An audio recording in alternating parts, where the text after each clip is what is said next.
El estudio del árbol genealógico tiene un fin eminentemente sanador.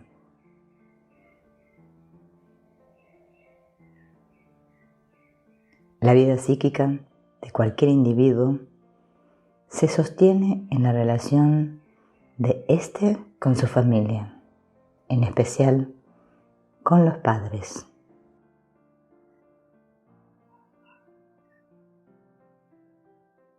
Para Freud, el carácter de los vínculos entre padres e hijos en la primera infancia son determinantes para su personalidad adulta.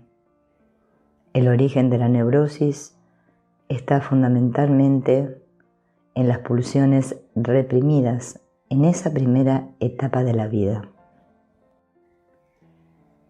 Trabajar sobre nuestras propias raíces resulta un ejercicio de lo más sanador que existe.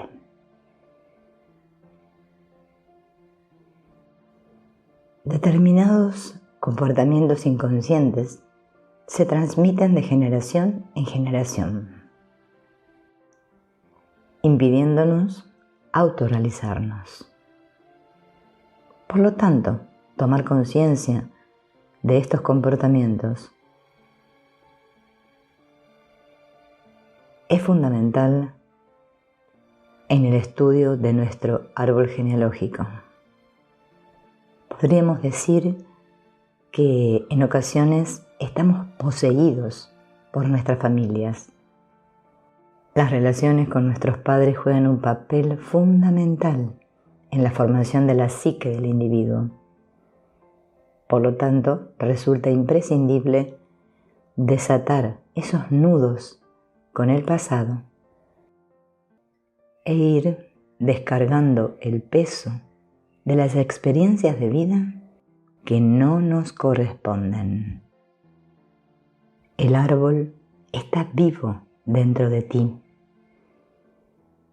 Tú eres el árbol, tú eres toda tu familia.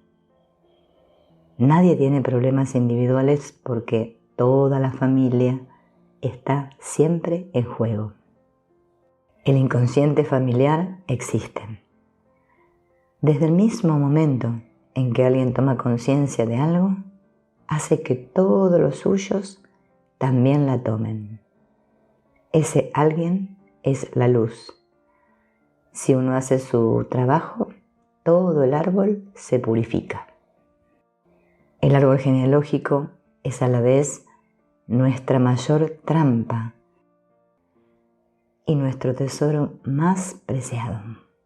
Trampa que lleva a traicionarnos a nosotros mismos por quedarnos apegados fielmente a contratos inconscientes. Tesoro que nos engendra y nos da la posibilidad de vivir desarrollando la conciencia. El árbol genealógico no es un fósil enterrado. Vive y se transforma constantemente con cada nueva generación. Los condicionamientos emocionales y de conducta grabados por nuestro linaje en nuestro inconsciente personal, el yo más desconocido y misterioso, determinan nuestra postura frente a la vida y conducen nuestros actos irremediablemente a repeticiones de patrones dolorosos en distintos ámbitos personales de los que difícilmente podemos escapar.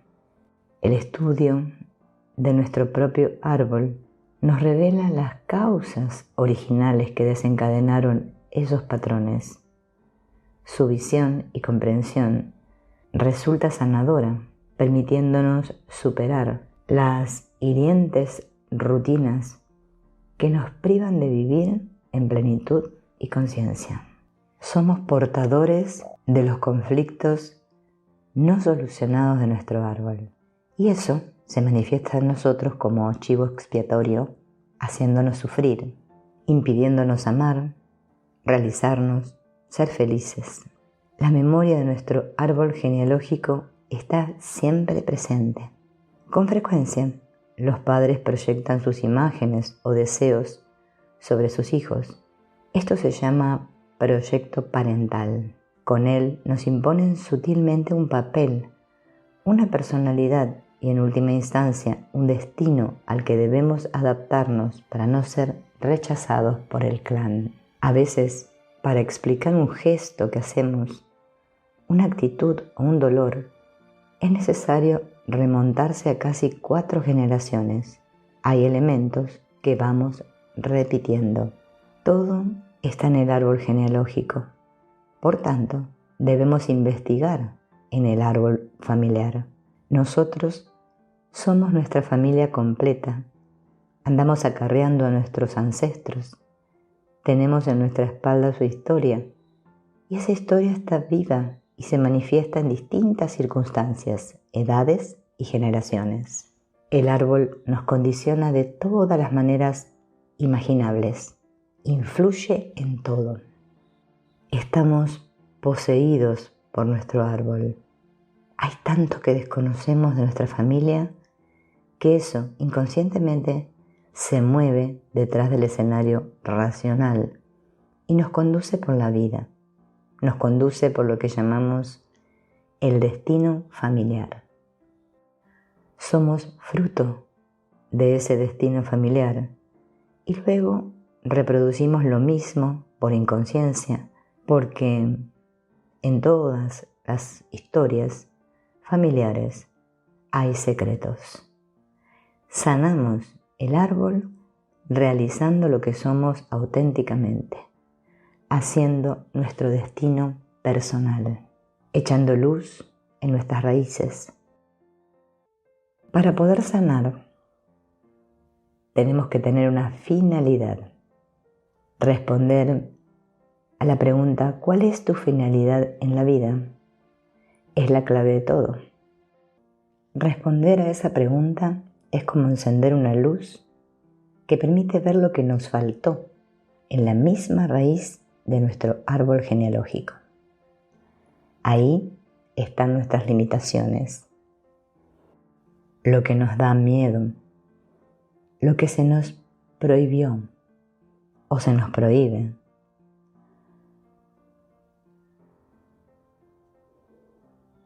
Por ejemplo, si ante la pregunta ¿cuál es mi finalidad en la vida? Yo respondo quiero disfrutar, significa que hay una prohibición del placer, del deseo en el árbol. La finalidad es lo que somos, es nuestro guión auténtico, incompatible, muchas veces con el guión que la familia nos impone. El árbol genealógico nos imprime una misión y tratará de que la cumplamos, aunque ello nos niegue ser lo que somos. Debemos plantearnos cuál es nuestra finalidad en la vida. Cuando sabemos lo que queremos de verdad, y eso que queremos no lo estamos logrando, descubrimos, como por arte de magia, que hay algo que nos lo impide. Esa es la trampa del árbol.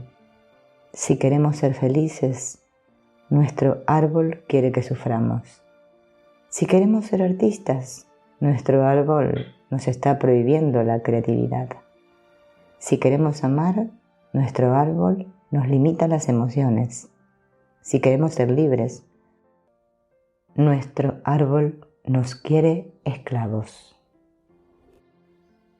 Verbalizar una finalidad es comenzar a caminar hacia ella. Nos parece que es como hacerle un pedido al universo, es lanzar un mensaje, una oración. Ahí uno empieza a llamar al cambio, cuando declara su intención. Mostrar nuestra finalidad nos sitúa en lo que somos. El árbol nos da una misión loca, una identidad falsa, un no ser lo que somos en realidad. Cuando nos atrevemos a sacar al exterior lo que deseamos alcanzar, empezamos a ser felices, a estar más sanos, O lo que es lo mismo, empezamos a hacer. La vida tiene la finalidad que tú decidas. Para poder realizarnos, debemos conocer los acuerdos del inconsciente familiar que nos lo impiden. Carl Jung dijo: cuando trabajaba en mi árbol genealógico, entendí la extraña comunión del destino que me une a mis antepasados. Tuve el fuerte presentimiento de que estaba bajo la influencia de actos y problemas que quedaron incompletos, no resueltos por mis padres, mis abuelos y mis otros antepasados. Tuve la impresión de que a menudo en la familia hay un karma impersonal, transmitido de padres a hijos. Siempre pensé que tenía que responder preguntas ya hechas a mis antepasados, o que tenía que concluir o continuar los problemas no resueltos previamente. Es muy importante entender que cuando nos movemos, llevamos a todo nuestro clan con nosotros. En algún momento de nuestra vida, escuchamos la llamada para realizarnos, pero una pared de resistencias se opone a nuestro avance, como una bestia que nos frena. En ese momento necesitamos encontrar a alguien que actúe como maestro, que nos abra una puerta a esa muralla defensiva que es nuestro árbol genealógico. Pero recordemos que eres siempre tú el que debe realizar el esfuerzo para sanarse. Nadie lo puede hacer por ti. Recordemos que, aunque un maestro puede indicar dónde está la puerta, somos nosotros los únicos que podemos cruzarla. En este nuevo camino nos encontraremos con aliados y con enemigos. En un punto del camino morimos a lo que éramos y realizamos una mutación. Traicionamos a nuestro clan. En realidad lo que ocurre es que elevamos nuestro nivel de conciencia y dejamos de repetir viejas fórmulas caducas. Las resistencias son reacciones de defensa. Cada vez que nosotros movemos algo, nuestro clan también se mueve por efecto del inconsciente familiar que trata de reequilibrar la situación. Pero no estamos atados a ese inconsciente, aunque sin duda nos fastidia cada vez que tratamos de transformar algunas cosas. Hay múltiples formas en que esas trampas resistencias asoman en nuestro avance. Pueden aparecer enmascaradas de muchas formas. Por ejemplo, no encontrar los datos o que los encuentre y se me pierdan. Y es bueno que sepamos detectarlas para interpretarlas y desactivarlas antes de que nos boicoteen nuestro avance hacia lograr la finalidad. La parte tiene la información del todo. De la misma manera que una gota de agua tiene idéntica composición que el océano. Todo lo que han vivido tus antepasados en otras generaciones te está afectando a ti en el aquí y en el ahora. Cuando tu madre estaba en el vientre de su madre, se generaron los óvulos que tendrá a lo largo de su vida. Los hombres generan los espermatozoides durante la adolescencia. Pero los óvulos de tu madre se generaron cuando tu abuela materna estaba embarazada de ella, del mismo modo que los de tu abuela se generaron cuando tu bisabuela materna estaba embarazada de tu abuela, y así sucesivamente. Entonces, cuando tu abuela materna estaba embarazada de tu madre, se generaron sus óvulos y de uno de ellos naciste tú. Por eso, todo lo que han vivido nuestras abuelas y nuestras bisabuelas está marcado en los óvulos y por consiguiente nos va a condicionar a nivel inconsciente en nuestras vidas. Si tu bisabuela vivió la guerra y estaba embarazada, aparece una tensión en su cuerpo que genera estrés y así de esta forma el óvulo se genera con una química de estrés. El óvulo, al estar en un estado de estrés, genera una serie de características de lucha y de defensa como reacción al trauma. Y esto pasa de generación en generación. Así, en generaciones posteriores, las personas sienten una gran intranquilidad interna. Pensar que esto no te afecta es como creer que la gravedad no te va a afectar y que no te vas a caer si te tiras desde lo alto de un edificio. Pero aún siguen existiendo muchísimas personas que no están preparadas para aceptar esta realidad y como las consecuencias no son inmediatas, como en el caso de la gravedad, lo achacan al destino, a la casualidad, a la mala suerte o culpan a cualquier persona de lo que les sucede. Así que, si no nos centramos en el origen del patrón, será muy difícil generar cambios y que estos se consoliden. Una vez realizado el árbol, con todos los datos que puedas conseguir, ya se puede empezar a interpretarlo para buscar, a través de las fechas, los nombres y los hechos, qué personas de tu clan están directamente relacionadas contigo y de dónde pueden proceder tus programas o creencias limitantes. Mantenemos una poderosa e inconsciente fidelidad a nuestra propia historia familiar. Los temas que nuestra familia nunca logró resolver tendrán el mismo efecto en nosotros y se convertirán en nuestro gran desafío. Si quieres descubrir los patrones de tu árbol genealógico, te dejo aquí algunas preguntas. A la hora de mostrar afecto, ¿crees que tu familia era afectiva o fría? ¿Era estricta o flexible? ¿Cuáles eran las normas que te aplicaban de un modo estricto? ¿Tus padres se respetaban o se criticaban? En el caso de criticarse, ¿qué criticaba tu madre de tu padre? ¿O a la inversa? ¿Qué es lo que se criticaba en tu familia? ¿Veías y sentías amor y protección en tu casa y en tu infancia? ¿A qué personas de tu mismo sexo te ponían como ejemplo? ¿Cuál era la característica esencial que destacaba de este modelo? ¿Qué personas o comportamientos se ofrecían como ejemplos negativos en personas de tu sexo? ¿Existió una oveja negra en tu familia? Si la respuesta es afirmativa, ¿quién era esa persona? ¿Y qué hizo para merecer ese calificativo? ¿Qué tipo de niño o niña eras? ¿Tenías confianza para hablar con tus padres y explicarles tus problemas y preocupaciones? Estas son preguntas muy sencillas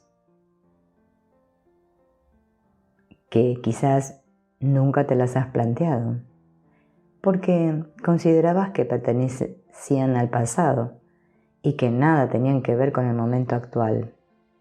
Gran error. Si no se acepta que la infancia condiciona, será mucho más difícil aceptar que lo que vivieron los antepasados también influye, ya que nuestro árbol guarda información en nuestro inconsciente y allí no hay tiempo ni espacio.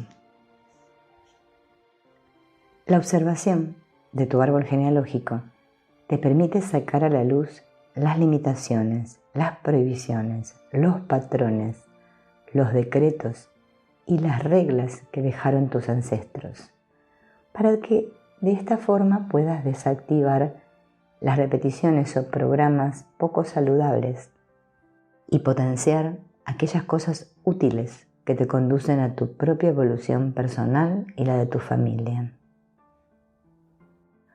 Repetir las acciones, las fechas de los eventos, los traumas o las edades que forman parte de nuestra historia familiar es una manera de mantenernos fieles y leales a nuestros padres, abuelos y demás antepasados. Es una manera de seguir la tradición familiar y de vivir de acuerdo con sus principios. Las fidelidades o lealtades a nuestros propios padres hacen que repitamos sus guiones de vida una y otra vez. Resulta sorprendente verlo y reconocerlo. Tal vez incluso duela descubrir lo leal que se puede llegar a ser. Aunque una vez se ha pasado ese primer momento de posible rechazo, al trascenderlo y aceptarlo, se vive una transformación que permite tomar las riendas de la vida para encaminarnos a la dirección deseada por nosotros. Vamos a imaginar que ya tenemos los datos de nuestra investigación colocados sobre una hoja y dispuestos en 4 niveles. En la planta inferior situaremos a nuestros hermanos, el mayor a la izquierda y sucesivamente ordenados por edades, iremos hacia la derecha. ¿Qué lugar ocupas en tu hermandad? Todos los problemas con la hermandad pueden desembocar en dificultades con el dinero, las posesiones, el territorio.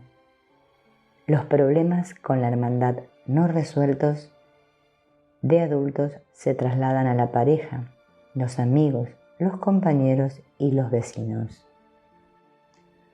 Si eres hijo único y tienes todo el espacio para ti, todos los proyectos que tus padres tenían para sus hijos recaen sobre ti.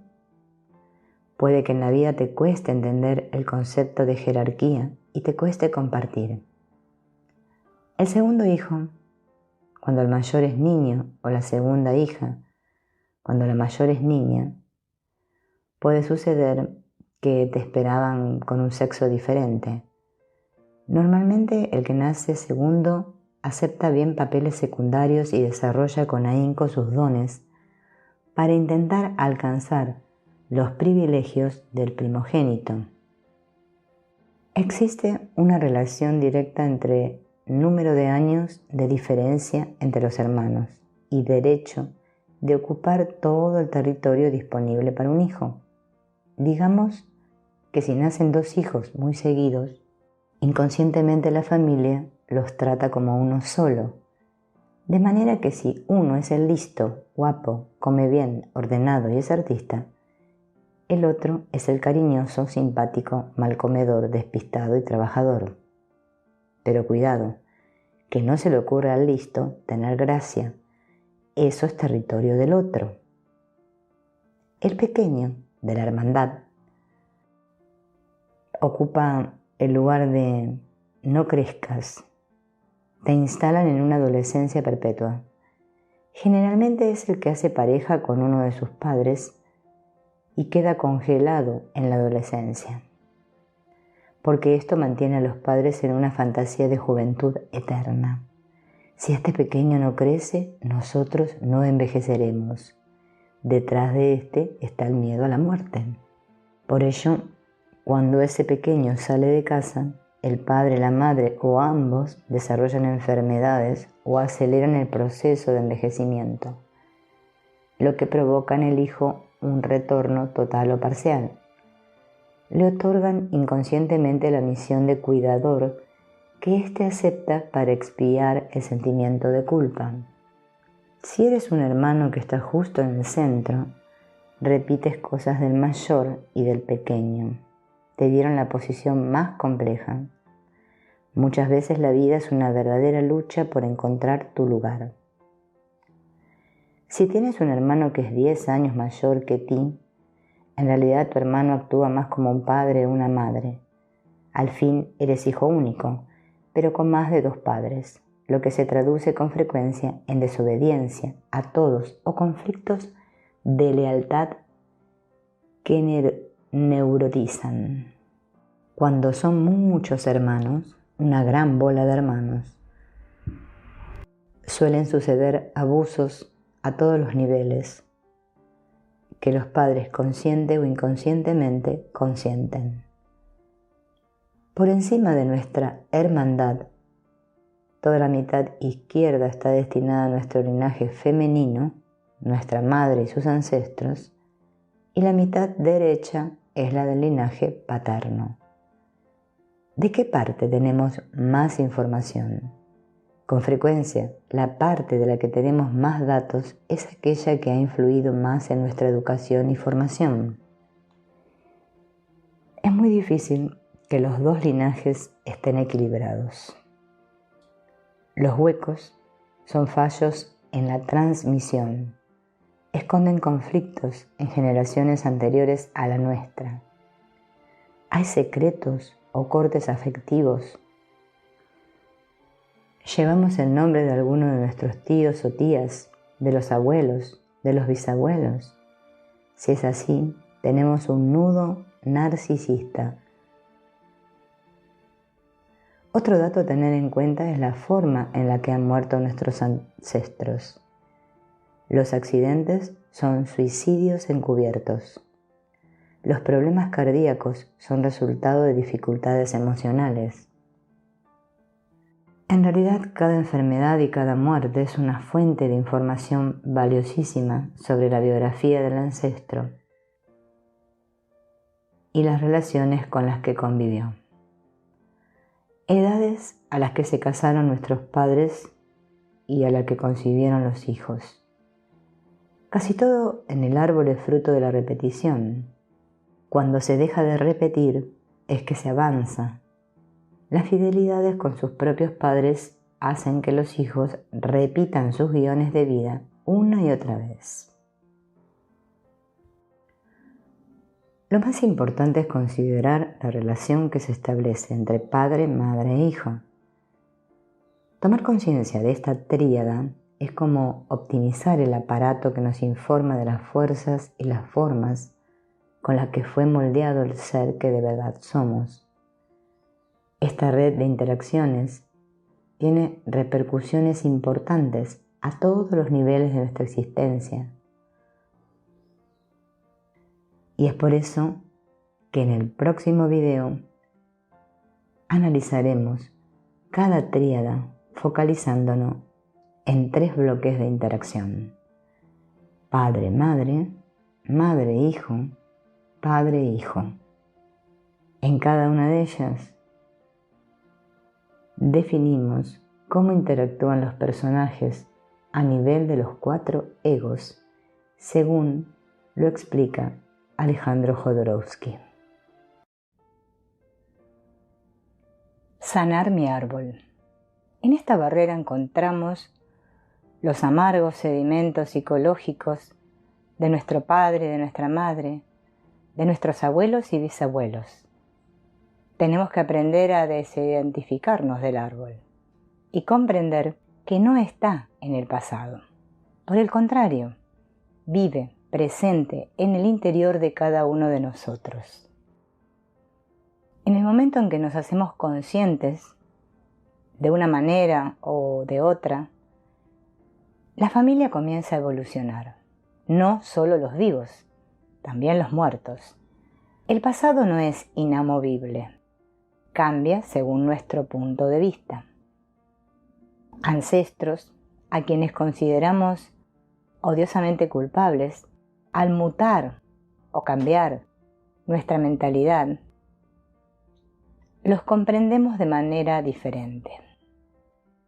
Debemos honrar a los que están y a los que no están, a los antepasados que viven en nosotros y a los hijos de nuestros hijos que aún no han nacido. Sanar un árbol genealógico es transmitir a las siguientes generaciones un ADN más sano. Te dejo aquí una carta de liberación del clan familiar. Esta carta la redactarás puño y letra Con esta carta liberas y te liberas de todo aquello que puedas estar heredando de tu familia y personas que te rodean y que no te corresponde. Enfermedades, culpas, rencores, frialdad, indiferencia, violaciones, mala suerte en el amor, falta de cariño, dureza, secretos, tragedias, engaños, infidelidades, traiciones, robos, mentiras, abortos, suicidios, muertes violentas, adicciones, etc. Comencemos a redactar la carta. Primero, escribe yo. Y ahí pones tu nombre y apellidos. En este acto de mi puño y letra, redacto hoy esta carta como regalo a la familia a la cual pertenezco. Con la ayuda del amor, yo bendigo a mi familia y los libero y me libero de ella. Me libero y libero a mis bisabuelos, a mis abuelos, a mis padres, a mis tíos, a mis primos, a mis hermanos, a mis hijos, aunque no los tengas, a los amigos o enemigos de la familia, a toda persona a mi alrededor y a toda persona que en algún momento haya estado conmigo, de todos los programas inconscientes que me han heredado. Los libero y me libero de cualquier ofensa que otra familia haya recibido de la mía. Y pido perdón a todos en nombre de aquel que haya ofendido por parte de mi familia. Hoy me libero y libero a toda mi familia y conocidos de memorias de pérdida económica, conflictos por herencias, derroches, asesinatos, muertes repentinas o violentas, suicidios, enfermedades mentales, físicas, accidentes, violaciones, adulterios, hijos no deseados, hijos no nacidos, hijos no reconocidos, abandonados, incestos, crueldades, violencia, infidelidades, traiciones, maldiciones, esclavitud, secretos no revelados, memorias de dolor, tristeza y llanto, y de todo aquello que sea una vergüenza o una limitación. Hoy me libero y libero a toda mi familia y conocidos de todo aquello que haya afectado a los miembros de mi familia y a otras familias, para que estas memorias ya no se sigan heredando a través mío, para que ya no se sigan perpetuando en mi persona ni en generaciones venideras. Hoy corto todo lazo con esas memorias y me libero de todas las cargas que no me corresponden, para mi bien y el de todos los involucrados. Hoy sé que soy libre y quedo libre. Hecho está. Gracias, gracias, gracias. A medida que redactas tu carta, pues solo este es un ejemplo, un modelo, no es necesario que la redactes tal cual. Ve enumerando y escribiendo los condicionamientos que has recibido por parte de tu padre, de tu madre, de tus tíos, tus hijos, tus abuelos, todo eso que te ha hecho sufrir. Hoy libero y me libero de, por ejemplo, mi padre, puedes nombrarlo, de sus maltratos, de su alcoholismo, etcétera, etcétera. Todo lo que consideres que es importante para ti. Eso que se ha repetido siempre en tu historia familiar. Cuando hayas finalizado tu carta, la lees en voz alta, la quemas y te deshaces de las cenizas. Una vez realizada la ceremonia de lectura y quema de la carta, deberás esperar 30 días para que tu mente vaya asentando lo vivido, lo sentido, lo soltado. Serán 30 días de cambios de ánimo intensos. Algunos días podrás tener mucho sueño, o no, estar alegre, triste, eufórico, deprimido, etc. Todo esto es normal. Para el día 30 te sentirás increíblemente ligero, con los pensamientos más claros, con más paz interior, con la certeza de todo lo que has soltado y con la seguridad para tomar nuevos rumbos y decisiones en tu vida, para comenzar por fin tu nueva vida. Ahora vamos a hablar de las tríadas que nombré en el anterior video: padre, madre, madre, hijo, padre, hijo. Relación entre la madre y el padre, o sea, la relación padre-madre. ¿Cuál fue la relación mental, emocional, sexual y material entre los padres? A nivel intelectual, una madre sumisa, donde el padre ejerce de protector. Uno es más grande que el otro, aunque sus niveles de estudios fueran similares. ¿Qué es lo que falta en la relación intelectual? Mayores estímulos intelectuales. Los dos tienen madres con muy poca cultura. Los padres, con algo más de nivel, fueron ausentes en ambos casos. Un entorno cultural y social muy cerrado genera cierta asfixia intelectual, donde solo se pueden pensar ciertas cosas que están bien vistas por la comunidad. Permiso para compartir los descubrimientos, donde la crítica no esté presente. Nivel emocional. Los dos son padres niños. La madre se quedó con 5 años y el padre era el hijo menor de una numerosa hermandad, también estancado a nivel emocional. Se casan por amor, bajo un contrato de exclusividad absoluta que cumplen escrupulosamente. ¿Cuál es la relación emocional más óptima que se podría imaginar? Una relación adulta en positivo. Eliminar la idea enferma de que las emociones no se deben de comunicar, que son peligrosas. Estamos frente a un árbol genealógico que obliga a reprimir los sentimientos. Nivel creativo sexual. La relación estaba bastante equilibrada, aunque estancada en el tiempo. La madre tenía 15 años y el padre 20. El contrato social los obligaba a no cambiar ninguno de los puntos bajo los que se estableció el tratado. Por tanto, es inevitable cierto estancamiento. ¿Cuál es la relación creativo-sexual más óptima que se puede imaginar? Aquella que considera que el sexo es divino, igual que cualquier acto creativo. Una relación que permite el disfrute mutuo en toda la extensión en la palabra. Como dice Marian Costa, si la mirada exterior desaparece, la mirada que juzga, podemos hacer cualquier cosa. Nivel material. Se cuidan con mucha dedicación y entrega.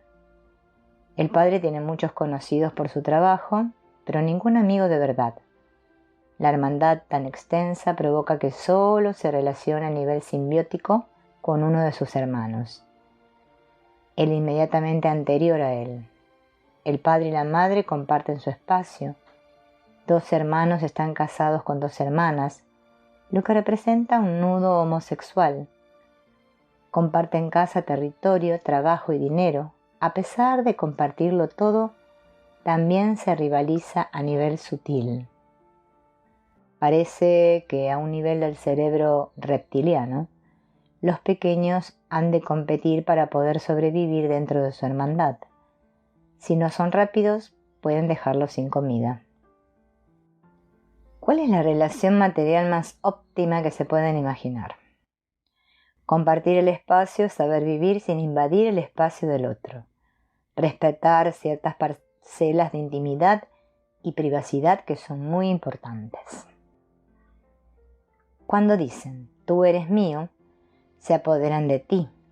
es una palabra sexual de posesión. En cambio, si dicen estoy orgulloso de ti, te roban algo que es tuyo. Para comprender mejor esto de las tríadas, vamos a hacer alusión a los 4 egos, las 4 energías que animan nuestro organismo, de las cuales habla Alejandro Jodorowsky. Él dice que no tenemos un solo ego, sino 4, que son como 4 caballos que hacen avanzar el carro de nuestro yo corporal. 1. Intelecto. Produce ideas, lo mental. 2. Emocional. Produce sentimientos, la vida emocional. 3. Sexual creativo. Produce deseos, es la fuerza libidinal. 4. Material. Es nuestro cuerpo con sus necesidades básicas y la vida material. El ego intelectual o energía intelectual es el filósofo que vive en su cabeza. Es el perfecto ejemplo de una persona situada en su ego intelectual, que puede acabar sus días recluido en su mente, quedando desconectado de su cuerpo, de sus emociones y de su creatividad. Una persona que considera que todo el universo es algo racional y teme aquello que no puede explicar intelectualmente. Ego emocional o energía emocional. Un ejemplo de este ego emocional podrían ser los seguidores fanáticos de cualquier partido político. Por ejemplo, los que asisten con su banderita de un determinado partido. Cada palabra de su gurú político es aclamada como si les fuera la vida en ellos. Realizan cánticos colectivos donde se descalifica al rival político de turno. Impregnados de un sentimiento de afinidad, todos comparten similares emociones conectadas con una determinada manera de entender la vida. El ego emocional nos habla de sentimientos y nos conecta con el corazón. Ego, que en el árbol genealógico está relacionado con nuestros abuelos y sus hermanos. Al igual que evaluamos las ideas para conservarlas o deshacernos de ellas, según su grado de utilidad y belleza, también debemos examinar nuestros sentimientos para ver si son auténticos o no. Todo sentimiento que nos lleve a la guerra y a la confrontación es algo de lo que deberíamos prescindir. Los sentimientos auténticos son aquellos que nos conducen a la paz. Ego libidinal o energía sexual y creativa. Queda representado por aquel que solo vive para seducir o ser seducido. La persona que dice que en la vida solo hay sexo y olvida incluso sus capacidades creativas. Ego material o energía material. El ejemplo más visible es el cuerpo musculado del personaje que vive en un gimnasio, obsesionado por la dieta y por la comida con pocas calorías. Otra de las caras de este ego es la necesidad de mantener una edad corporal determinada, entre 20 y 35 años, luchando contra el paso del tiempo, a golpe de bisturí. Este es un ego que no desea desaparecer, como demuestra la siguiente historia. Se trataba de un gurú rodeado por todos sus discípulos en este difícil tránsito hacia la muerte. Entonces uno de sus discípulos se acercó para preguntarle por sus últimas palabras. El gurú contestó: no quiero morir, no quiero morir, no quiero morir. Nuestro problema es que mezclamos los 4 centros, egos, creyendo que son uno solo y que este solo es de naturaleza intelectual, cuando en realidad deberían estar equilibrados. Cuando uno se desarrolla en exceso, los otros 3 se desarrollan en defecto, quedan inmaduros, reprimidos, insatisfechos. Nuestro árbol genealógico está conectado con estos centros egos. El ego material con nuestra hermandad. El ego libidinal en el nivel de nuestros padres y nuestros hermanos. El ego emocional a la altura de nuestros abuelos y sus hermanos. Y el ego intelectual con los bisabuelos. ¿Hay alguna relación entre la enfermedad y los secretos familiares? La relación entre enfermedad y secretos familiares se hace bastante evidente en el estudio de los árboles genealógicos. La familia es como una olla psicológica llena de secretos, tabúes, silencios, vergüenzas, asesinatos, locura, robos, cárcel, incestos, abusos. Así, la enfermedad no es la solución del problema, sino una invitación a enfrentar un conflicto familiar que se ha mantenido secreto. Como escribió François Dolto, lo que es callado en la primera generación, la segunda lo lleva en el cuerpo. ¿Qué cosas vamos cargando en el cuerpo? En el lado derecho está la herencia paterna, en el lado izquierdo la herencia materna, en el vientre la madre. Problemas de espalda, cargamos a los padres. Padres divorciados o separados, puntas de los pies se separan. Miedo a la sexualidad, pelvis movida hacia atrás. No te han amado, pecho endurecido e insensible. Si no uso palabras para expresar mi dolor, ¿lo expresaré con mi cuerpo?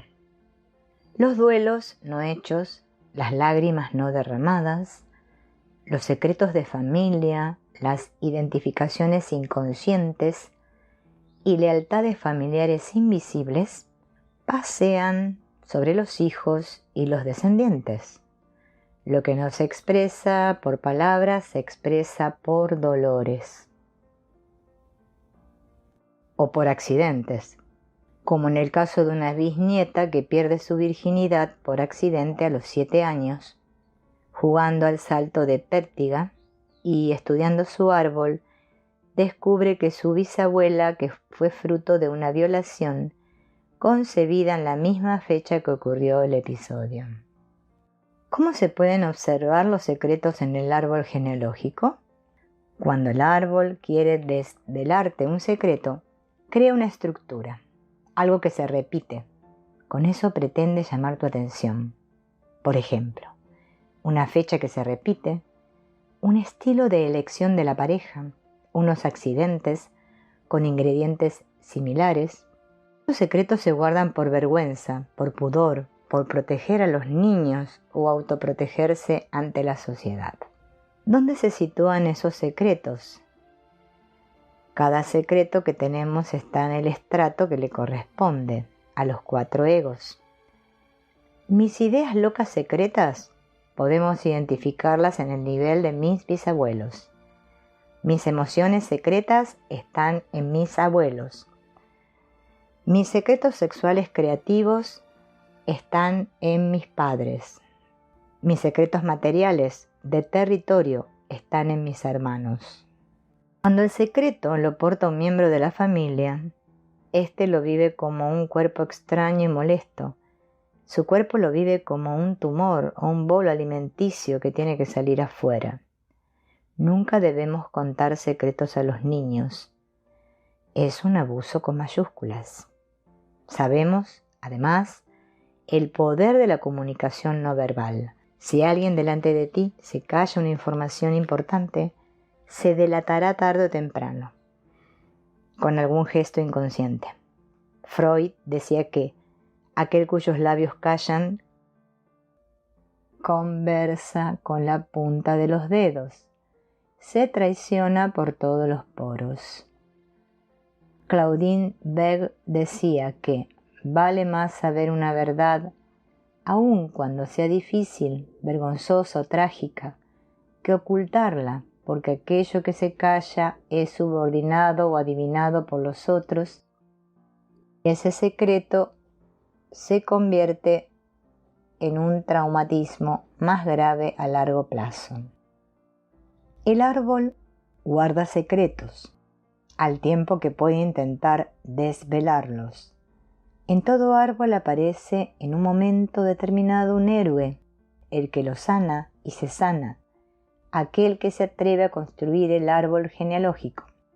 No existen los árboles sanos porque vivimos en una sociedad enferma. La sanación del árbol consiste en quitar la repetición, comprenderla o repetirla en una forma positiva. Alejandro Jodorowsky. Una de las preguntas que debemos realizarnos gira alrededor del nivel de conciencia que había en nuestro árbol en el momento de nuestro nacimiento. Para ello, repasaremos el concepto y los niveles de conciencia. Según Jodorowsky, conciencia es un estado de unión con la vida universal. Es una expansión continua, igual que el universo. Lao Tse dice, hay que ser como el agua que toma la forma del vaso que la contiene. Añade que las enfermedades son cristalizaciones de niveles de conciencia que no cambian. Las enfermedades genéticas son abrigos que te han puesto y que vienen del árbol. El desarrollo de la conciencia está graduado en niveles, de más a menos límites, hasta procurarnos la suprema liberación, que es la que nos une de manera total con el universo. Partimos de que es posible liberar a la conciencia de sus límites, paso a paso, tal como se alcanzan los niveles de pericia en el karate.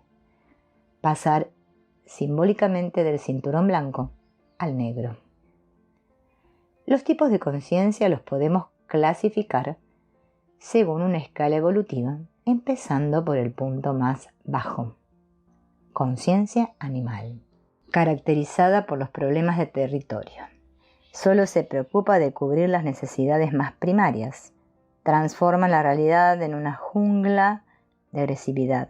Es lo que ocurre en el mundo animal, donde solo se desarrollan los egos más bajos. La motivación se centra en la satisfacción de las necesidades básicas. Se han desarrollado los egos material y sexual, el emocional e intelectual, están inmaduros. El motor de la acción es la supervivencia, y sus respuestas giran en torno a la comida, el sueño y el sexo. Un asesino a sueldo es un ejemplo claro de conciencia animal. Conciencia infantil, cuando la persona permanece infantilizada.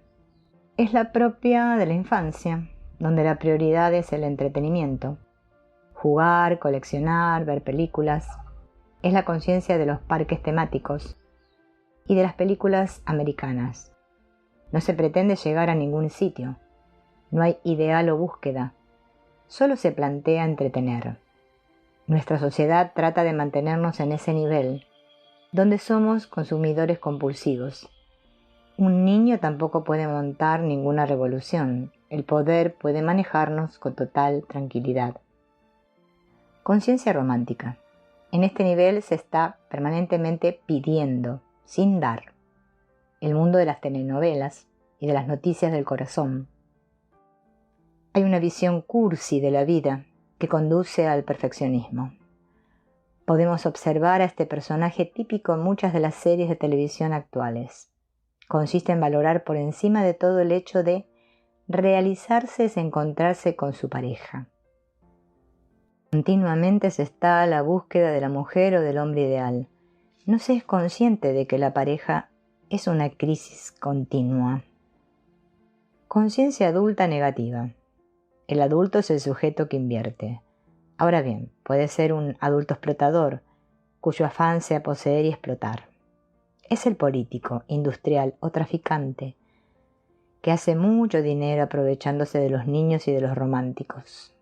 Usan su poder en beneficio propio sin valorar el daño que está provocando a la sociedad en la que vive.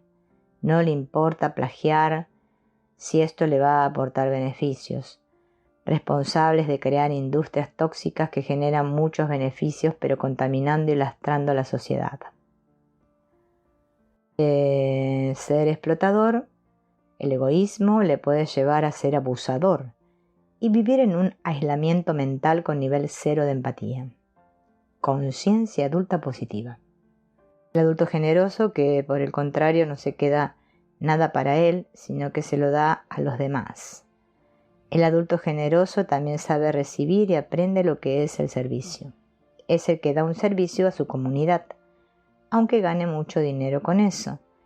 Puede ser un gran médico cirujano, tal vez un empresario, que además de ganar dinero beneficia a la sociedad. Muchas veces la conciencia adulta lo es a escala local. Actualmente saltan a la prensa constantemente acciones solidarias de conocidos empresarios y artistas que son claros ejemplos de este nivel de conciencia. Conciencia planetaria, el nivel al que todos los habitantes del planeta deberíamos de aspirar, cuando el servicio que se ofrece trasciende las barreras locales y se expande a nivel planetario. Es el nivel al que debemos aspirar, ya que todos nos movemos por el universo a bordo de esta nave espacial que se llama la Tierra. Pero el error del ser con conciencia planetaria es quedarse estancado en el aquí y ahora y así no llegar al destino de cada ser, el de fusión total con el universo. Conciencia cósmica. En este nivel ya se ha descubierto que todo está unido. El secreto de la conciencia es la reunión, volver a unir lo que estaba separado. Sabe relativizar los problemas cotidianos porque se inclinan de las leyes del cosmos. Acepta la muerte, se desprende de toda posesión y se entrega a la vacuidad. Conciencia divina. Nivel de conciencia unida al nombre inefable que está dentro de cada uno. Es la que alcanzaron Buda, Cristo y Mahoma. Un nivel que cae fuera de nuestro alcance. Somos seres humanos. La divinidad queda en otro plano de momento. Sin embargo, todos llevamos dentro esa llama divina. Nuestro Dios interior, simbolizada en la antorcha del arcano 15 del tarot. Todos nuestros yoes se pliegan ante este diamante central, que no podemos conocer, pero sí sentir. Nuestra mirada al mundo está filtrada por el nivel de conciencia que tengamos, y esta a su vez está directamente relacionada con el nivel de conciencia de nuestro árbol genealógico. Sin embargo, todos podemos ir avanzando. El edificio de la conciencia lo vamos construyendo a lo largo de nuestra vida, desde abajo hacia arriba. Todos los niveles son importantes. Todos hay que vivirlos, incluso cuando hayamos alcanzado pisos elevados, el ático o el mirador. ¿Qué es la falta de conciencia? El trato que te dieron tus padres, las neuras, obsesiones, maltratos, se transmiten por el árbol genealógico. Tú haces lo que te han hecho. Es como una maldición, pero se puede cortar. Si nos hacemos conscientes de nuestros traumas genealógicos, los desactivamos. De este modo curamos nuestro árbol y dejamos de transmitir por él esos errores. Según Jodorowsky, el último don que tú das es tu conciencia. Cuando lleguemos a la muerte, lo mejor que podemos ofrecer es una perfecta y luminosa conciencia, una conciencia clara que hay que saber crear, porque si no, como decía Gurdjieff, mueres como un perro, sin ofrendar la conciencia ni construir un alma. Y el proceso lo describe así. Cuando empiezas poco a poco a desprenderte de tu identidad, a ser un humano genérico, dejas de verte en una edad determinada. Luego dejas de identificarte con el tiempo en general. Después ya no te reconoces originario de una patria o hablante de una lengua determinada. No te ves en tu nombre. No te confundes con las cosas que posees. Vas cesando en la identificación. Te agarras a lo que eres, a la alegría, a la vida. Eres cada vez más feliz y no necesitas el traje rígido del carácter o de la personalidad. Te haces fluido como el agua. Para averiguar quiénes somos, debemos expandir nuestra conciencia. Y ahí llega el arte. El arte nos abre a otros mundos, a otras miradas, nos muta la conciencia. Por eso el arte es terapéutico. La enfermedad, por antonomasia, es la falta de conciencia y el arte puede curarla. Ahora vamos a hablar sobre qué son los nudos. Los nudos son como miedos cristalizados que pueden desembocar en neurosis. Un nudo es un espacio donde hay miedo. Para tratarlo hay que abrirlo como si se tratara de una puerta cerrada. Cuando apareció un nudo en la fase de nuestro desarrollo, es que había un peligro real, aunque en la actualidad ya este no esté.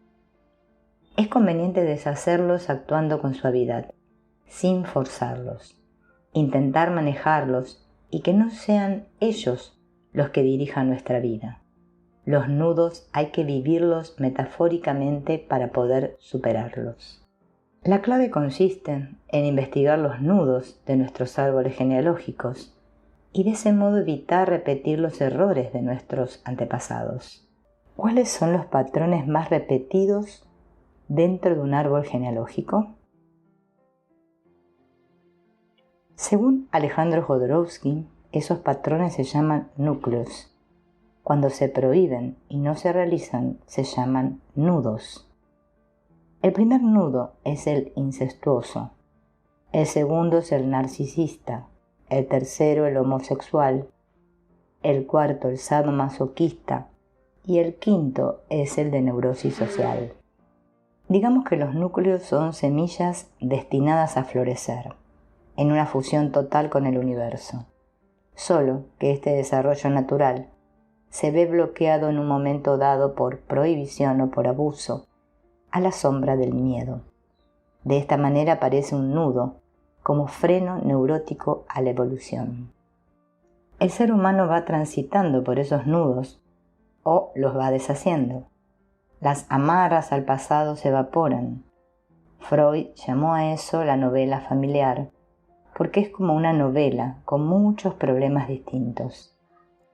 Al salir del vientre materno, el feto busca al padre, y si no hay padre, habrá patología.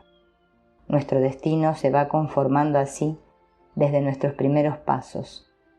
Si a la hija le pusieron igual nombre que a la madre, estará en incesto figurado con su padre.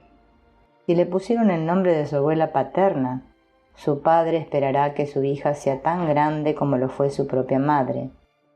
Si te llamaron María o José, esperan de ti castidad y pureza. Un nudo se puede estar viviendo de diferentes formas. Las más significativas son: un nudo superado existe, pero ha sido elevado a un nivel de conciencia superior. Lo convertimos en algo artístico y sutil.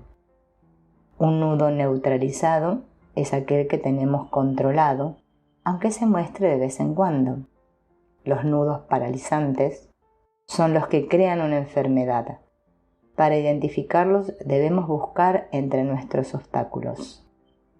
Nudos padecidos son los que nos causan sufrimiento, nos abusan y repetimos el abuso a la siguiente generación.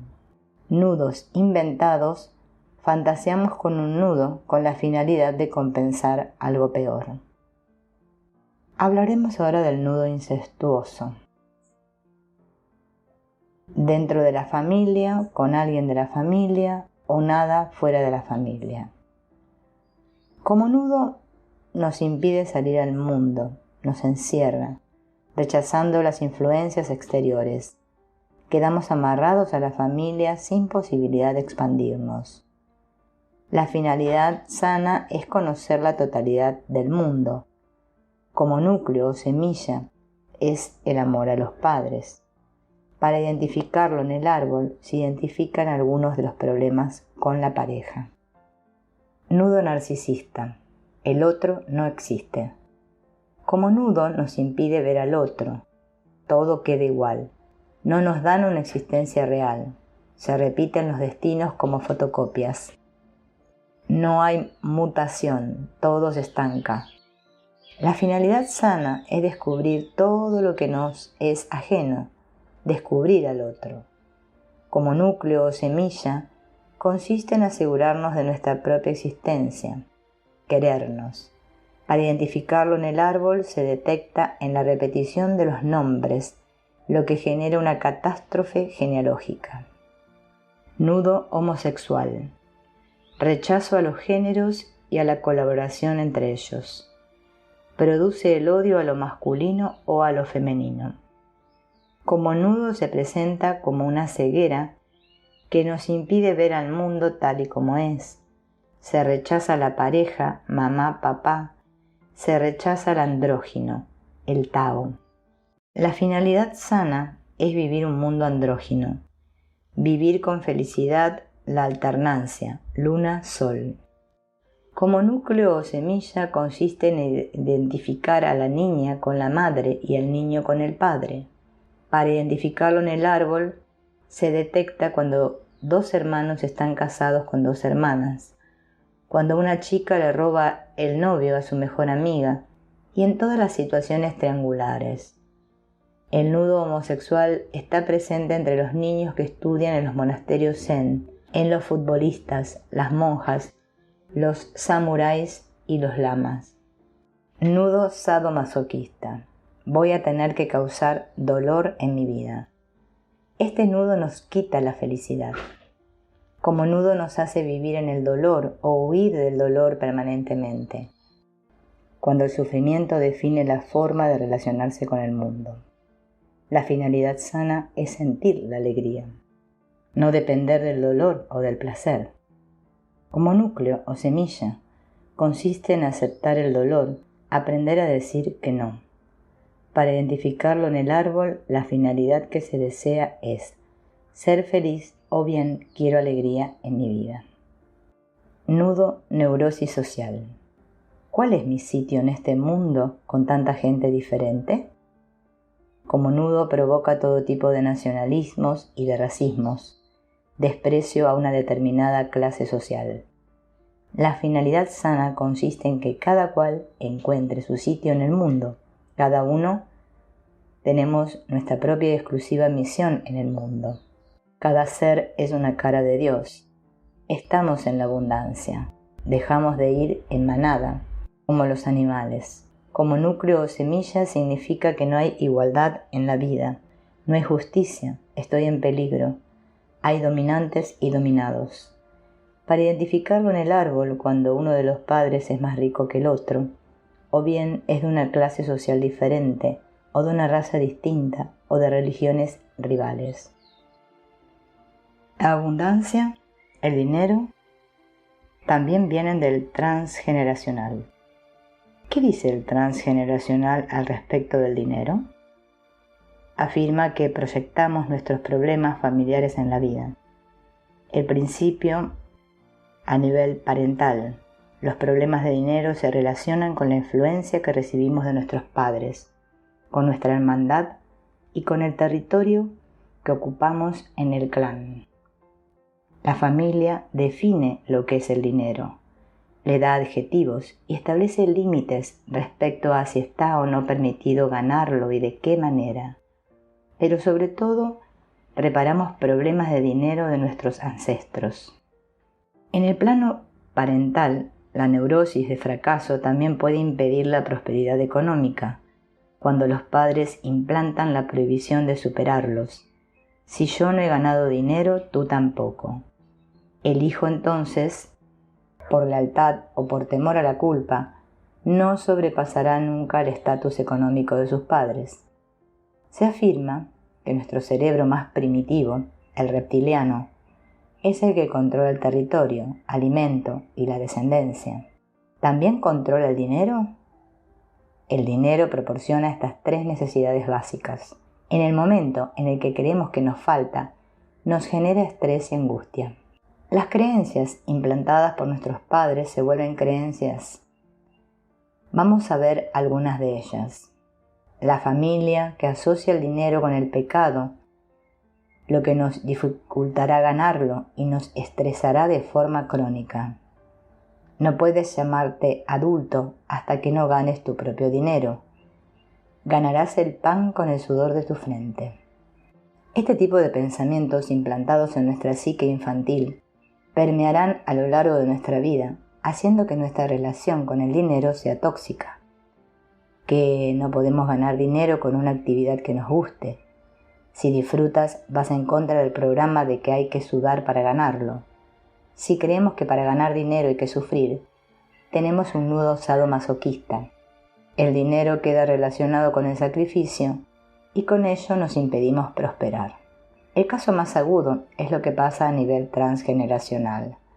Si nuestros ancestros tuvieron problemas con el dinero como deudas, problemas de herencias, en especial dinero mal ganado, los descendientes vamos a recibir estas deudas reparándolas en nuestra manera de obtener dinero. ¿Qué abusos son los que más se repiten en la infancia y después pueden afectarnos en la esfera material? Cuando al niño se le obliga a permanecer donde no desea, se le protege demasiado o se le da comida para cebarlo en lugar de para alimentarlo. Esta actitud muestra que se está tratando de compensar la falta de amor con golosinas y regalos de todo tipo. Por defecto, cuando el hijo carece de lo básico y no tiene un espacio íntimo dentro del hogar. ¿Cuál es el verdadero valor del dinero? El dinero tiene un valor económico y otro emocional. No vale igual el dinero de una herencia, el sucio, el doloroso, el fácil, el emigrante, el nuevo rico, el avaro, el aristócrata, el culpable dinero católico, el orgulloso dinero protestante o el dinero incestuoso. ¿El dinero nos puede hacer perder el contacto con la realidad? Un cuento de Bruno Ferrero muestra el lado narcisista del dinero. «Maestro, ¿qué piensa del dinero?», preguntó el discípulo. «Mira a la ventana», le dijo el maestro. «¿Qué ves?».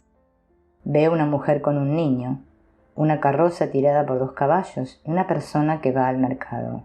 «Bien, ahora mira al espejo. ¿Qué ves?». «¿Qué quiere que vea?». «Me veo a mí mismo, naturalmente».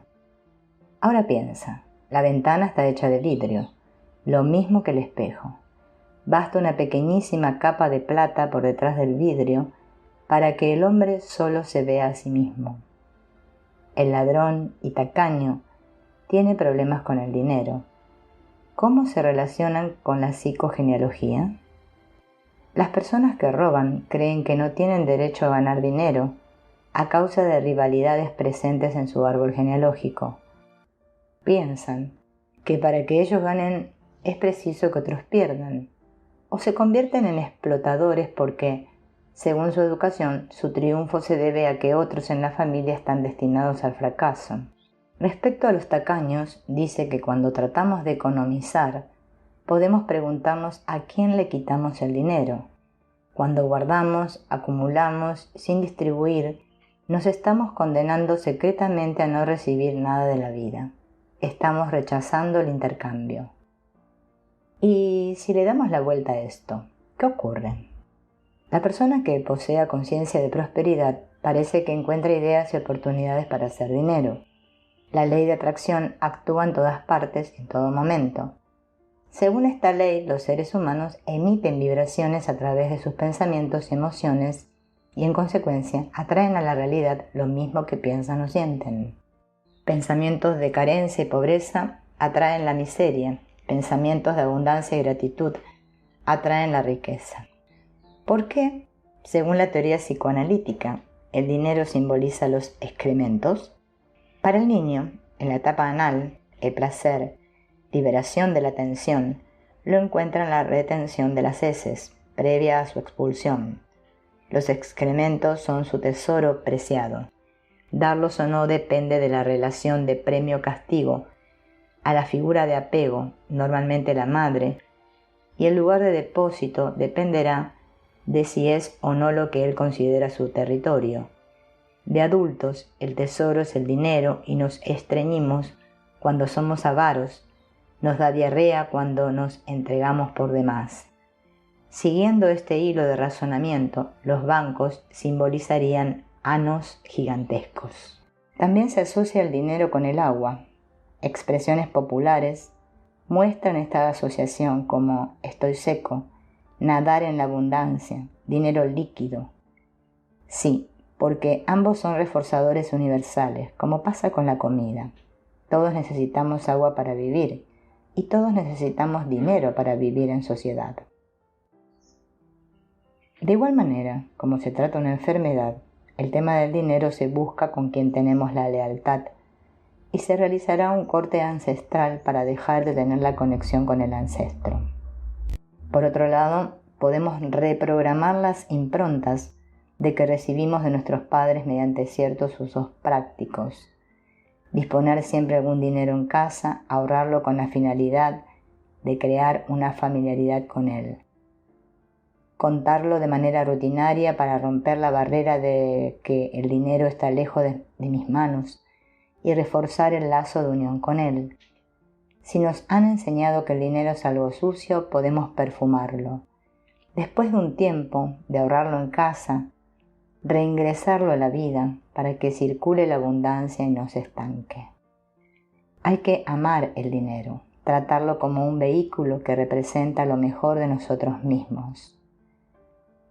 Basándonos en el pensamiento de Zoe Roots, proponemos imitar las creencias que a muchos millonarios le han permitido atraer el dinero. Merezco ser rico. Hay suficiente riqueza dando vueltas.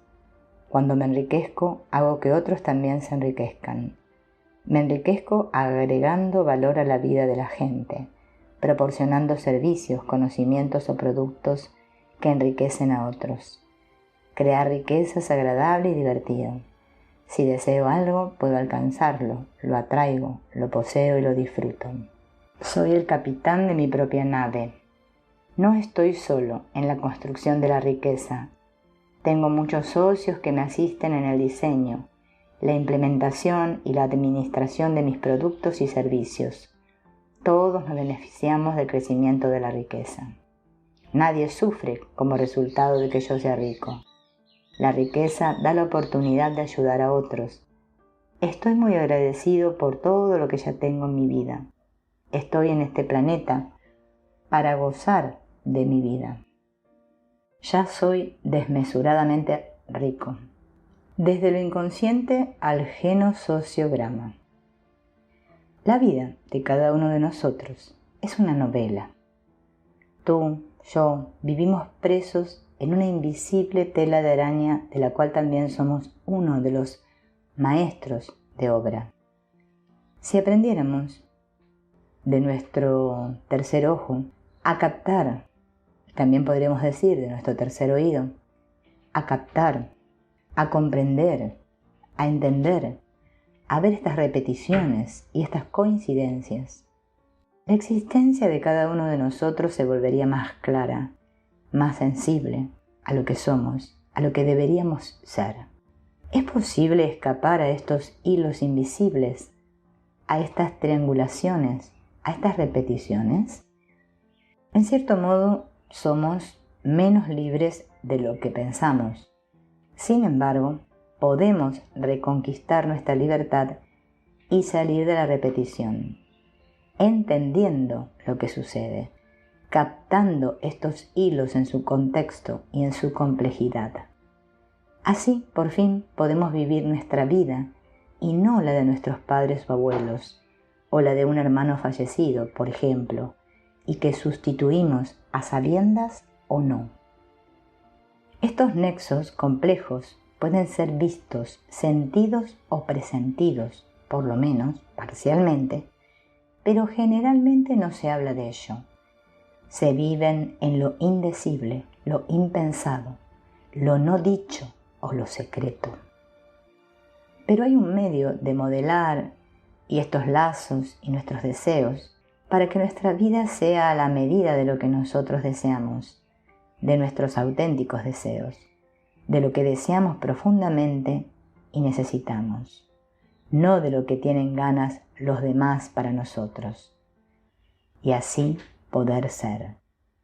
Si no hay azar ni necesidad, se puede, sin embargo, cabalgar su destino, girar el sino desfavorable y evitar las trampas de las repeticiones transgeneracionales inconscientes.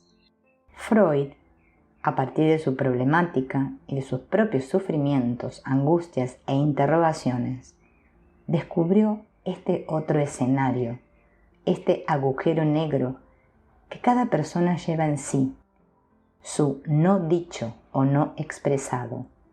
Este vacío, este agujero negro vinculado a otros, los miembros de la familia, los cercanos, la sociedad en su conjunto, así como el entorno inter e intrapsíquico, el contexto, es lo que nos forja, nos construye, tanto que nos lleva a ciegas hacia lo agradable o lo trágico, o incluso a veces nos juega malas pasadas.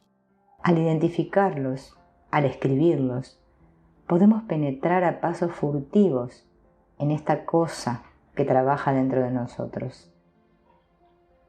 Quizás podemos descubrir el talento de escribir como tantos novelistas, o tocar el piano, o cuidar un huerto, o realizar estudios, o complacernos, por fin. Es el inconsciente colectivo lo que nos trabaja, según Jung. Inconsciente transmitido de generación en generación en la sociedad y que acumula la experiencia del humano. Es innato y por lo tanto existe, fuera de todo rechazo y experiencia personal. Este concepto evidentemente tendría corolarios teóricos importantes y también en la conducción de la terapia. Recordemos que si bien Freud descubrió el inconsciente, lo no expresado, el alma colectiva, Jung introdujo el inconsciente colectivo y Moreno postula el co-consciente y el co-inconsciente familiar y grupal. Aproximadamente a la misma época, en los años 60 y 70, François Dolto, Nicolás Abraham y sus alumnos, así como Iván Boszormenyi-Nagy, se plantean el problema complejo de la transmisión transgeneracional de conflictos no resueltos, odios, venganzas, vendetas, de secretos no dichos, de muertes prematuras y de la elección de la profesión. ¿De qué depende nuestra cuenta bancaria? Es posible que todavía no lo hayas descubierto, pero todo está en función de lo que sucedió en la familia, de su historia. El árbol genealógico forma nuestra concepción del dinero y del territorio. Desde la infancia, la familia inyecta en nuestras mentes sus deseos en forma de temores. Por lo tanto, pregúntate sobre esos temores y tal vez puedas responderte la pregunta. El dinero en nuestra sociedad tiene mucho que ver con el pecado. El dinero es un poco como un espejo, como el cuerpo que lo carga todo. Le han lanzado todo tipo de proyecciones negativas y está todo sucio. Cuando considero que el dinero es algo sucio, entonces me prohíbo ganarlo. ¿Cuántas veces hemos escuchado qué asco de dinero? Incluso una copla suena: el dinero, el que inventó los dineros, castigo se ha merecido. Algunas familias transmiten generación tras generación la creencia de que es incompatible ser rico con triunfar en otras facetas de la vida, como el amor. Hay quien dice que el dinero da la felicidad. La felicidad no es dinero, no es un objeto, es un don que se da al otro. Lo importante es sentirse con el derecho a la prosperidad, no poner límites a lo que se puede poseer o no. El límite de lo que poseo es un límite mental. Igual que las fronteras entre los países, cuando sé que todo lo que hay en el universo es de todos por igual. ¿Qué hay de malo tener dinero en el banco por si vienen las vacas flacas? El dinero es como la sangre, si no circula provoca enfermedades. Hay personas que establecen la prioridad en el ahorro, es no gastar ni un centavo. Son las personas que no invierten, solo acumulan. La obesidad sería un síntoma de esta disposición. Es lo que ocurre cuando tenemos mucho dinero guardado pensando en el futuro, donde el miedo al futuro no es otra cosa que desconfianza en el presente. Hay un buen ejemplo en el funcionamiento del corazón. Este bombea sangre sin parar durante toda tu vida y nunca guarda nada, vacía para poder llenarse nuevamente. La actitud de guardar un montón de cosas inútiles nos encadena. No son los objetos guardados lo que estancan nuestra vida, sino el significado de la actitud de guardar. Cuando se guarda, se considera la posibilidad de falta, de carencia. Se cree que mañana podrá faltar y que no tendrás manera de cubrir esas necesidades. Con esta idea, le estás enviando dos mensajes a tu cerebro y a tu vida. que no confías en el mañana y que piensas que lo nuevo y lo mejor no son para ti. Para tener dinero hay que aprender a amar el dinero, sabiendo que es una energía que puede ser mal o bien empleada. El diablo es el símbolo del dinero mal utilizado y Dios simboliza el buen uso del mismo. Comienza por ponerle un precio a tu hora de trabajo, es decir, de vida. La vida no se gana, se vive. Decidirnos a dejar la infancia, que es un continuo pedir, y convertirnos en adultos, que es un continuo sembrar. ¿El dinero puede identificar nuestro nivel de conciencia? Sí. Hasta que no ganamos dinero usando nuestro talento creativo no podemos considerarnos adultos. En general vivimos en una sociedad infantilizada y como niños solo sabemos pedir. El dinero tiene un valor económico y otro emocional. No vale igual el dinero de una herencia que el dinero del emigrante. No es lo mismo el dinero del nuevo rico que el del avaro. Hay mucho dinero distinto. El dinero aristócrata, el culpable dinero católico, el orgulloso, dinero protestante o el dinero incestuoso. Si tememos quedarnos en la miseria, nos van a enviar a mendigar a una ciudad para que vivamos nuestro miedo y así lo superemos. Hay un proverbio chino que dice: el ayer es dinero gastado, el mañana es dinero por venir. Usa pues el día de hoy, que es dinero en efectivo. En el cuerpo vamos cargando a nuestra familia. Nuestro cuerpo refleja los problemas o enfermedades heredadas del árbol. No debemos caer en la trampa de buscar recetas infalibles, porque no las hay. Pero podemos dar unas pocas orientaciones que nos sirvan como base. Asignar un ancestro a cada órgano o área corporal es parecido a la tarea en la que se han enfrascado y se siguen enfrascando muchos neurólogos localistas, la de asignar funciones cognitivas concretas a zonas cerebrales concretas. La conclusión a la que llegan es que hay especialización hasta cierto punto, porque en el cerebro, igual que en el universo, primero, todo interacciona con todo y segundo, descubren que se trata de un holograma, de manera que todo está contenido en cada parte del todo. En cada zona corporal conviven tres informaciones. 1. La memoria de nuestro árbol genealógico. 2. La memoria biográfica personal. Y 3. Los mensajes que el sabio interior nos envía a través del cuerpo. 1. La memoria de nuestro árbol genealógico. La familia está viva en la piel, en el cuerpo, está hablando. Hasta tal punto que podemos reconocer a nuestro árbol por la huella que éste ha dejado en nosotros.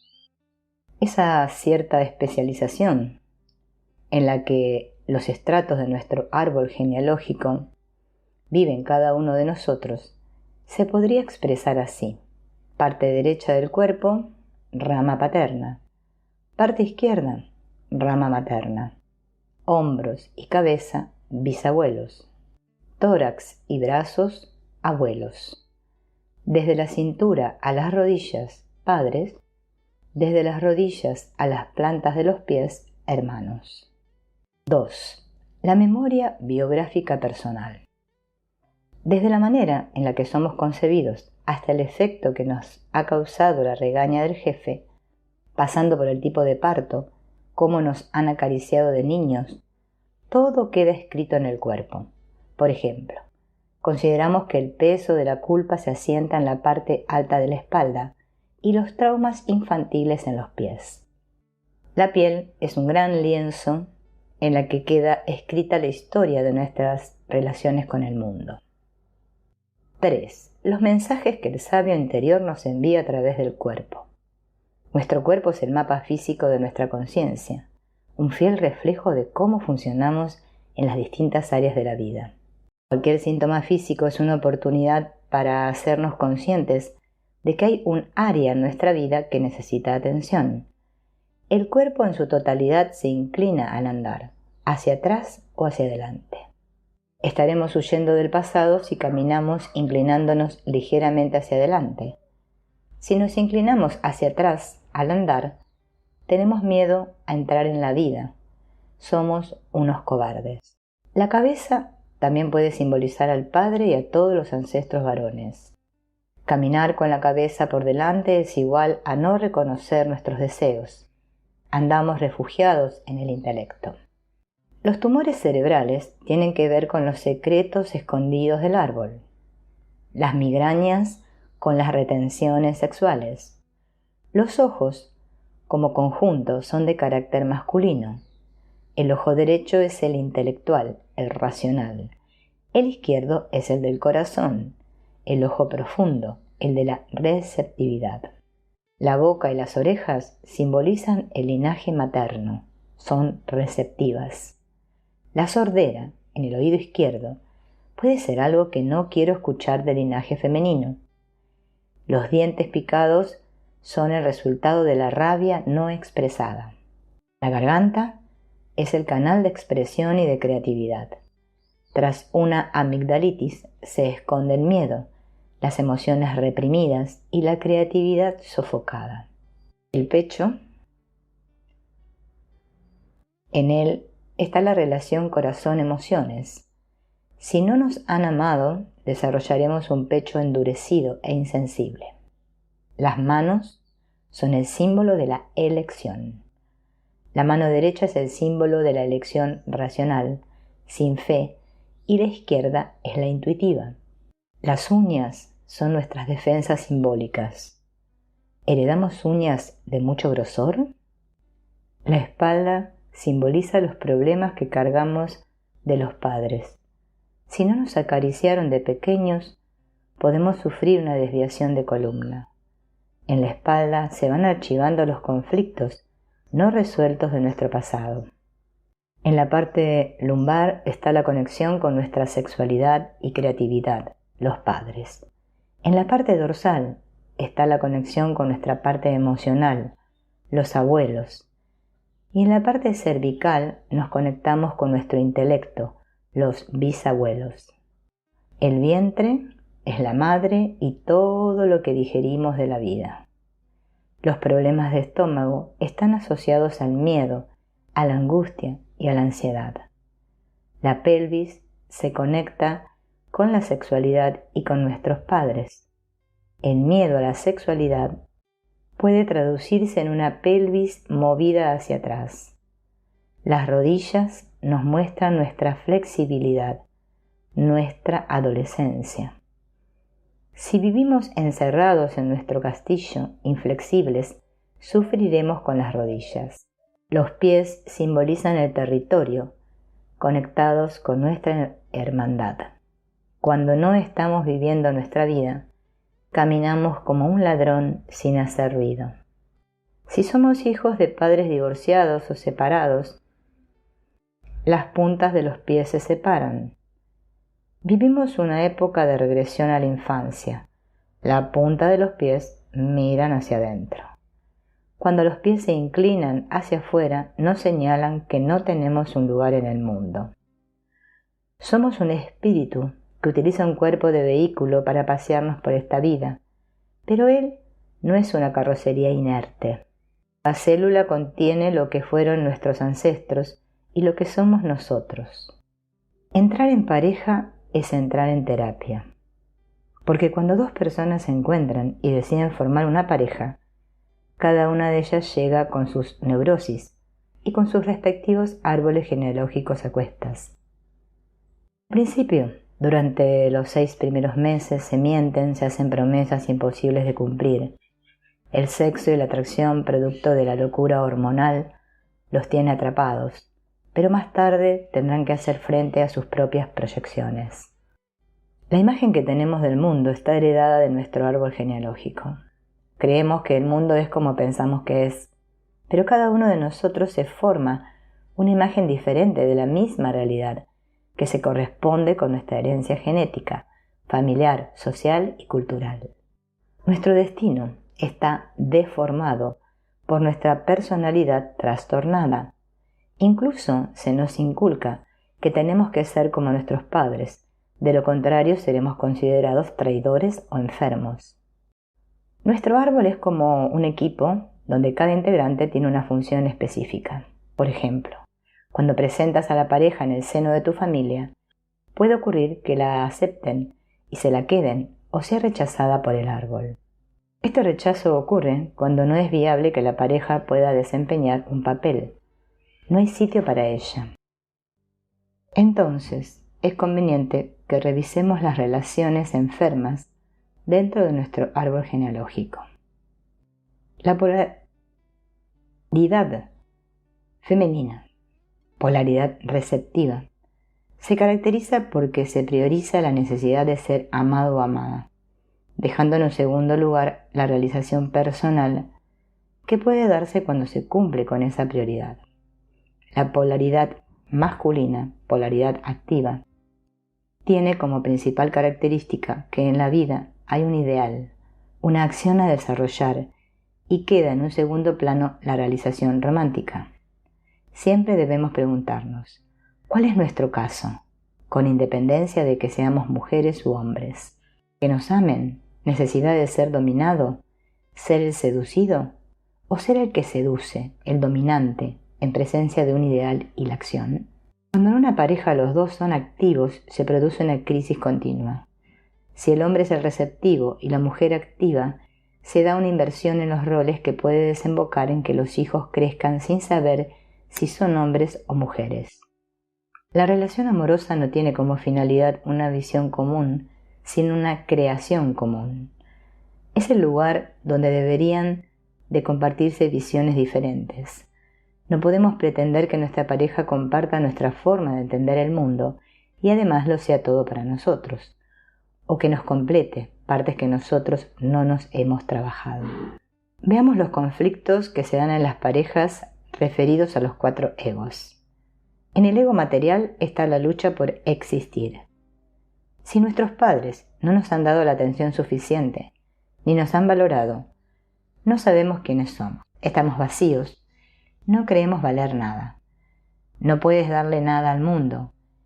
En ese estado buscamos en la pareja todo lo que creemos que no somos. Acabamos encontrando como pareja a otra persona que también se siente vacía. Uno activo y el otro pasivo, uno adorará al otro y este último se dejará adorar. Uno interpreta el papel del adulto y el otro el del niño. Cada uno se basa en el otro. El que admira al otro acaba abandonándolo, después de hacerlo caer de su pedestal.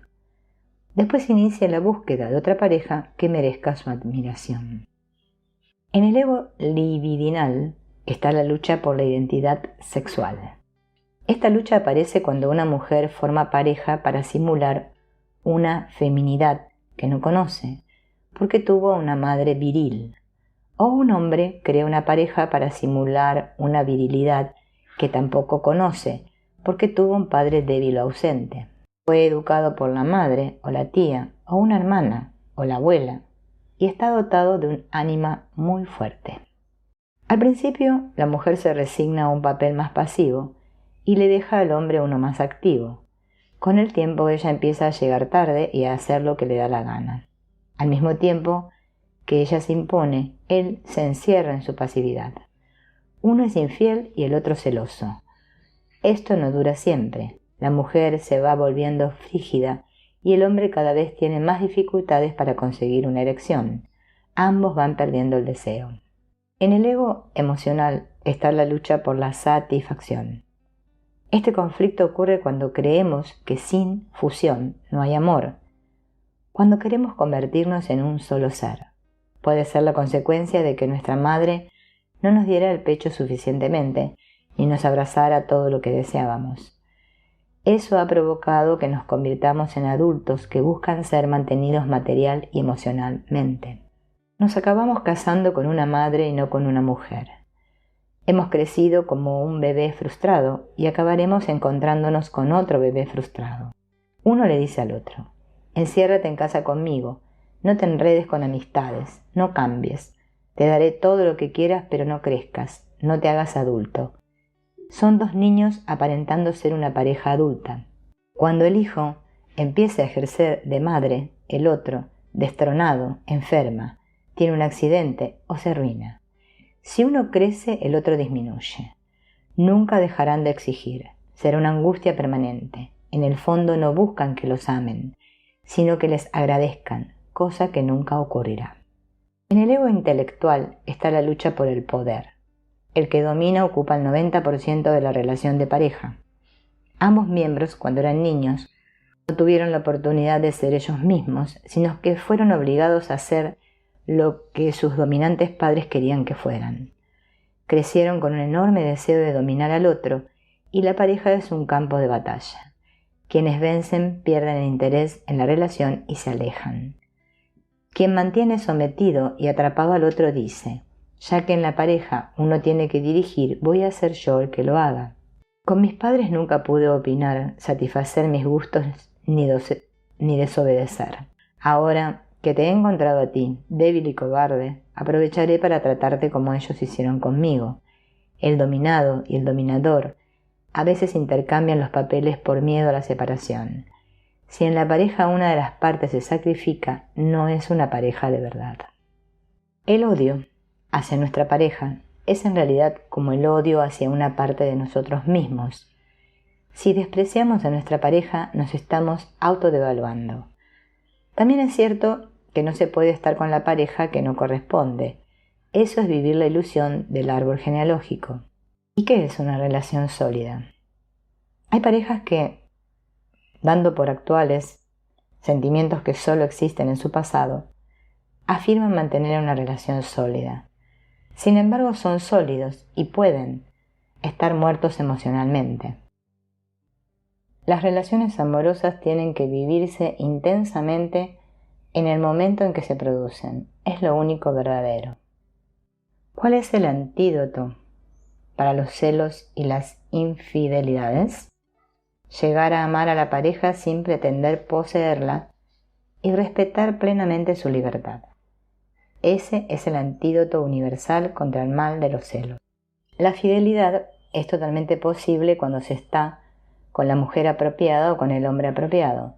Si no es así, se vive o bien en el sacrificio, una vida de represión y frustración, o en el adulterio, que es un afluente más del río de la cobardía. Hay 7 relaciones posibles entre los miembros de la pareja. Madre-hijo. La madre protege al hijo, pero la mantiene en una condición infantil, no la deja crecer, ha de pedir permiso para todo. Padre-hija. Se da cuando hay diferencia en las edades. La hija busca un padre. Si eres mi padre, me proteges. Hermano-hermana. Provoca luchas por el territorio, conflictos por el espacio que se comparte. En su vertiente positiva, al ser una relación de igual a igual, se comparten gustos, aflicciones, costumbres, etc. Amigo-amiga. Si no somos amigos, la relación no dura. No te dejo que veas a tus amistades a causa de los celos y la posesividad. Es por tanto una posibilidad que tiene que ser explorada. Amante-amante es una relación donde está presente el nivel sexual y pasional de la pareja, donde se relacionan utilizando sus egos libidinales. Maestro-discípulo, uno suministra información al otro desde una posición de partida donde tiene un nivel mayor de conciencia. Maestra-discípulo, en este caso es la mujer la que suministra la información, la que tiene un mayor nivel de sabiduría. Lo adecuado es ir rotando entre los distintos papeles. Todo debe estar fluyendo continuamente. El sabio Jung escribió que la vida no vivida es una enfermedad de la que se puede morir. Analizar las causas de muerte de nuestros ancestros nos permite descifrar información sobre las circunstancias vitales de los mismos y sobre su psicología. Es descodificar la lengua secreta de lo no dicho y por lo tanto que permanece latente, pero inaccesible a nuestras posibilidades de recuperación de recuerdo. Recordemos que conocer nuestro árbol genealógico es conocernos a nosotros mismos, llave para la transformación y la sanación. ¿Qué pone fin a una vida? Dice Jodorowsky que muchas personas se encuentran bien dentro de su sufrimiento. Si su calvario terminara, su vida perdería el sentido. Desde su niñez se acostumbraron a perder y a fracasar. Aprendieron que la vida es una dolorosa trampa de la que solo se liberan muriendo. Observemos qué tipo de enfermedades acabaron con nuestros ancestros y qué pistas podemos encontrar en ellas para saber qué hay que sanar en nuestro árbol. Una enfermedad mortal. Toda enfermedad tiene su raíz en un conflicto, en un trauma, en una prohibición. El cuerpo nos envía un mensaje para que lo resolvamos mediante la enfermedad o el síntoma. La muerte es un fracaso de una conciencia que no alcanzó a entender esa llamada de socorro. Por ejemplo, morir de un infarto es morir por falta de amor. Un accidente mortal o un suicidio. Consideremos que un accidente es un suicidio encubierto, aunque sea duro de asimilar. Tomar la decisión de despedirse de la vida es la mayor huida a una situación desesperada, cuando ya se han agotado todos los recursos o cuando se carece de ellos. Pueden existir graves problemas psicológicos detrás, pero también cuando en el embarazo los padres transmiten al feto su deseo de abortarlo, si éste llega a nacer, estará toda la vida tentando la muerte hasta que la encuentre. Un asesinato.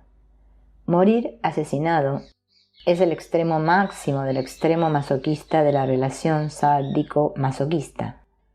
Puede que el extremo sádico lo represente un enemigo de guerra, un terrorista, un mafioso, un loco o la propia pareja. Todos ellos no serán otra cosa que la proyección de su propio yo violento que ha ganado la partida. También se puede morir con muchísimos años, de viejo. La longevidad podría ser síntoma de que se ha alcanzado un nivel de conciencia superior a los de los demás miembros del árbol. En la actualidad podemos preguntarnos, ¿muchos de los que superan los 100 años han crecido en el espíritu? La sanación del árbol pasaría por darnos lo que a ellos le faltaron. Lo que me doy, amor, aceptación, alegría, etc., se lo doy al árbol. Conocer nuestro árbol genealógico es inconsciente. Es conocer el inconsciente, con sus problemas y bendiciones. La familia es el inconsciente. El linaje del que tenemos más información es el que tiene más peso en nuestra formación. Es la rama que tomó posesión de nosotros. Sin embargo, debemos llevar mucho cuidado con todo lo desconocido, ya que podemos estar repitiendo dinámicas inconscientes. Debemos tener muy claro que toda la información se va transmitiendo de generación en generación. Pero, cuando entre dos generaciones hay un problema grave, se corta esa transmisión. Por lo tanto, es posible influir que si no sé nada de mi abuelo paterno, es a consecuencia de que mi padre tuvo un problema con él. Ese abuelo se convierte en una trampa. Alguien de la siguiente generación podría quedar excluido en un ejercicio de fidelidad muy poco consciente. Al árbol le gusta repetirse. ¿Por qué hay ancestros que se borran del mapa del árbol para siempre? Podríamos responder a esta pregunta a modo de hipótesis. Hay un corte afectivo.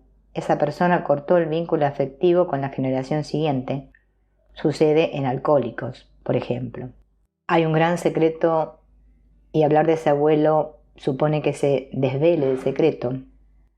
Los mayores secretos que nuestra sociedad considera tabú son los referidos a la muerte y el sexo. Por ejemplo, un escándalo sexual, un suicidio, puede pasar a ser un accidente del que se saben pocas cosas. Podemos añadir las adicciones al alcohol o al juego, las grandes ruinas económicas, la violencia familiar, los exilios y la cárcel. La no información es en sí misma una información, y además de mucha relevancia. La negación es un mecanismo de defensa que consiste en cegarse a una realidad. El pensamiento y el lenguaje van unidos.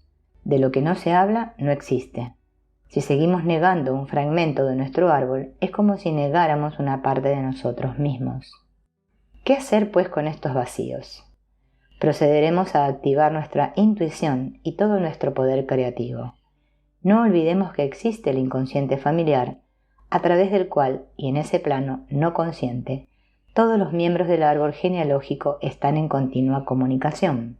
Es sanador crear una historia para cada ancestro del que nos falta información. El contenido de la misma deberá ser totalmente positivo.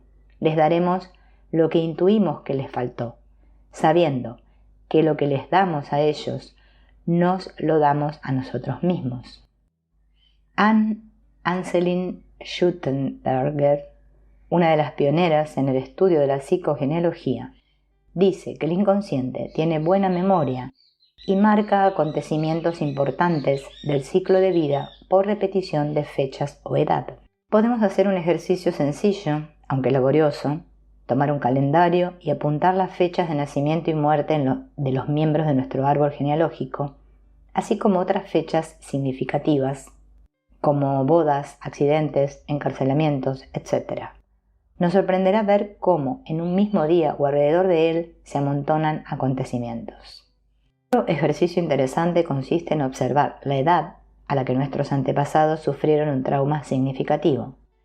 Veremos que se repite en algunos de sus descendientes de manera idéntica o camuflada. Por ejemplo, una mujer debe ser internada con diagnóstico de esquizofrenia a la misma edad en que su madre fuera internada por la misma causa y que su hija tuviera la misma edad que ella tenía en aquel momento.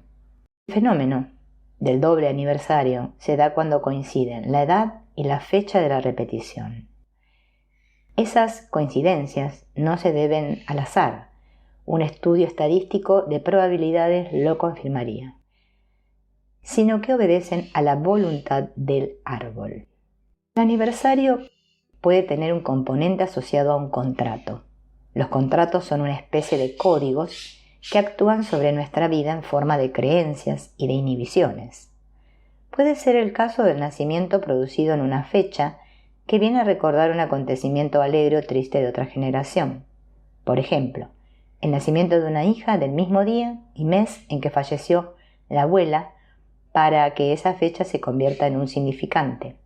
El contrato dice en letras grandes que viene a desempeñar la misma función que tenía la abuela. Nacer en una fecha dada es un abuso. La programación viene de fuera. Los abusos se oponen a nuestra realización, cuando hay demasiado o demasiado poco. Un ejemplo son los llamados hijos de reemplazo, que nacen el mismo día en que murió o se enterró a otro hijo que lo precedió, cuya madre no hizo el duelo. También podemos considerar otro abuso el hecho de repetir el nombre del difunto en la nueva criatura, con lo que estamos diciendo que viene a sustituir al muerto. Programarnos para morir en otra fecha es una lealtad. Cualquier contrato de los que hablamos se cumple siempre por lealtad y por miedo a dejar de pertenecer al clan, es decir, por miedo a las consecuencias. Nos programamos para vivir el mismo número de años que nuestros padres. Pongamos como ejemplo a una abuela que muere joven a los 45, la hija cuando llega a esa edad hace una crisis fuerte y tiene un accidente, y la nieta cuando llega a esa edad también cae enferma. Son lealtades inconscientes hacia una figura de autoridad en el árbol. Aceptamos que las cosas se deben de hacer de una manera determinada, la que nos impone nuestro árbol. En la familia se repite un sinfín de circunstancias, como nombres, fechas, formas de nacer y formas de morir, entre otras, que inciden en nuestro actuar y van generando depresiones o neurosis. A estas coincidencias se las llama la trampa. Hay un caso en que una madre llegó a la consulta porque su hijo desde hacía un par de años sufría un accidente siempre en la misma fecha. Descubrieron que el abuelo paterno del joven se había suicidado en esa fecha, la misma edad que tenía el muchacho cuando llegó a la terapia. De alguna manera el hijo empezó a realizar la historia de su abuelo inconscientemente. Y para romper con ese vínculo, toda la familia fue al cementerio a honrar a su familiar muerto, haciendo un discurso y una ofrenda para sanar el alma perdida por el suicidio. Un árbol sano es el que permite la mutación y un árbol enfermo el que desempeña la repetición. Un árbol sano deja que las nuevas ramas nazcan y crezcan libremente a partir de su tronco. Un árbol enfermo se empeña en que las ramas nazcan sobre las heridas de ramas caídas. Sanar es ser feliz, es encontrar la alegría de vivir. Sanar consiste en llegar a ser uno mismo, llegar a la belleza. Eso es sanar el árbol. En general somos lo que nuestra familia, nuestra sociedad y cultura ha querido que seamos. Estamos desconectados de nuestra esencia, de lo que podríamos definir como nuestro ser esencial. Veamos algunos ejemplos. Por ejemplo, si tenemos un nudo sadomasoquista, estaremos sanando nuestra violencia cuando la pongamos al servicio de otros. Por ejemplo, me convierto en un gran cirujano. Un ladrón llegará a la sanación siendo un gran negociante. Un narcisista obtiene mucho placer al ayudar a la gente y así transforma su problema en algo positivo que sana a los demás. Eso es lo que debemos hacer con todos los nudos, transformarlos en semillas de las que florezcan obras buenas para la humanidad. ¿Cuándo podemos darnos cuenta de que estamos sanando? Si nos sentimos libres de miedos, rabia, culpa, vergüenza, odio, crítica, desprecio a uno mismo, frustración, envidia, celos. Genograma y genosociograma. Genosociograma de genealogía, árbol genealógico, y de sociograma, representación de los vínculos, relaciones, es decir, del árbol genealógico con sus hechos señalados, los acontecimientos importantes, y puesta de manifiesto gráficamente de los lazos afectivos. El genograma es un árbol genealógico comentado, con algunas señales, utilizado sobre todo en terapia sistémica y por sociólogos que no son psicoanalistas y por lo tanto ahondan menos en los relatos de vida a la búsqueda de vínculos ocultos o inconscientes, lo cual hacemos en el genosociograma. El genosociograma es un genograma más investigado.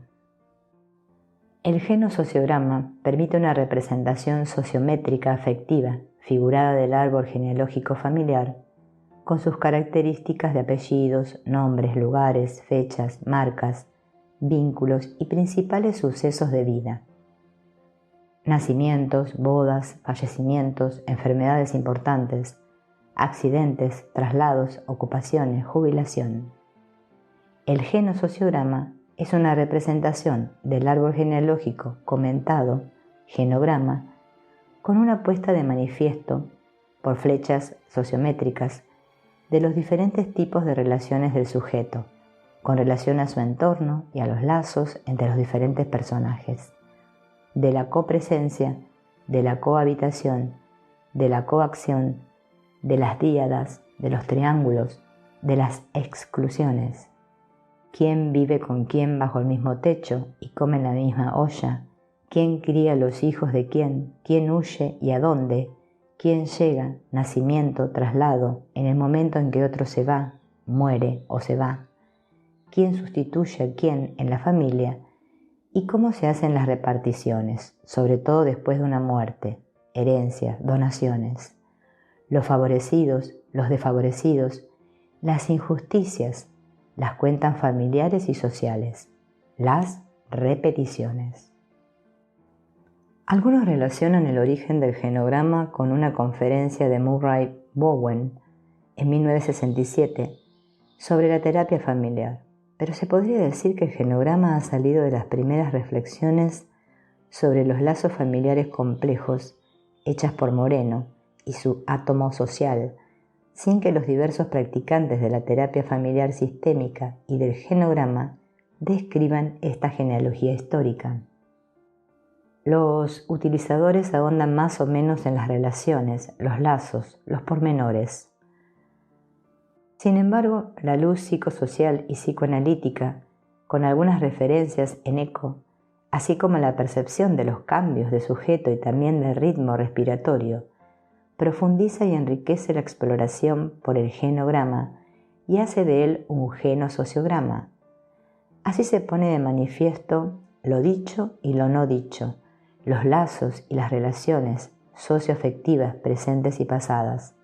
Se trabaja la comunicación no verbal y lo expresado, los agujeros y los olvidos, las rupturas, las roturas, las fracturas del alma, las sincronías y coincidencias de fechas de nacimiento, muerte, boda, separación, accidentes, aparición de enfermedades, fracasos en exámenes, los acercamientos, las fechas aniversarios o importantes del mundo personal del sujeto, de su mundo familiar, su átomo social y de su entorno socioeconómico, la realidad personal psicológica para que la persona comprenda mejor su vida y pueda darle sentido.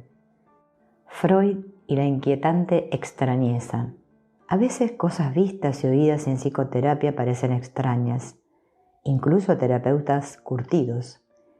Pero cuando se oyen varias veces en diferentes enfermos, cuando se escuchan sin idea preconcebida, cuando se oye de un oído atento, a la vez neutro y benévolo, todo lo que el ser humano puede contar, dichas cosas pueden dar sentido subjetivo para el sujeto paciente y sentido para el terapeuta, sobre todo si uno no está apegado a una teoría que sería probablemente reductora de lo que puede aparecer otra vez y que es inesperado. Y luego solamente pueden abrir nuevos paradigmas y volverse hechos clínicos, después científicos. Freud describe la inquietante extrañeza. Todo lo que en las personas, las cosas, las impresiones sensoriales, los acontecimientos o las situaciones despierta en nosotros el sentimiento de inquietante extrañeza y permite deducir de ello el carácter oculto y común a todos estos casos. La inquietante extrañeza será esta clase de lo espantoso, que se vincula con cosas conocidas desde hace mucho tiempo y desde siempre familiares. Nuestra encuesta fue llevada sobre una serie de casos particulares. Solo es a posteriori cuando se vio confirmada. Freud describe la inquietante extrañeza como el regreso inesperado de elementos que hubiesen tenido que estar superados desde tiempo o atajados y que quedarían del pasado del hombre primitivo, un regreso de lo arcaico, de elementos que hubiesen podido o debido estar reprimidos, vinculados al horror, la repulsión, la angustia, lo espantoso, vinculados a los tiempos que vivimos. Podemos discernir en esto, con María Torok, el efecto duradero y lancinante de un secreto de familia, la obsesión de un secreto familiar, o el regreso inesperado de lo reprimido, o los traumatismos de los horrores de la guerra. Encontramos en Freud una de las bases teóricas para apoyar, como otros terapeutas que practican lo transgeneracional, en las angustias, en los periodos de frío mortal, cercano al síndrome de Raynaud y de espanto, o las pesadillas repetitivas de descendientes de supervivientes a dramas, catástrofes y horrores innumerables de guerra. Estos síntomas aparecen frecuentemente en periodos de conmemoración o de aniversario. Que los hechos hayan sido callados, sabidos y no dichos u ocultos, secreto y también no dicho, o históricamente conocidos pero no hablados dentro de la familia, recuerdos de guerra, campos, bombardeos, cataclismos. Son signos cercanos a traumatismos de viento de bala de cañón. Terapia familiar y genograma, genosociograma. La emergencia de la familia, de la película y del video sobre la escena terapéutica puso de manifiesto la importancia de los vínculos y del modo de comunicación en la familia, su salud o su enfermedad, y permitió precisar o incluso afinar y conceptualizar el genosociograma como herramienta de investigación y de tratamiento. Lo que vamos a llamar terapia familiar sale de las investigaciones de Frieda Fromm Reichmann, quien hacia 1948 se interroga sobre los esquizofrénicos y trabaja con sus familias, los filma y los hace filmar. Si el sueño fue, según las propias palabras de Freud, la vía real hacia el inconsciente, la familia del esquizofrénico y sus interacciones, filmadas y estudiadas a cámara lenta, sería la vía hacia el desciframiento del universo interior de las familias y de los estilos y modos de comunicación verbal y de expresión no verbal. Hacia 1956, en la Universidad de Stanford en Palo Alto, después de Frieda Fromm-Reichmann, otros exploradores alrededor de Gregory Bateson, Jay Haley, John Wickland, Don Jackson y Paul Watzlawick y la célebre terapeuta familiar Virginia Satir empiezan a hacer investigaciones en esta dirección. Se podría decir que es gracias a una coincidencia feliz de circunstancias, serendipity, que tanta gente de alto nivel y de formaciones diferentes se encontraron en Palo Alto, juntas para intercambiar y confrontar puntos de vista de disciplinas diferentes. Es así como el grupo de Palo Alto se estructuró. La mayoría de entre ellos benefician del tiempo de su año sabático en Palo Alto, California, como Fellows del Institute for the Advanced Study in the Behavioral Science. El grupo llamado de Palo Alto. Lo que se llama el grupo de Palo Alto enuncia la hipótesis del doble nexo, doble coacción, trastorno grave de la comunicación en la familia. Se emiten mensajes, pero más que contradictorios, están estructurados de tal modo que mientras afirman algo verbalmente, afirman al mismo tiempo otra cosa de otro modo. Por ejemplo, por el lenguaje del cuerpo, y por lo tanto las dos afirmaciones se excluyen o se bloquean. Es un doble mensaje doblemente coaccionante. Así, si el mensaje es una orden, hay que desobedecerla para obedecerla. Pero también está prohibido hablar de ello, o incluso comentar el hecho que es confuso, contradictorio y obligatorio. Una persona acogida en una situación de doble coacción corre el peligro, por lo tanto, de encontrarse castigada o de sentirse culpable cuando percibe las cosas correctamente y de estar designada por su familia como mala o loca, el enfermo designado, por haber mostrado que hay una desarmonía, una disonancia entre lo que ella ve, percibe y lo que debería ver o sentir. Esta terapia familiar clásica salida del grupo de Palo Alto se apoya, en su proceso teórico, sobre la idea de sistema y de homeostasía, es decir, de equilibrio y de reglas de la familia. Los practicantes del Mental Research Institute, como Watzlawick, así como Whittaker y Napier, hablan ya de terapia familiar sistémica surgida del pasado del paciente, de la terapia familiar sistémica, y 20 a 30 años después utilizan el genograma. Terapia sistémica estratégica. También hay una corriente de terapia familiar intergeneracional. Los sistémicos de esta escuela teórica, designada como terapia sistémica estratégica, usan la paradoja, lo que lo provoca, el enfermo designado y su familia.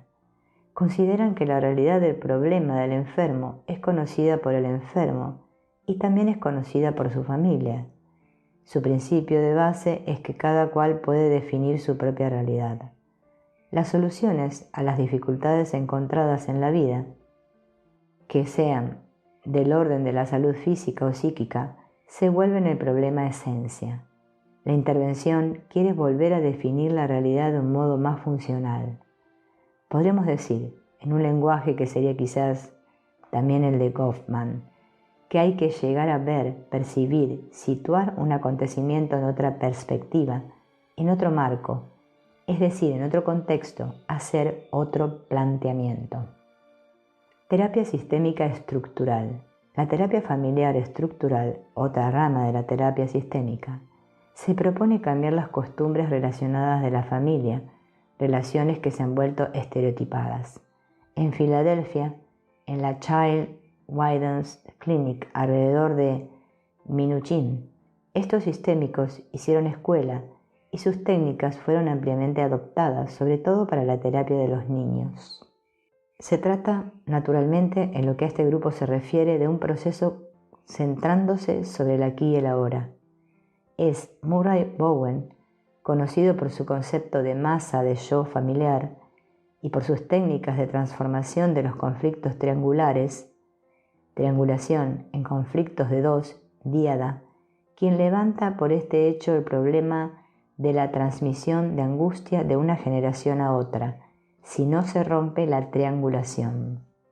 En una entrevista en 1991, en la revista Time, para su puesta en escena de Mademoiselle Julie de Strindberg en el Teatro Real Dramático de Estocolmo, Ingmar Bergman decía: «Esta obra habla de las 3 heridas psíquicas de Mademoiselle Julie. Hay gente en este mundo que han elegido llevar la culpabilidad de los demás, y ella es de estas. Naturalmente, esta obra, como cualquier otra de Strindberg, se inspira de una experiencia autobiográfica y cuenta la angustia del hijo de la sirvienta y de los dramas familiares repetitivos de la vida del autor. Es como la túnica de Nessus que pega a la piel del que almacena la angustia de los ancestros». Terapia familiar psicoanalítica. Pero la evolución que más nos interesa reside en las terapias familiares que, saliendo de bases psicoanalíticas, intentan una extensión de los conceptos y herramientas analíticas a la familia, considerada como una serie de díadas. Nick Ackerman basa su práctica en conversaciones duales para ayudar a la familia a tomar conciencia de las ideas erróneas y particularmente de los remanentes del pasado. Lealtades invisibles. Pero el terapeuta de esta escuela de Filadelfia, quien aportó una ampliación del enfoque transgeneracional, es el psicoanalista de origen húngaro Iván Boszormenyi Nagy. Para él, este concepto es el que le distingue claramente de la escuela de Palo Alto. Las relaciones son un nexo mucho más significativo que los modelos transgeneracionales de la comunicación, de las relaciones que deben tener en cuenta la justicia y la equidad en el seno de la familia.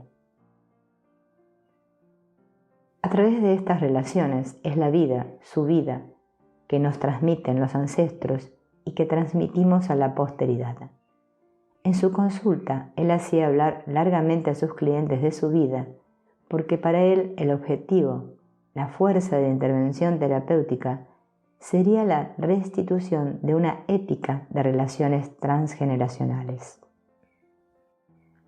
Lo que más llama mi atención es que los terapeutas fundadores de los transgeneracional, aunque las relaciones con los padres de los padres, los nexos con los ancestros corren a lo largo de la reflexión y práctica terapéutica desde Freud, de un modo u otro, estos psicoterapeutas proceden todos de Europa del Este y de Europa Central. Quizás se deba este hecho a la herencia de la inmigración y de la doble cultura. Quizás es esto una prueba más del arraigamiento de cada cual en su cultura, en sus raíces, que sea consciente o más bien inconsciente. En los países del Este, en Europa Central como en Rusia, en los eslavos como alrededor del Mediterráneo, la familia es un átomo social muy fuerte, un nido, un clan soldado, una matriz, a partir de la cual uno se construye y encuentra su identidad.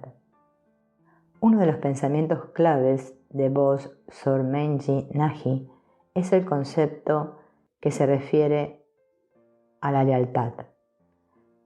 Concepto que se refiere a 2 niveles de comprensión. Un nivel sistémico, es decir, a un sistema social, y un nivel individual, es decir, psicológico. La lealtad se compone de la unidad social que depende de la lealtad de los miembros del grupo, el cual grupo cuenta con la lealtad de sus miembros y de los pensamientos, las motivaciones de cada uno de los miembros como individuo.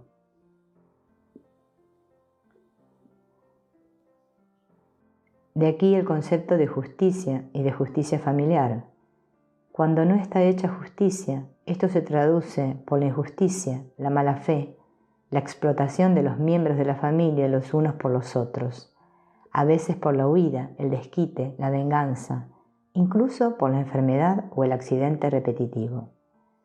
Cuando de otro modo hay afecto, atenciones recíprocas y las cuentas familiares están mantenidas al día, se puede hablar de balanza de las cuentas familiares y del gran libro de las cuentas de la familia, en el cual se ve si está en crédito o en débito, si se tienen deudas, obligaciones, méritos, sin lo cual se tiene, generación tras generación, una serie de problemas. La parentificación. El tercer concepto fundamental de Vos-Sormenji-Nagy es el de parentificación. La parentificación es una inversión, una mala concepción de los méritos y de las deudas. La deuda más importante de la lealtad familiar es la de cada hijo frente a sus padres por el amor, el cariño, los cuidados, el cansancio y las atenciones que recibió desde su nacimiento hasta el momento en que se vuelve adulto. El modo de liberarse de sus deudas es transgeneracional, es decir, que lo que hemos recibido de nuestros padres lo devolvemos a nuestros hijos, lo cual no impide, cuando nuestros padres se vuelven viejos, que tengamos hacia ellos unas atenciones y deudas, entre las cuales la de ayudarles a vivir sus últimos años, pasar de la vida a la muerte. Pero la parentificación es la inversión de los valores, es decir, la situación en la cual los hijos, incluso de cierta edad, se vuelven los padres de sus propios padres. El mito familiar o la saga de la familia. Aquí se toca el campo de un mito familiar que solo se aclara cuando se entiende el sistema, este conjunto de unidades mutuamente interdependientes. Para Vos-Sormenji-Nagy, el individuo es una entidad biológica y psicológica, cuyas reacciones están determinadas tanto por su propia psicología como por las reglas del sistema familiar. En un sistema familiar, las funciones psíquicas de un miembro acondicionan las funciones psíquicas de otro miembro. Hay una regulación recíproca perpetua y las reglas que se refieren al funcionamiento del sistema familiar son tan implícitas como explícitas, pero esencialmente implícitas, y los miembros de la familia no son conscientes de ello. Lo esencial de las reglas se considera como adquirido y lógico en nuestra familia, por lo tanto sin explicación. El mito familiar se vuelve manifiesto a través del pattern de funcionamiento. Pattern es el modelo estructurado, el patrón, el dibujo. Ciertos se organizan según patterns o patrones que consideraríamos malsanos, pero no sé cómo cualificar de otro modo la traición, la vendetta, el asesinato, la defensa sana o malsana del honor de la familia. Estos ritos forman un conjunto, una especie de todo, de gestalt relacional, que está estructurado inconscientemente y que implica a todos los miembros de la familia. Cada uno de estos ritos contribuye a equilibrar las cuentas familiares, la posición o la actitud explotativa, que está equilibrada o no por una actitud generosa. Por momentos explotamos a nuestra familia y la situación. Un hijo explota a su familia porque se hace mantener, alimentar, albergar, etc., y al mismo tiempo les da amor u otra cosa. Hay una balanza, un equilibrio entre lo que está recibido y dado. Si no, síntomas más o menos graves aparecen. La herencia moral es tan importante, pensamos, como la herencia profesional o económica. Este código personal determina la escala de los méritos, ventajas, obligaciones y responsabilidades que son reacciones aprendidas, que están inscritas en la historia de la familia, la historia vivida y genética de la familia que se puede volver a encontrar. La contabilidad familiar, la seguridad de base, la injusticia. Hay una contabilidad familiar implícita. no solo se trata de dinero. Quiero decir, no es tanto el dinero que mi abuelo había dado a sus hermanos y a sus hermanas. Había dado dinero procedente de su trabajo. Había trabajado mucho y muy joven para mantenerles. Sobre todo había dado amor, afecto y apoyo, alegría, felicidad y seguridad básica. Esto se transmite entre los descendientes de mi abuelo y de sus hermanos y hermanas. Éramos 400 en París para celebrar las bodas de plata de mi tío en segundo grado y de mi tía en segundo grado Natalia. Seguimos, ahora somos primos al modo de Bretaña. Seguimos dándonos apoyos recíprocos. Uno de mis primos y su mujer siguen celebrando el aniversario de su abuela, muerta hace más de 50 años, e invitarnos a todos, aunque sea comiendo por turnos, pero es la familia y es una fiesta. Como se dice en Rusia, nos apretamos, estamos estrechos, pero estamos todos y nadie hiere ni olvida a nadie. Es un poco en este orden de ideas que encontramos la contabilidad de los méritos y deudas, según Bosor Menshinaji, tal como creí comprenderla según sus escritos. Pero hay injusticias sufridas que hacen daño. Lo veo con bastante frecuencia en la aparición de cánceres vinculados al estrés y el resentimiento, entre otros factores. La gente no consigue perdonar la injusticia sufrida. Está vinculada a esta contabilidad tan compleja del gran libro de cuentas de la familia, de lo que le es debido y de lo que debemos a los demás para la balanza de las cuentas para saldar toda cuenta. Mi experiencia terapéutica de los 30 últimos años revela que el poner distancia geográfica, que la huida de un individuo no le libera realmente de lo que él llamaría sus deudas frente de su familia. No se puede evitar la tiranía de sus obligaciones evitando al acreedor. Una huida frente a las obligaciones familiares puede impregnar todas las relaciones humanas del individuo, petrificando por una culpabilidad insoportable, difusa y sin objeto. Puede volverse paralizado por una culpabilidad existencial amorfa e indefinible. Bosor-Menshinaji se pregunta si hay una realidad objetiva. ¿Puede existir la realidad objetiva en las relaciones? La palabra objetivo implicaría una ausencia de informaciones falsas o inexactas y una ausencia de distorsión de hechos por un desvío emocional. Para él, la objetividad tiene sentido en la relación entre dos personas solo si se acompaña de una toma de conciencia simultánea para cada una de ellas, de sus propias necesidades así como de las de la otra, ambas esforzándose al mismo tiempo de hacer que el otro sea el objeto de sus propios deseos y necesidades. Esto es un proceso relacional muy complicado. El pensamiento del autor es complejo, pero puede ser aclarado por referencias a Moreno y Carl Rogers, verse por los ojos del otro. Y sin embargo dice que no se debe olvidar que las necesidades del individuo comprenden la condensación de las cuentas relacionales no saldadas de su familia de origen, además de la reactivación de sus propios procesos psíquicos de la infancia.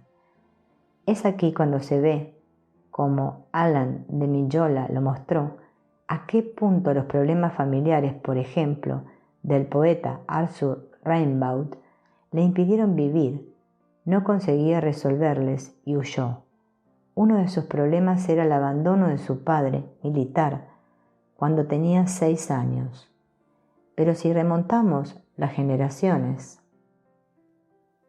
se ve el mismo hecho. Su bisabuelo había abandonado 100 años antes a su hijo de 6 años, y los padres del linaje seguían abandonando a sus hijos en la misma edad, marchándose o muriendo. Eran cuentas sin saldar de la familia de origen. Es esta reactivación, en la misma edad, que Josefina Hilgard llama el síndrome de aniversario o de doble aniversario, si el fenómeno se produce con cada uno de los hijos. Para comprender bien a una persona o a un individuo, se le define a partir de la extensión de sus necesidades de sus obligaciones, de sus compromisos y de sus actitudes responsables en su campo relacional familiar, sobre varias generaciones. Lo que puede hacer la terapia transgeneracional o el genosociograma es aportar una herramienta y ayuda para permitir a un individuo tener el valor de enfrentarse a las obligaciones y a la culpabilidad frente a las deudas emocionales impagadas. Según Bosormenji Nagy, no hay familia sin un fundamento subyacente de solidaridad o de lealtad intrínseca originaria, antes del nacimiento del hijo o de los hijos. Cuando la gente repite sin parar la misma actitud y que no cambian, y que están fijados en sus papeles, es que la fijeza de los papeles sirve a las necesidades de la red de las obligaciones familiares. En un sistema familiar donde los papeles están fijados, interdependientes, la resolución de las cuentas está bloqueada y por lo tanto repetitiva o siempre aplazada a más tarde. Es así como la neurosis u otros síntomas persisten. Cada individuo, para ir mejor y para resolver sus problemas, no puede conseguirlo mientras no puede contar sobre un orden justo, sobre relaciones interpersonales leales o sobre un cambio de perspectiva referente a la existencia y a los papeles complementarios. Ayudante ayudado, cuidante cuidado, como en la familia de Charles Darwin, siempre enfermizo y muy amado. La injusticia, el resentimiento. Mucha gente, muchos enfermos, piensan a menudo en los prejuicios que sufrieron. Vuelven a rumiar estas injusticias, están resentidos hacia el que les perjudicó. Hay una carencia, un hecho, algo, una injusticia, una promoción no recibida, un robo sufrido, una no atención cariñosa, un no reconocimiento que perfora a la persona y la trabaja, la roe desde el interior. El resentimiento está vinculado a un concepto cercano al de Bosormenji Nagy, el de no justicia, de injusticia sufrida. Como lo dicen los niños, no es justo. En alguna parte no se ha hecho justicia a la gente. Hay una injusticia, que sea de orden familiar, de orden conyugal o de orden profesional, a veces de orden nacional. La gente guarda un resentimiento que les atormenta y les mina del punto de vista de la salud hasta el cáncer o la muerte a veces. La injusticia del destino. Frecuentemente el sentimiento de injusticia es complejo. La injusticia, la desigualdad, se vive también respecto a la desigualdad del destino, referente a la salud, la resistencia física, la vida y la muerte. No es justo ser minusválido, enfermizo, morir joven, huérfano, tanto como la injusticia económica. Este sentimiento de injusticia del destino o de la suerte se acompaña frecuentemente de la culpabilidad del superviviente, el compañero que vuelve de un campo de concentración o de la guerra cuando sus amigos todos han muerto, en el hermano que sobrevive a un ahogo en el agua, a la hermana que sobrevivió a la terrible gripe española, de culpabilidad del que está provisto. El espanto transgeneracional, el traumatismo del viento de bala de cañón. Los cirujanos del emperador Napoleón, durante la terrible retirada de Rusia, habían observado el golpe traumático de ciertos soldados que habían rozado la muerte de muy cerca y sentido pasar el viento de la bala de cañón, matando o asesinando cerca de ellos a su compañero y hermano de armas. Algunos perdieron la memoria, como el coronel Chaveret. Otros fueron espantados y helados hasta lo más hondo del alma. Parece que la onda de choque que los conmovió se haya transmitido a algunos descendientes que están, a veces, helados hasta la médula o sienten malestares, angustias, constricción en la garganta, pesadillas en ciertos periodos de aniversario, por una especie de zoom de choques de frente, de las generaciones y del tiempo, un time collapse. No es justo, la injusticia sufrida, la verdadera justicia. No es justo no solo es el grito del corazón de los niños, sino también de mucha gente víctima de desgracias, víctimas del destino, enfermos, accidentes, malformaciones, cordón umbilical alrededor del cuello en el momento del nacimiento, seísmos, incendios, tormenta, ruptura de pantano, polución de playas, vandalismo alrededor de un partido de deportes, una fiesta salvaje improvisada, violaciones o agresiones sexuales, bombas terroristas o reivindicativas, errores de tiro o judiciales o largas huelgas, y que pagan los frascos rotos sin excusas. ¿De quién? Ni reparaciones. La experiencia clínica revela estos daños en las víctimas y sus descendientes.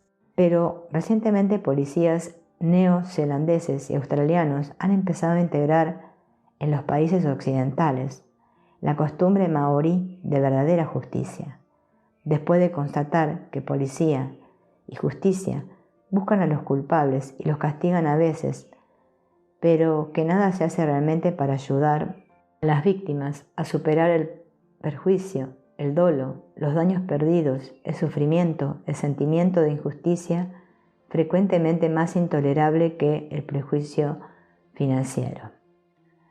La agresividad pasiva. Pero el sentimiento de injusticia puede también llevar a diversos comportamientos específicos de pobre víctima, manifestándose por una agresividad pasiva, evidentemente muy eficaz, tanto desde el punto de vista familiar como político. Por ejemplo, la madre que gime: «Ve al cine, cariño, no te canses poniendo una bombilla en el techo, puedo quedarme en la oscuridad». O aún las huelgas del hambre y la lucha de pasividad victoriosa de Gandhi. Lazos transgeneracionales y contabilidad de las deudas y méritos. La injusticia vivida. Los conceptos de lealtad invisible y de justicia, la contabilidad de las deudas y de los méritos, permiten una nueva luz en psiquiatría, psicoterapia, psicoanálisis, en medicina holística, en medicina de la persona global, en psicosomática. Si un ser realmente se vuelve adulto, si la persona llega a cierta libertad, también es libre de sus comportamientos, y esto implica una fluidez de los papeles y obligaciones en las relaciones interpersonales. Así, las estructuras de la familia ya no son inmutables. Pagando las antiguas cuentas, se recupera lo que debía ser la justicia en el sistema de esa familia, cada miembro inscribiéndose entonces en un nuevo equilibrio del crédito y de la deuda. Todos los acontecimientos relacionales y psicológicos están estructurados por una doble motivación: la estructura comportamental manifiesta y la estructuración obligacional oculta. Por consiguiente, las relaciones deben ser concebidas como siendo vinculadas a dos sistemas de contabilidad: el de las motivaciones manifiestas determinadas por el poder y el de la jerarquía de las obligaciones. Hay sistemas diversos de contabilidad, diferentes según cada cultura e incluso cada familia. Pero entonces, ¿dónde vamos a poner la preeminencia? Lo que hace que frecuentemente vemos a una víctima o una cabeza de turco crearse, o un enfermo designado y o que elige la enfermedad, tomar el relevo para resolver el problema de la familia. El esfuerzo terapéutico con relación a una familia, un individuo o un organismo sería restaurar la justicia y remediar a los daños sufridos por la cabeza de turco o la víctima. Pero esto no bastaría, porque el ex cabeza de turco se encontrará cogido en las fuerzas sistémicas o el sistema de la familia que ella perpetuó el proceso cabeza de turco. Habría que incluir en la estrategia terapéutica la dimensión de la culpabilidad de los que beneficiaron o se beneficiaron de la situación injusta. La injusticia vivida en las familias frecuentemente es la consecuencia de un hecho aparentemente banal, Cuando uno de los miembros recibió la herencia o todo el dinero o la casa grande o la fábrica o las joyas o la plata o los retratos de familia o el bello tapiz o el bufete de la tía Adela o algo significativo a expensa de los demás, y cuando se es el beneficiario o el perjudicado, esto se recuerda y se recuerda a sus hijos frecuentemente sobre varias generaciones. La hija mayor frecuentemente siente una injusticia vivida con relación a su hermano menor. Considerado como el mayor, la lealtad familiar supera las nociones simples de comportamientos, respetuoso de las leyes y del orden y de las tradiciones familiares. Hay, si se toman las nociones de Moreno, una espera en cuanto al papel. El individuo está sometido a las conminaciones a la vez de las esperas externas y de las obligaciones interiorizadas, que pueden ser las mismas o que pueden ser diferentes. En alguna parte, las obligaciones son el super yo en nosotros, o si se adopta la terminología de Eric Berne, es el padre o madre en nosotros. Pero no todo el mundo tiene este sentido del deber tan visible y tan claro. La componente de la obligación moral de la lealtad está vinculada primero al despertar del sentido del deber, de la equidad y de la justicia en los miembros leales. Faltar a las obligaciones lleva a sentimientos de culpabilidad que constituyen fuerzas sistémicas reguladoras secundarias. La homeostasia del sistema depende así de una entrada, input, reguladora de la culpabilidad. Se podría relacionar este estiramiento y esta doble conminación de la teoría de Leon Festinger sobre la disonancia cognitiva. Cuando son disonantes o discordantes las cosas, necesitamos hacerlas consonantes por necesidad de armonía interna. Esta necesidad de consonancia es individual. Esto se hace cerrándose inconscientemente a las informaciones, percepciones y sentimientos relativos a uno de los elementos, para favorecer lo que va hacia el otro lado de la decisión tomada, es decir, a dejar de ver la elección corneliana y a reducir la disonancia. Hay gente que es más o menos tolerante a la disonancia. Hay otros que hacen trampas y mienten o se mienten más fácilmente que otros y que no están molestos cuando la mano derecha no sabe lo que hace la izquierda. Hay personas que son sinceras pero no lúcidas sobre ellos mismos y sus sentimientos. Otros que hacen trampas y mienten sin siquiera darse cuenta, es decir, que reducen la disonancia reduciendo su percepción, o que son a tal punto tolerantes a la disonancia que no se dan cuenta siquiera de que las cosas son disonantes, discordantes o incompatibles. La coerción externa puede ser visible al observador, al sociólogo, al psicoterapeuta, y el interés consciente de la obligación puede ser contado por los miembros, pero solo se puede inferir los compromisos inconscientes del grupo a partir de indicios complejos indirectos y generalmente solo después de un largo análisis de la familia sobre cierto periodo. Al final de cuentas, la lealtad en una familia dependerá de la posición de cada individuo con relación a la justicia de su mundo, lo cual a su vez constituye una parte de las cuentas familiares e interesa también los méritos. Para comprender las funciones de un grupo, es importante saber quién está ligado por la lealtad, a quién y cómo, así como el sentido que cada cual da a la lealtad, y este sentido es muy diferente según los individuos.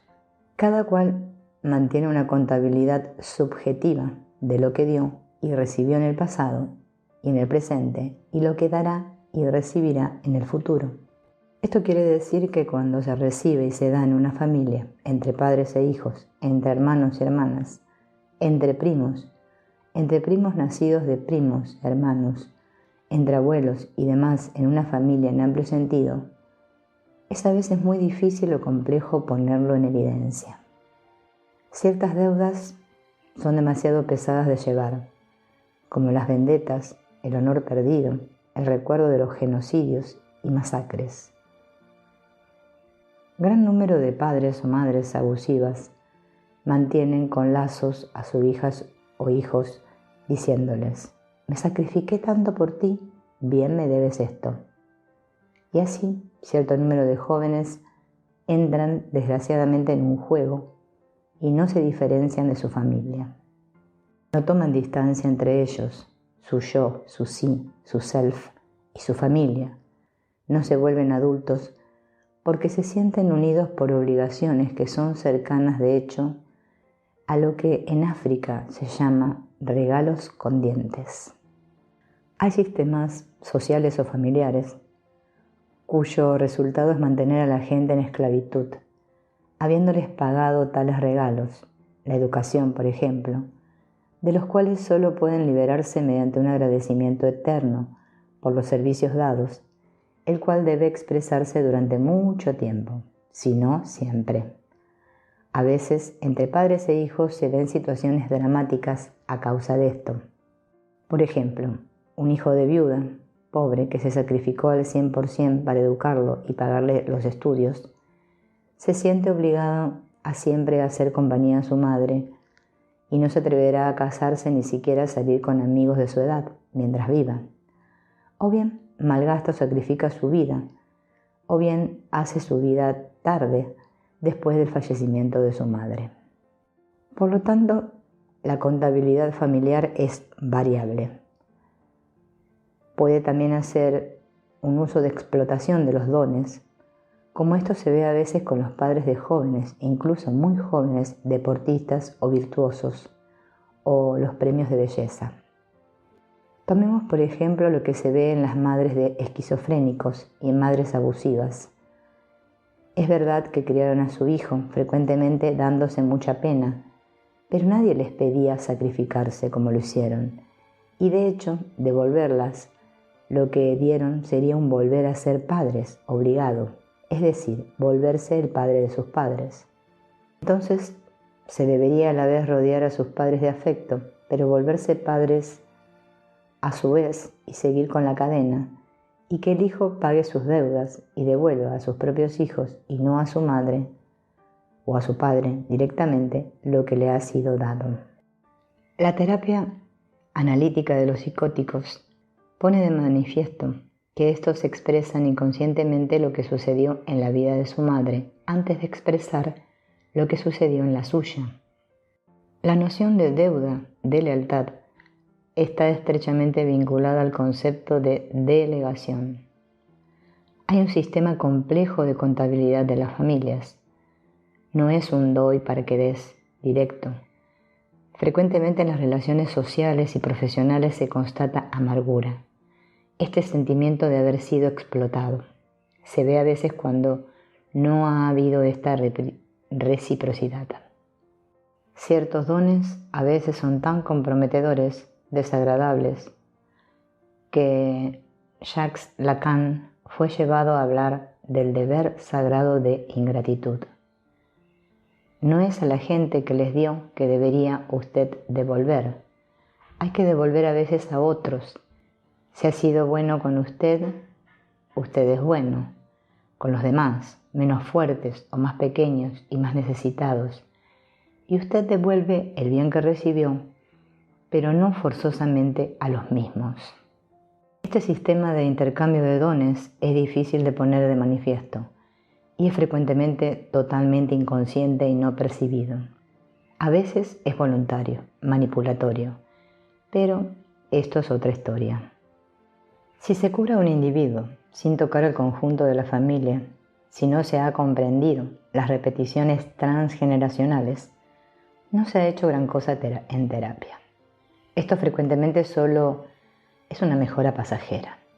Este modo de ver vuelve a plantear todas las psicoterapias existentes, clásicas y nuevas, incluidas las más famosas, las más serias, las más respetadas, incluida el psicoanálisis individual, si se quiere. Para que la gente cambie realmente y de modo duradero, el sistema familiar, social y profesional debe dejarles cambiar las creencias. Las creencias deben cambiar. Hay un impacto de la mirada de la familia y de la sociedad y del equilibrio familiar sobre el desarrollo de una persona, de su salud, de su enfermedad y de su recaída. Para ver y comprender lo que sucede, hay que levantar un mapa sincrónico de los sucesos familiares, es decir, ver lo que sucede al mismo tiempo en diversos miembros de la familia y no solo en un individuo. Hay que verlo a la vez en el aquí y ahora sincrónico y al mismo tiempo en el antes y en otro lugar, en la historia y la familia. Es decir, hacer una observación sincrónica y una observación diacrónica, llevando sobre varias generaciones. Lo más sencillo es hacer un árbol genealógico completado por dos hechos importantes y lazos significativos: un genograma o un genosociograma. Los hijos, por ejemplo, que fueron abandonados y dados en adopción, en alguna parte quisieran una reparación del daño que se les ha hecho, porque hubo carencia afectiva, abandono y rechazo vivido.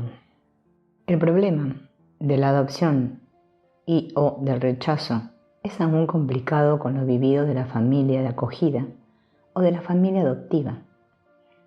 Los no dichos patógenos son nefastos, no tanto porque mantienen al niño en diferentes ignorancias, sino porque traducen la insuperable angustia de los padres referente a lo que esconden.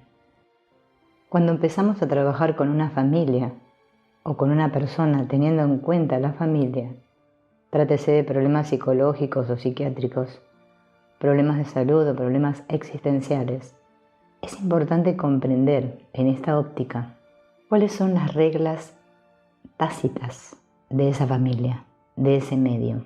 Hay familias regidas por la regla de las complementariedades. Hay gente que cuida y gente cuidada. Por lo tanto, hay gente que cuida de los demás y gente que está enferma, como la familia de Charles Darwin, en que todo el mundo era feliz en esta relación cuidante-cuidado familiar y de convivencia. Existen familias en donde la regla es el hacerlo todo para que el hijo haga estudios. El mayor no es el mayor de los niños, sino el primer hijo. Esto quiere decir que si el hijo es el segundo o el tercer niño en una familia pobre o de luto por la muerte del padre, la hija mayor empieza a trabajar joven para que su salario pueda ayudar a que su hermano pueda seguir estudiando. Se ven familias en que la hija mayor es secretaria, sin bachillerato, la segunda es asistente social, con un bachiller de 2 años, el tercer hijo, que es un hijo, es médico, bachiller más 7 años. Uno se pregunta por qué y cómo las hijas, la madre, han trabajado para criar al hijo y cómo lo viven después. Hay familias en las cuales, al contrario, la regla es la igualdad entre los hijos. Y familias en las cuales el hijo que se casa habita con sus padres y seguirá con la granja, y el segundo se irá, y cogerá la espada, la sotana o el barco. Y otra en que los hijos, incluso casados, seguirán habitando bajo el mismo techo. Y otras aún en donde se deja el nido tan pronto se alcanza la mayoría de edad. Hay familias en que las generaciones cohabitan bajo el mismo techo, otras en que el mayor guarda la casa, el castillo, la granja y los demás se van. Hay familias en donde se fabrica a un mayor que seguirá con los negocios familiares.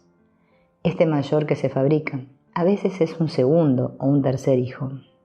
En esta elaboración de las reglas familiares es importante ver, cuando se mira un genosociograma, cuáles son las reglas y quién las elabora. Puede ser un abuelo, una abuela, una tía en segundo grado que hace la ley o que dice la ley y la transmite. A veces se ve en las familias a gente que solo consiguen casarse después de la muerte de su madre o de su padre. Cuando se empieza a percibir bien las reglas de la familia, se intenta, ayudar a una familia a alcanzar un menor disfuncionamiento de relación y un mejor equilibrio de las deudas y méritos para cada cual. Es decir, que se intenta restablecer las cosas para que nadie se sienta privado en la partición de las tareas, de los bienes, de los recuerdos, de los ingresos, de la educación recibida o por recibir. Si establecemos nuestra propia psicogenealogía, nos daremos cuenta de lo que significa para nosotros ser un miembro leal de un grupo dado, en particular de nuestra familia, porque cada uno debe incorporar el espíritu, las esperanzas, las peticiones, las expectativas de su grupo y utilizar un conjunto de actitudes específicas, permitiendo conformarse con las coacciones internas o incorporadas. Si no se asume este tipo de obligación, uno se siente culpable. Esta culpabilidad constituye un sistema secundario de fuerza reguladora, o sea, un feedback negativo al comportamiento desleal. Es decir, que la elaboración de la lealtad está determinada por la historia de la familia y por el tipo de justicia que esta familia practica y por los mitos familiares.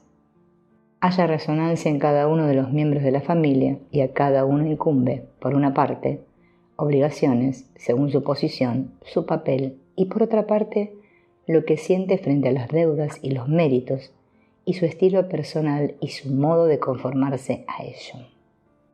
Es importante entonces hacer consciente y visible esta fidelidad a los ancestros que nos gobierna, tomar conciencia de ella, comprender lo que nos obliga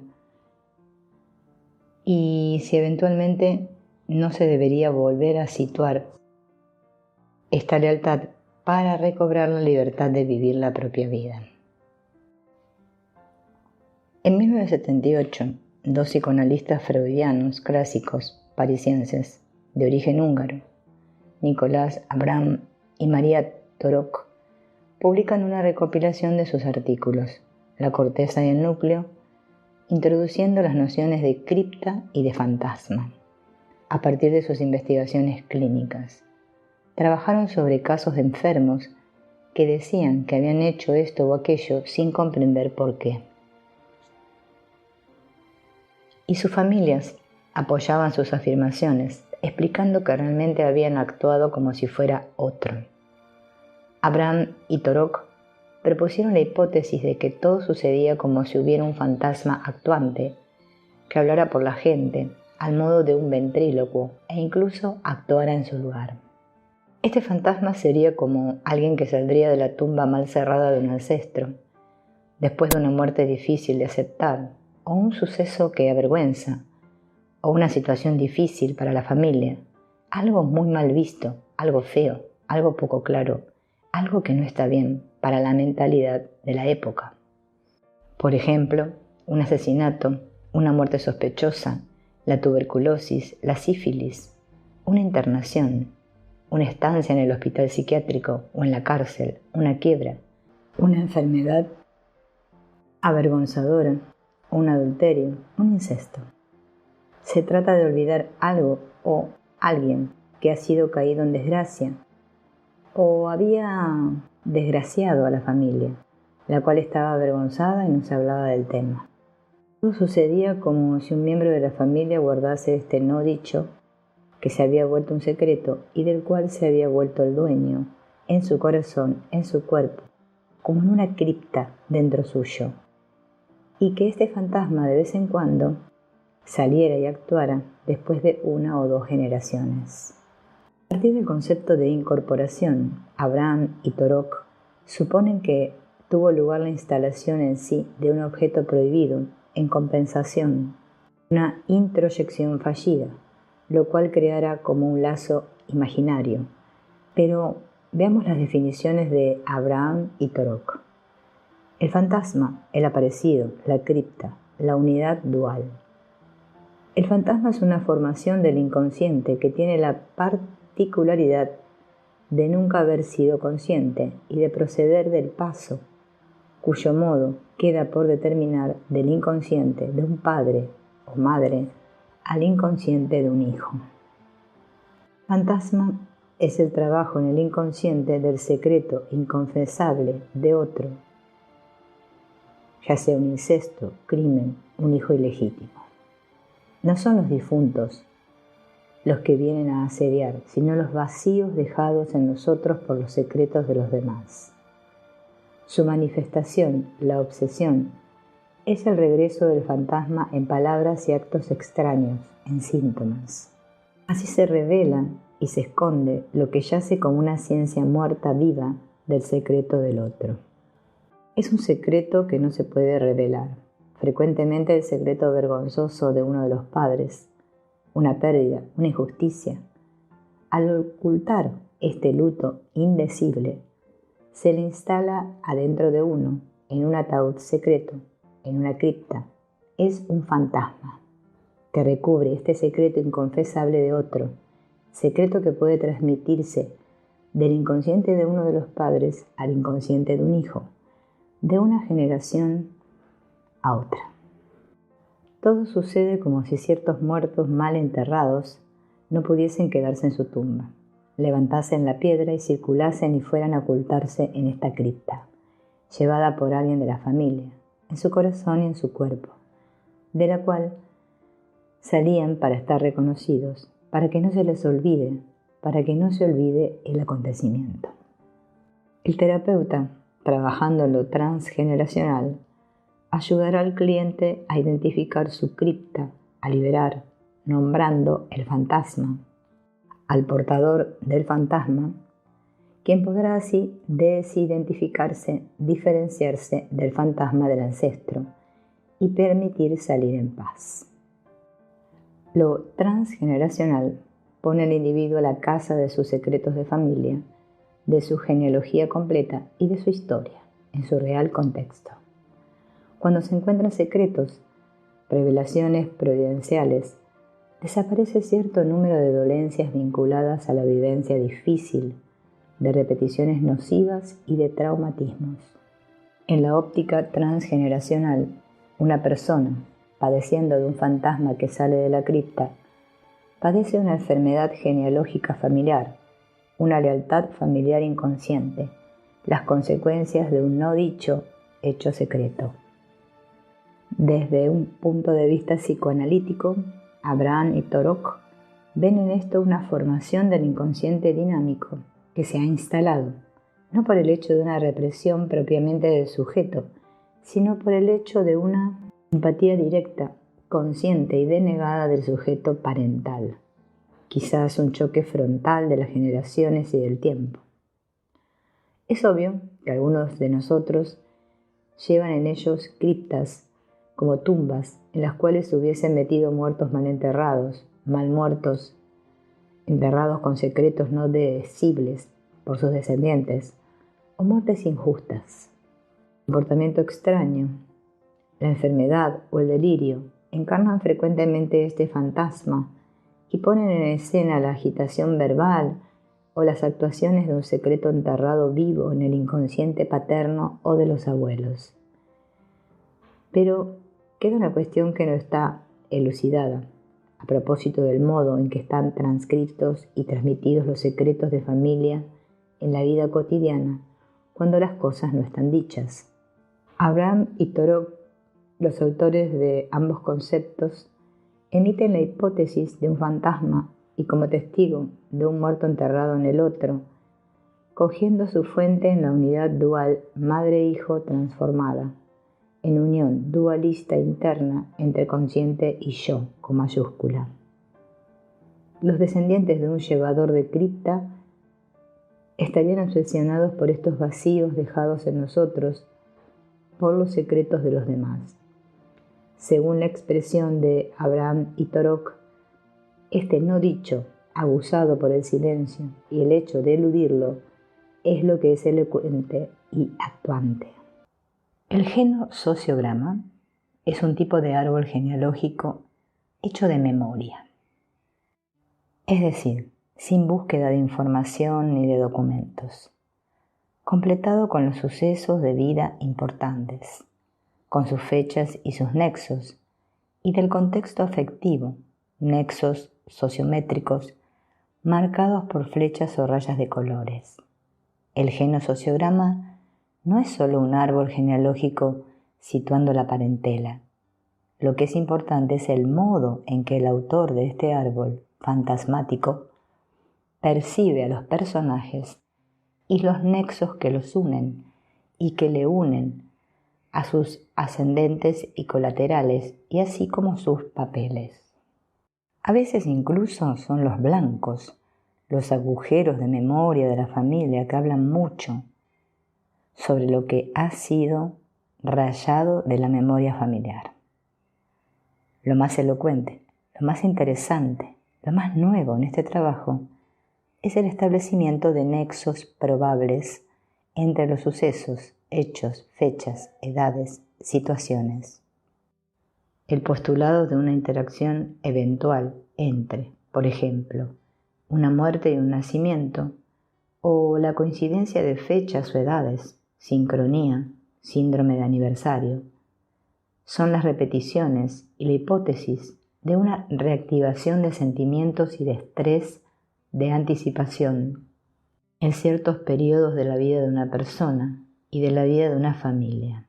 Estrés de aniversario. Las convenciones gráficas son muy simples. Se utiliza un círculo para las mujeres, un triángulo para los hombres o un cuadrado. El uno o el otro reunidos a los padres por una raya que se engancha a la U mayúscula, representando a los padres, raya hecha con guiones para indicar un aborto, aborto espontáneo o interrupción voluntaria de gestación. Para la pareja, doble raya horizontal. Para el matrimonio, raya simple horizontal. Para una unión libre, raya horizontal con guiones. Cuando se quiere subrayar una relación privilegiada y en el matrimonio, un signo igual con una línea oblicua rayada y un signo igual con dos rayas cruzadas para un divorcio. Una estrella para un individuo dominante. Círculo partido por un diámetro horizontal para emigrante, emigrado.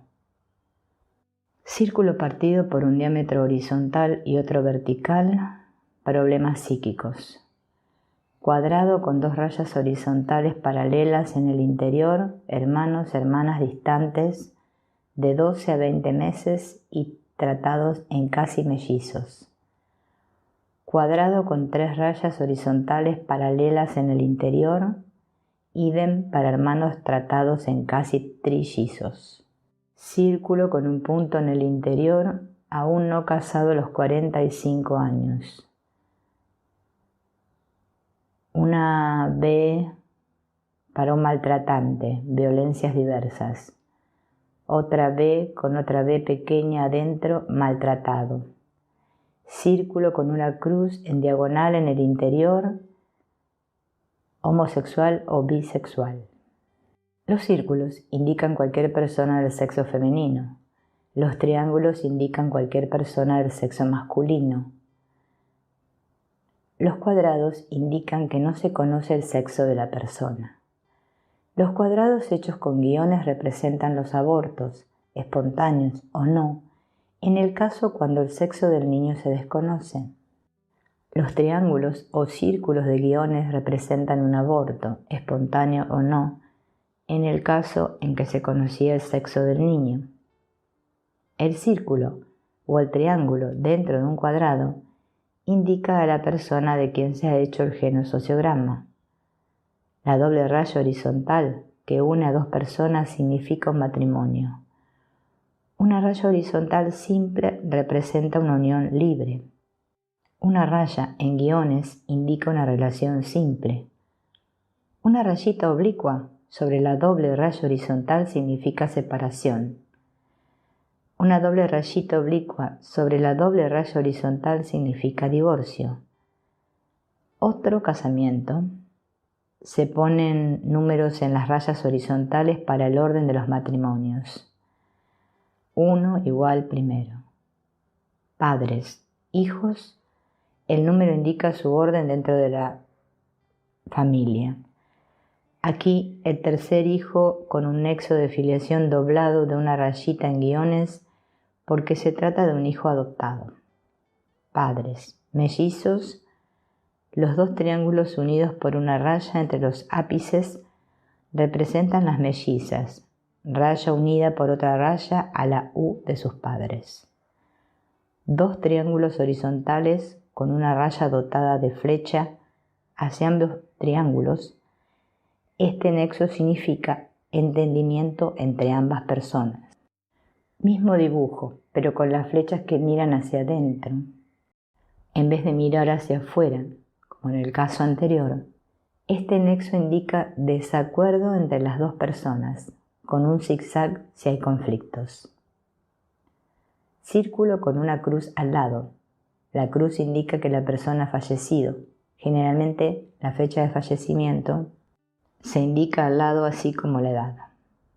Las personas que viven bajo el mismo techo se rodean con un trazo que las reúne.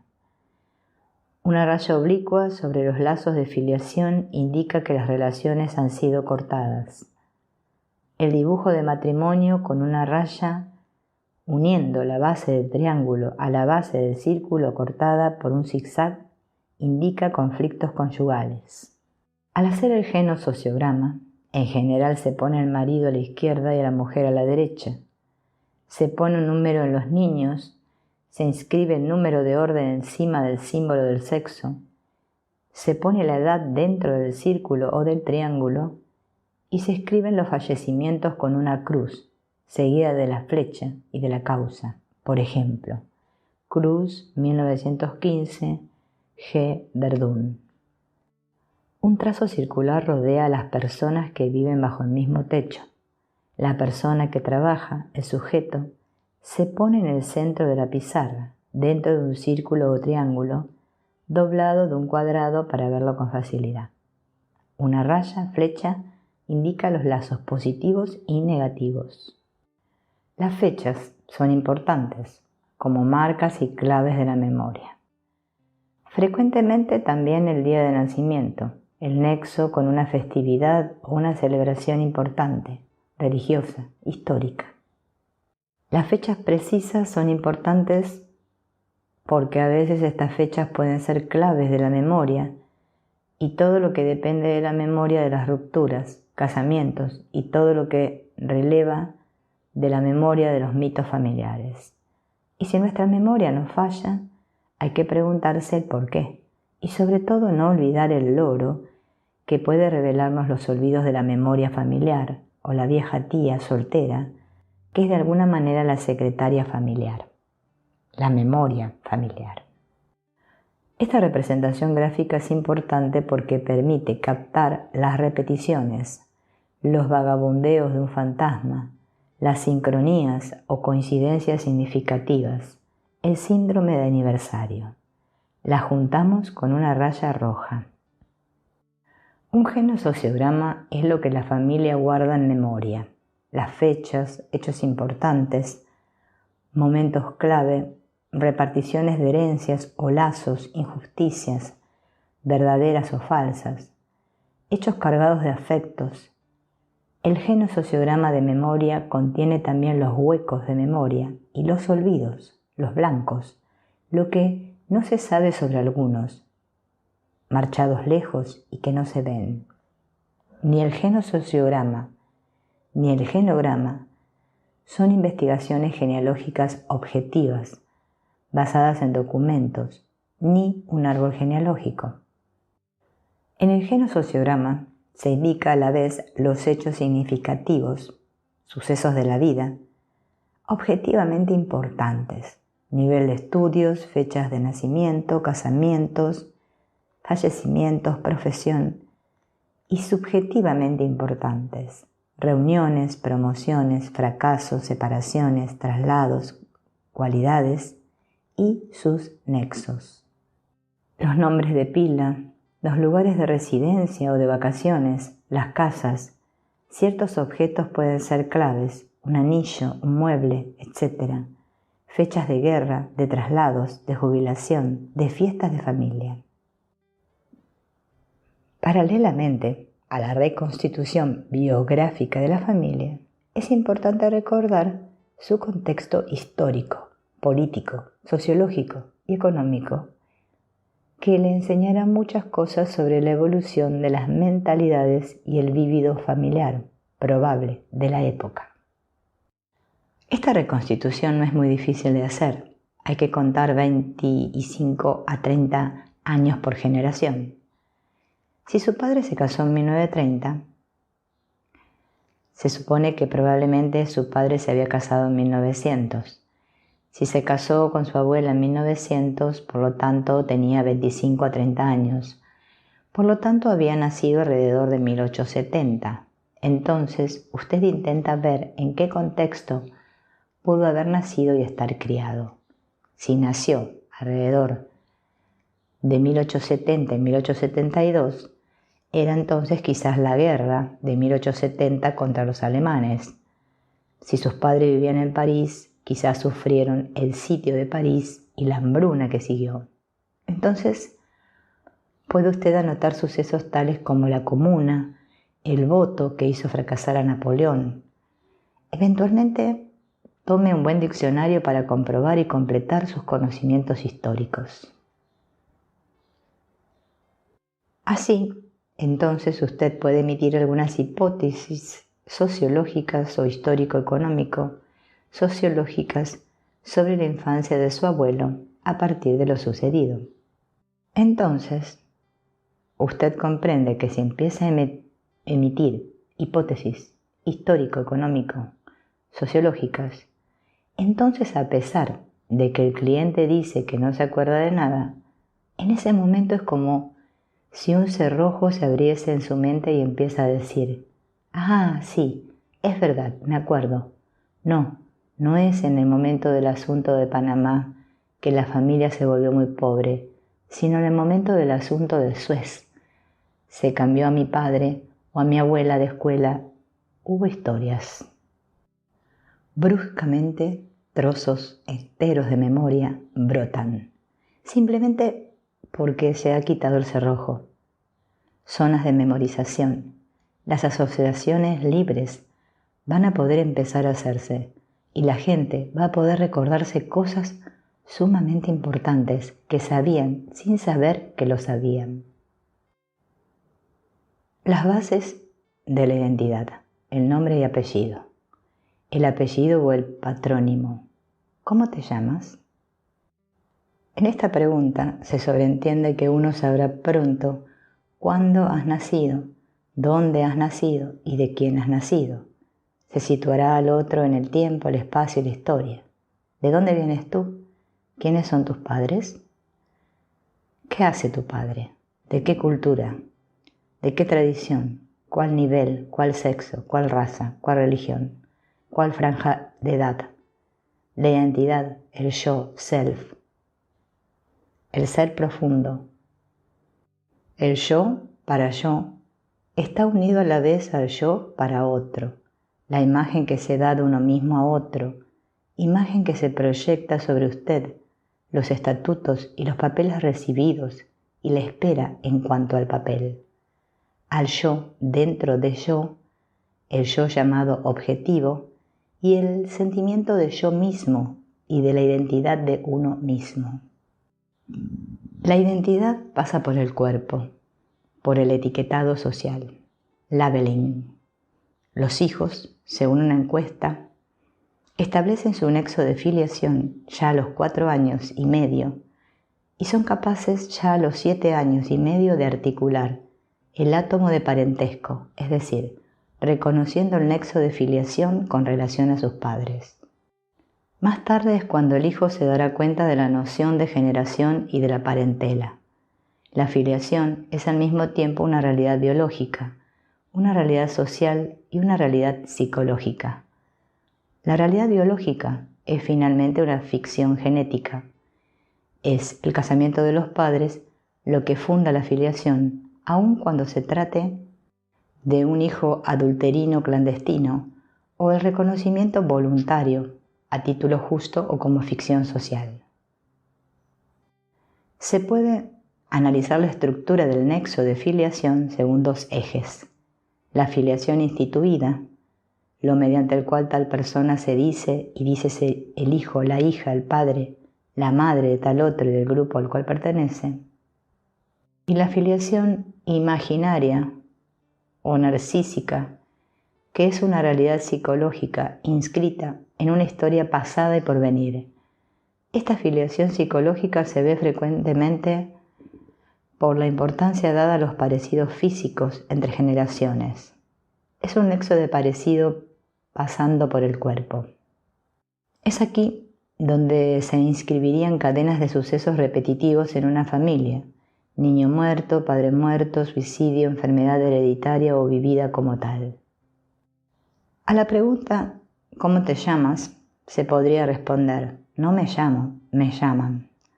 El nombre propio, el patrónimo, revela el nexo con los ancestros. Es un nombre que se transmite y por lo tanto que no se da, solo se da el nombre de pila. El hombre da su apellido a la mujer con quien se casan nuestras civilizaciones patriarcales y también a los hijos que reconoce como suyos, por nacimiento legítimo, reconocimiento o adopción. Importancia del nombre de pila, el hilo de Ariana. El nombre de pila es una de las bases de identidad. El nombre de pila frecuentemente es tradicional y familiar. La familia frecuentemente da 2 o 3 nombres de pila: el de los abuelos y abuelas, recuerdo de los desaparecidos, nombres de pila de los padrinos, madrinas, nombres de pila bíblicos o vinculados a la política, al deporte, al cine, al teatro. A veces nombres de moda o nombres de pila del día de nacimiento, calendario. En ciertas comarcas, María es obligado. En otras, es el mismo nombre de pila en cada generación para el hijo mayor. Frecuentemente, Ibes en Bretaña, Mohamed o Ali en el Magreb. Muchos nombres de pila tienen un origen bíblico: Juan, Jaime, Pedro, Lucas, Ana. El nombre es a veces una elección personal y vinculada a un tierno recuerdo de la pareja o de su viaje de bodas. Por ejemplo, Florencia o Francia. A veces es un recuerdo secreto, como el nombre de pila de un antiguo novio o incluso de un padre clandestino. Esto puede ser un nombre de pila travesti, es decir, ligeramente transformado o feminizado, como por ejemplo Miguel, Micaela. A veces se da un nombre de moda, al de una estrella de cine, deporte, teatro, política. La gente a veces se pregunta, con una joven mujer que había tenido una serie de accidentes de coche y que se preguntaba por qué se llamaba Ariana, que es un nombre de pila poco común. Se preguntaba cuál relación podía tener su padre con ella, problema difícil de resolver. No había conocido a su padre, había muerto antes de su nacimiento. Era una hija póstuma y la única cosa que sabía de su padre es que había elegido su nombre de pila y por lo tanto había un nexo entre su nombre de pila, Ariana, y su padre. Había estudiado la mitología griega en el instituto, por lo tanto buscó a Ariana, el hilo de Ariana, el laberinto de Teseo, y esto no daba ningún resultado. No sentía que hubiera una relación posible entre este nombre de pila y el hilo de Ariana, y la imagen que su padre podía hacerse de una hija por nacer, deseada o no. Empezamos a trabajar con ella sobre su padre y su contexto de vida. Importancia del contexto. Siempre insisto en la importancia del contexto en el cual se desenvuelve una vida. Se puede completar este contexto político, histórico y socioeconómico por un contexto literario, musical, teatral. Con Ariana meditamos en los años en que era joven su padre y bruscamente me acordé, yo, que había visto una película con Maurice Chevalier y Audrey Hepburn que se titulaba Ariana. Esta película estaba basada en un libro del mismo título que se publicó alrededor de los años 1910 y 1930. También hubo, parece ser, una obra de teatro.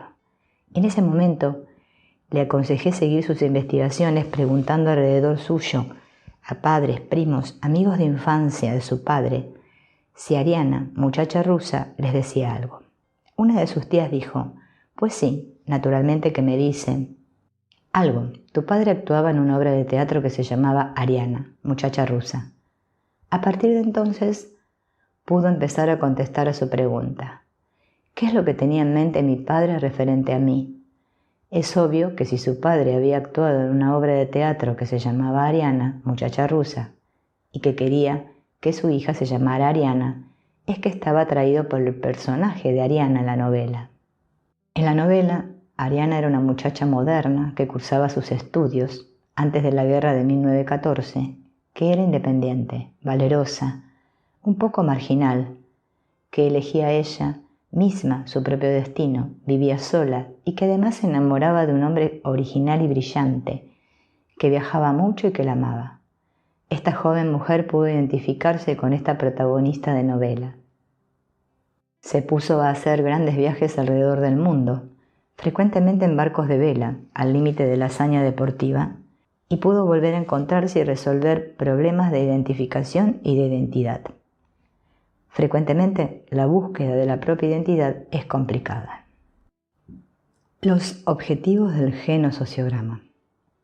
Hablar su vida y mostrar claramente la historia de la familia, la nuclear y la de origen, poniendo de manifiesto las relaciones entre las diversas personas que la componen.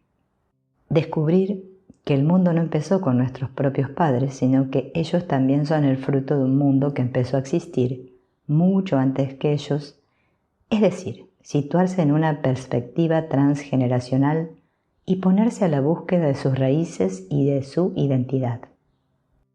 Poner de manifiesto los procesos de transmisión transgeneracional y los fenómenos de repetición transgeneracional, por ejemplo, por lealtades familiares invisibles, secretos familiares, mitos familiares, sincronías, síndromes de aniversario. Comprender los efectos de un luto no resuelto, los efectos de lo no dicho, comprender una situación como la del niño de sustitución, detectar el trabajo de un fantasma en el inconsciente familiar de una madre muerta. Poner de manifiesto también los diferentes papeles familiares y las reglas que las subyacen, para comprender las modalidades transaccionales en juego en la familia. Apuntar también el modo en que se pudo transmitir un guión de vida en el seno de la familia, o quién cría a los niños, de quién o sigue con el oficio, la profesión, la huida, la enfermedad. Aplicable sobre todo en psicoterapia, el genosociograma puede estar también utilizado en la formación de profesionales de la salud y de la relación de ayuda. El genosociograma debe ser finalmente tratado como un instrumento institucional y usado, por ejemplo, en la industria y los hospitales, incluso en las escuelas. A partir de la comprensión de las modalidades interaccionales entre el sujeto y su grupo de origen, se podrán sacar informaciones valiosas en cuanto al comportamiento del sujeto en el grupo institucional, sitio y papel en el grupo, demandas, reacciones a la problemática de los demás, interacción con el subgrupo profesional, cuidador, significado del comportamiento verbal y no verbal, etc. El genosociograma es finalmente un instrumento de conocimiento de sí, de su familia, de las repeticiones familiares invisibles. La transmisión generacional de la vida psíquica. La palabra generación proviene del latín generatio, onis de generare, que significa acción y efecto de engendrar, dar vida a un nuevo ser, y de generar, producir.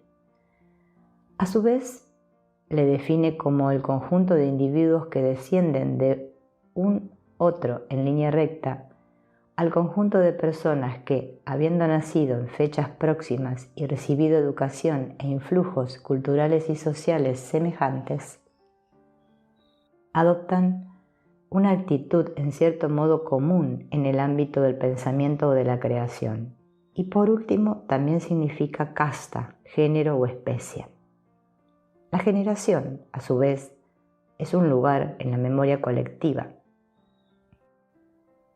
del grupo familiar y social, y posee referencias sociales e históricas que no revelan su propia producción, pero que son transmitidas de generación en generación. Es una suerte de relato de vida de la colectividad y al mismo tiempo la proyección de la misma en el futuro.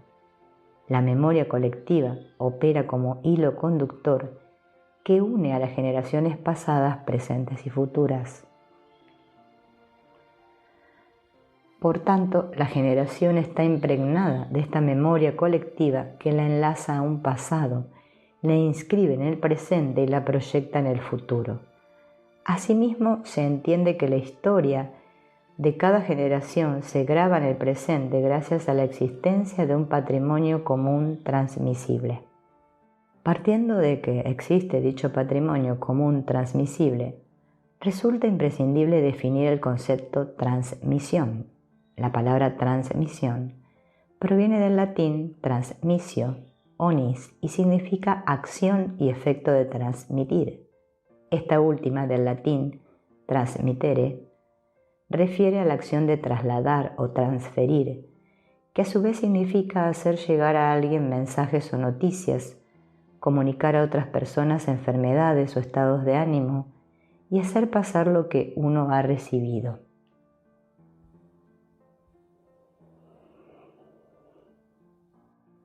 Son entonces las propiedades necesarias en la transmisión de un patrimonio convertido en herencia.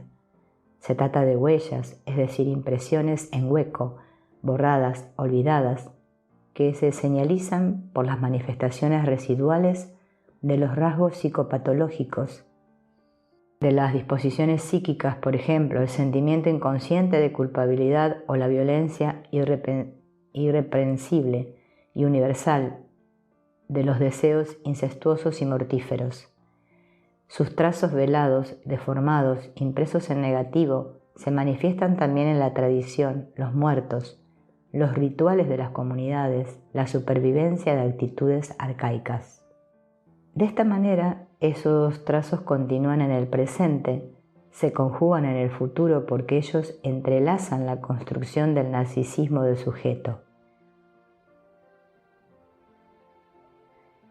Esa herencia transmite una estructura, un código que une el sujeto a la colectividad, garantiza y protege su lugar, preserva el sentido.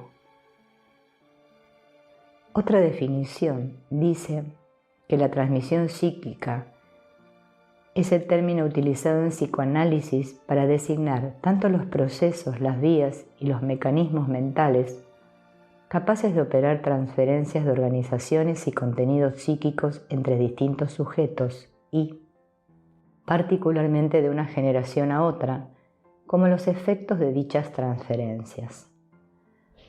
Por tanto, si unimos estas dos ideas, podemos deducir que la transmisión es una acción, es algo que se realiza de manera activa y en dicha acción algo es transferido. Se pasa algo que uno tiene o que ha recibido. Lo que se transmite son contenidos psíquicos que ejercen el efecto de comunicar algo, mensajes, estados de ánimo, tanto positivos como negativos. Freud propone 4 tipos de transmisión. La transmisión, como el hecho de transmitir o de transmisibilidad, que designa el transferir, la traslación y la comunicación por contagio, transmisión del pensamiento, de la telepatía, de la inducción y de la imitación. En segundo lugar, la adquisición, que es la adquisición como resultado de la transmisión. Posteriormente, la herencia, que es aquello que se transmite por herencia o como legado. Y por último, todo aquello que es transmisible por herencia, biológica o por sucesión jurídica. Estos diferentes términos son utilizados por Freud en su cuestionamiento sobre la transmisión psíquica de la enfermedad, en su reflexión sobre la histeria y en su debate en torno de la etiología de la neurosis, sobre su transmisibilidad por la vía psíquica. Freud propone que existen 4 tipos de transmisión. Una de ellas es la transmisión interpsíquica, cuyas funciones son asegurar la ligazón, el desplazamiento, la fijación, la condensación y la función de paraexcitación. Los sueños, los procesos asociativos y las representaciones son los vectores y los objetos de la transmisión interna en el psiquismo. Por otra parte se encuentra la transmisión intersubjetiva. Dentro, esta resulta necesario distinguir entre el nivel de la realidad interpsíquica y la realidad intersubjetiva. El primer nivel contiene las relaciones y sus efectos entre los aparatos psíquicos y de la formación del espacio específico que generan sus relaciones. El segundo nivel representa los emplazamientos correlativos de los sujetos en sus relaciones imaginarias simbólicas reales. El análisis de la transmisión intersubjetiva tiene 3 objetos. En primer lugar, las formaciones intersubjetivas primarias. Estas aseguran las condiciones de posibilidad del espacio y de lazos intersubjetivos, tales como son las investiduras narcisistas y las exigencias de la separación. En segundo lugar, el espacio y los lazos que construyen la realidad psíquica de la unión intersubjetiva son la sede de prohibiciones fundamentales de objetos y de lazos de identificación, por consecuencia las estructuras básicas del yo y del superyo. En tercer lugar, el complejo de Edipo, con el que se representa el deseo y la prohibición, las representaciones de las diferencias entre los sexos, las generaciones y las identificaciones. La transmisión transpsíquica, por otra parte, refiere a que lo que se transmite entre las personas es diferente de lo que se transmite a través de ellas. Caes aclara que entre los sujetos hay obstáculos que permiten la experiencia de la separación, pero en la transmisión transpsíquica dichos obstáculos son retraídos al disfrute de la sola exigencia del narcisismo. Este tipo de transmisión es al que refiere la transmisión transgeneracional. Caes menciona a la formación del yo en posición intermediaria al servicio de la transmisión psíquica y aclara que ésta se encuentra en relación con los 3 especificados anteriormente. En Tabú, Freud construye un mito científico donde se sitúa la posición del heredero y de la falta de los ancestros. En sus obras, el autor insiste sobre el destino de la realidad exterior, que es la transmisión de la culpabilidad organizadora del sujeto y de la sociedad. Para dilucidar esta transformación de la realidad exterior en realidad psíquica, es importante comprender cómo Freud concibe el tabú. Caes menciona que, para Freud, el tabú es el código no escrito más antiguo de la humanidad. El mismo precede incluso a la veneración a dioses y prácticas religiosas, distinguiéndose por la forma en la que es transmitido. Esto se da de 2 maneras. La primera se da directamente por un tipo de fuerza misteriosa que es atribuida a alguna persona o cosa. La segunda, indirectamente, en donde es adquirido a través de un mediador, jefe o sacerdote que le transmite a otra persona. Caes aclara que la potencia del tabú transmitido depende de la importancia que tenga quien oficia como transmisor. Freud subraya: ciertas personas y ciertas cosas poseen una fuerza peligrosa que se transmite por contacto como un contagio. El contagio es entonces el efecto del desplazamiento o la transmisión del objeto de deseo en el inconsciente. Puesto que el tabú es contagioso, entonces su transmisión se hace por contagio. La transmisibilidad será entonces factible gracias al proceso que completa el deseo inconsciente, que es el que se transmite. Es allí donde se entrecruza la transmisión interpsíquica y la transmisión intersubjetiva. Freud distingue dos vías de la transmisión. La primera se da a través de la cultura y la tradición, atravesando el aparato cultural y social que funciona como soporte a la misma. De esta forma asegura que se perpetúe la continuidad de generación en generación. La segunda está formada por una parte orgánica de la vida psíquica de generaciones que le precedieron. Esto resulta fundamental para comprender la hipótesis filogenética freudiana, las vías de la transmisión y la herencia, los contenidos y los procesos psíquicos inconscientes. Se entiende que en dicho texto la idea central de Freud es la existencia de una herencia psicofilogenética y que el inconsciente hereditario está constituido por la transmisión de las adquisiciones de la humanidad. En la introducción al narcisismo, Freud precisa que el individuo lleva efectivamente una doble existencia en sí mismo, su propio fin, y que está sujeto a la cadena de las generaciones como eslabón de transmisión, servidor de la especie, beneficiario y heredero de la unión intersubjetiva. Así, el individuo se constituye como un miembro de una cadena intergeneracional que asegura la transmisión de la continuidad de la vida psíquica de las generaciones. Esto es lo que se transmite entre generaciones. Es el trazo que sigue su camino atravesando a los otros hasta su destinatario. En este sentido, Freud concibe la transmisión como un aparato de interpretar. El autor refiere que el psicoanálisis muestra que el hombre posee en su actividad espiritual inconsciente un aparato que le permite interpretar las reacciones de otros hombres, es decir, de redireccionar, de corregir las deformaciones que sus predecesores imprimieron en la expresión de sus movimientos afectivos. Ese aparato de interpretar constituye y produce el sentido. Es el aparato inconsciente de la transmisión por el cual las últimas generaciones pudieron asimilar los legados afectivos de los que le preceden. Freud sostiene que nada de lo que haya sido retenido podrá permanecer completamente inaccesible a la generación que sigue o a la ulterior.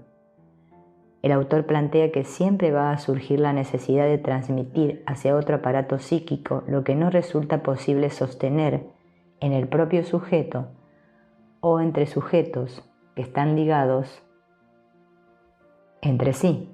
Por consiguiente, se generarán huellas y síntomas que unirán entre sí a las generaciones, desconociendo estas las causas de sus sufrimientos. Dado que el sujeto recibe dichos contenidos sin poder acceder a ellos mediante la palabra, la herencia, entonces, es una transmisión de cosa, generándose como consecuencia una violencia en la transmisión de la misma. Existe un impulso por transmitir, un imperativo psíquico, una necesidad inconsciente vinculada a la pulsión de conservación y de continuidad de la vida psíquica.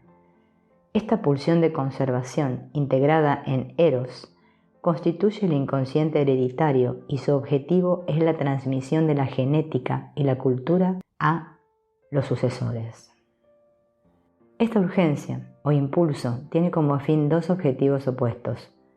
Por un lado, la urgencia de transmitir, orientada por la fuerza del impulso, cuyo objetivo es mantener una continuidad, y por otro, existe un impulso hacia interrumpir la transmisión. Los efectos de dicha transmisión o de su interrupción pueden observarse, por ejemplo, como enquistamientos o rechazos de aquello no reprimido. La transmisión intergeneracional. Caes, siguiendo los aportes de los textos freudianos, divide la transmisión psíquica en dos modalidades. Por un lado, la transmisión intergeneracional. Es aquella que se realiza de padres a hijos, mientras todos se encuentran vivos. Y por otro, la transmisión transgeneracional. Es en la cual lo inconsciente pasa a través de las generaciones. Cuando la transmisión de contenidos psíquicos inconscientes de una generación a otra constituye el soporte de un narcisismo sano, base afectiva de la personalidad, necesario para la construcción de una identidad estable y de un funcionamiento mental desarrollado y armónico. Se trata de identificaciones interiorizadas que tienen como base la identificación empática, es decir, la incorporación e interiorización del otro, de lo otro, basada en la comunicación empática de contenidos psíquicos inconscientes.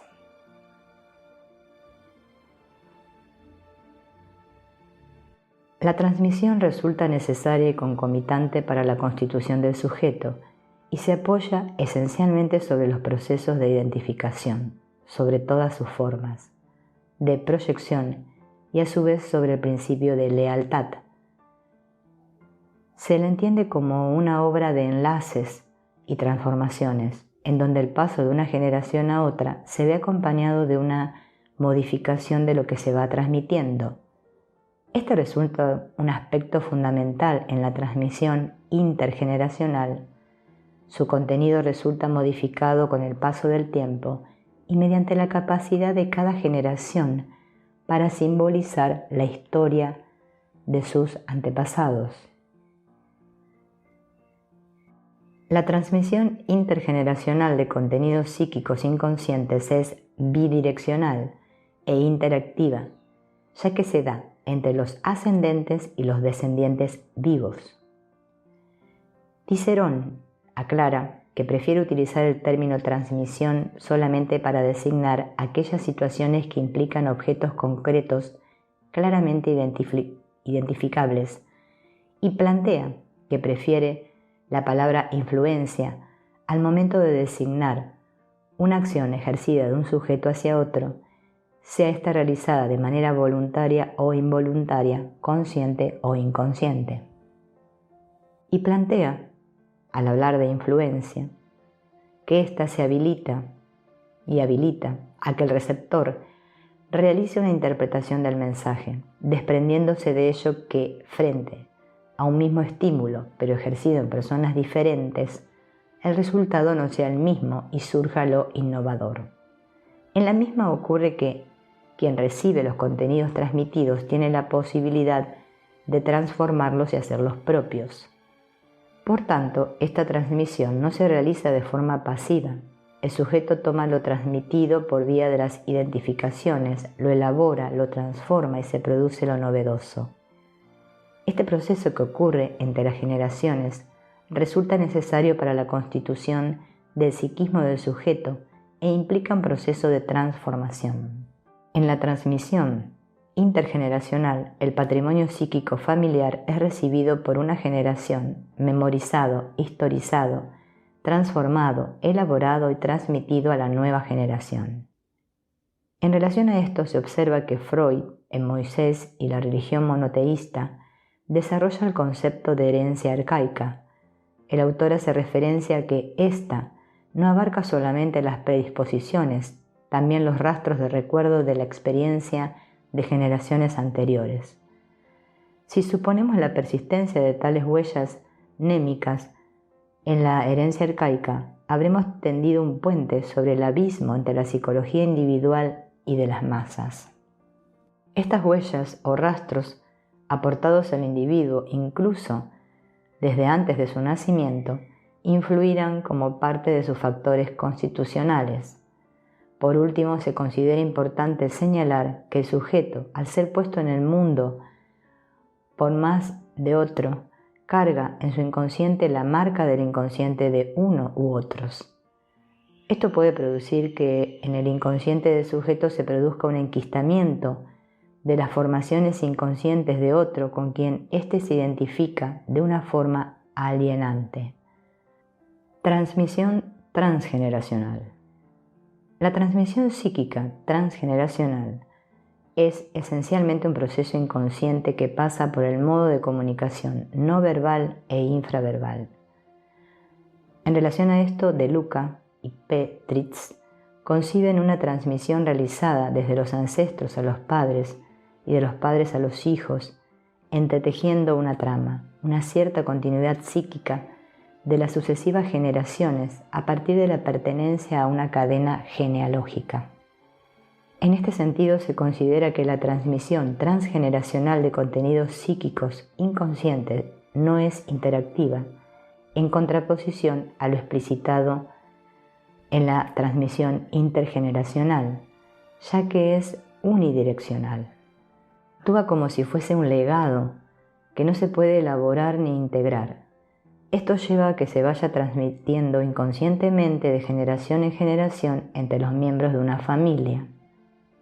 Lo no ligado ancestral, las pérdidas no dueladas, lo traumático insemantizado, lo desmentido y repudiado en una generación, verdaderas precipitaciones del hacer, se transmiten como blanco a las siguientes y retornan bajo el sesgo de la compulsión a la repetición, perforando la capacidad representativa de la psique. El trabajo de transmisión puede fallar, siendo la transmisión alienante y no estructurante para el sujeto. Este es un tipo de transmisión que se produce sin modificaciones, atraviesa las generaciones y se impone en estado bruto a los descendientes. Lo que se transmite en este tipo de transmisión transgeneracional es lo que logró inscripción, lo no advertido y no representado. Puede no proporcionar modificaciones que permitan una integración psíquica del sujeto, debido a que no hay posibilidad de simbolización de situaciones traumáticas. En relación a esto, se observa que cuando una situación traumática no puede metabolizarse adecuadamente a nivel familiar, ocurre que ese hecho queda desmentido o negado. Por tanto, aquello desmentido siempre alude a un hecho que está en la realidad, pero que resulta intolerable. Como consecuencia, la desmentida puede mantener al paciente inmovilizado en el circuito de la repetición, debido precisamente a la no inscripción psíquica de estas experiencias. Por otra parte, Eiger se refiere al objeto transgeneracional como un antepasado de generaciones anteriores que por medio de la fantasía genera identificaciones en uno o varios integrantes de la familia. Distingue tres categorías entre dichos objetos: los benévolos, los idealizados magnificados y los portadores de secretos. Los benévolos, cuyo peso sobre el psiquismo de los padres necesitan una elaboración particular. Los idealizados magnificados sostienen sentimientos y conductas de deuda, y los portadores de secretos vergonzosos, estos son los que crean blancos y vacíos en la historia familiar. Este concepto puede vincularse con el desarrollado por Abraham y Torok sobre la cripta y el fantasma. ¿Qué se transmite y por qué vías? Transmisión generacional y la familia. La transmisión de la vida psíquica se sitúa a diferentes niveles. A nivel familiar, observamos la transmisión de elementos tales como son las reglas, tradiciones, hábitos familiares. A su vez, es transmitido el mito familiar, que es el conjunto de creencias compartidas por los miembros de una misma familia, por ellos mismos o de las relaciones que los unen. Esto comprende que cada individuo se encuentra inclinado a ocupar un lugar dentro de un mito familiar, ejerciendo un rol específico que le es asignado. A nivel individual, observamos la transmisión de elementos tales como los tratos de personalidad, las representaciones mentales, los fantasmas, los mecanismos de defensa de los padres, abuelos, etc. Las creencias sobre sí, sobre los otros, sobre el mundo, sobre la vida, las cuales pueden ser de ayuda o por el contrario limitantes, así como las prohibiciones fundamentales, las reglas morales, los valores e ideales, que pueden a veces ser severas o exigentes, son transmitidas por medio del grupo familiar. ¿Cómo transcurre el relacionamiento del niño con su familia a medida que se va desarrollando, vinculando e identificando? La vida psíquica del sujeto y su familia se ve atravesada por diversos momentos que resultan dificultosos. Al analizarlos, se observa que el primero de ellos se da al inicio de la vida de todo sujeto, en la etapa intrauterina. Todos los movimientos, sonidos y demás percepciones que el feto recibe tanto del exterior como del interior del cuerpo materno influyen inconscientemente en los gustos, preferencias y aptitudes del niño por nacer. Asimismo, luego de su nacimiento, estos se verán remodelados según lo que le ofrezca el medio ambiente en donde se encuentre inserto y los aprendizajes que vaya incorporando. El segundo momento es justamente el que se desprende cuando el niño, luego de su nacimiento, comienza a relacionarse con su primer entorno, y esto lo lleva inevitablemente a confrontarse con una nueva realidad que lo desborda porque escapa a su capacidad de comprensión y dominio. Se verá obligado a intentar codificar las señales que le llegan del mundo exterior, que contienen significantes enigmáticos, debido a que el niño desconoce su significado e interpretación. A su vez, los adultos con los que el niño interactúa traen consigo significaciones que son inconscientes y que tampoco son capaces de descifrar. La vida psíquica del niño tiene un tercer momento importante, que se basa en las identificaciones del niño con sus padres y otros actores relevantes a nivel familiar. Este momento está en conexión con la etapa de incorporación del lenguaje. Entonces, el niño logra llevar a cabo una identificación con los deseos de cada uno de sus progenitores en función de él, tanto de manera consciente como inconsciente. Dicho mecanismo fomenta que se repitan generación tras generación determinados rasgos de carácter, temperamento o formas de ser, como también influencias respecto a elecciones en diversos ámbitos de la vida, a nivel afectivo, profesional o pasatiempos. Este tipo de transmisión familiar se organiza alrededor de aspiraciones y deseos que los padres no lograron satisfacer en sus propias vidas. A su vez, esta influencia entre generaciones resulta ser la más accesible y frecuente debido a que son recuerdos conscientes y por tanto pueden ser rememorados fácilmente. Un cuarto momento ocupa aquello en que ocurren cambios impactantes en la vida de cualquier familia, como son un nacimiento o un fallecimiento. Estos acontecimientos alteran y conmueven psíquica y socialmente a los integrantes del grupo familiar, pudiendo favorecer o desfavorecer la integración de diferentes aspectos de su vida psíquica. El quinto momento refiere a que en cualquier etapa de la vida pueden ocurrir acontecimientos que ocasionen perturbaciones. Estas pueden suceder tanto a nivel individual como en una familia u otro tipo de grupos. Si dichas perturbaciones no logran introyectarse, las experiencias vividas no se incorporan en forma equilibrada en la vida psíquica. Esto puede ocasionar que durante varias generaciones les sea impuesta la necesidad de realizar un trabajo de simbolización que sus ascendientes no pudieron llevar a cabo. El sexto momento expresa que de una generación a otra pueden transferirse objetos materiales e imágenes que son simbolizados de manera parcial, ya sea por medio del lenguaje o de su falta. Las representaciones, gestos, afectos, actitudes o estereotipos que se encuentran ligados a dichos objetos pueden ser la única vía de inscripción de acontecimientos familiares que no lograron inscribirse bajo otras modalidades. La transmisión familiar es una parte fundamental del proceso de construcción del sujeto. En dicho proceso, éste debe apropiarse del legado recibido, aportándole su singularidad. En consecuencia, deviene un sujeto portador de similitudes y rasgos que lo identifican como heredero de una determinada línea genealógica y a su vez diferente de las inscripciones familiares.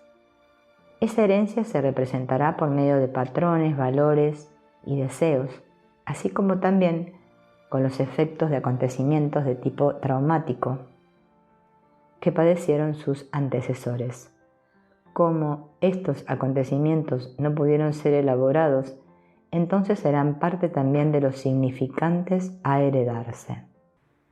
Identificaciones. Otro aspecto importante a considerar dentro de cómo se realiza el proceso de transmisión transgeneracional de secretos y no dichos en el ámbito familiar son las identificaciones.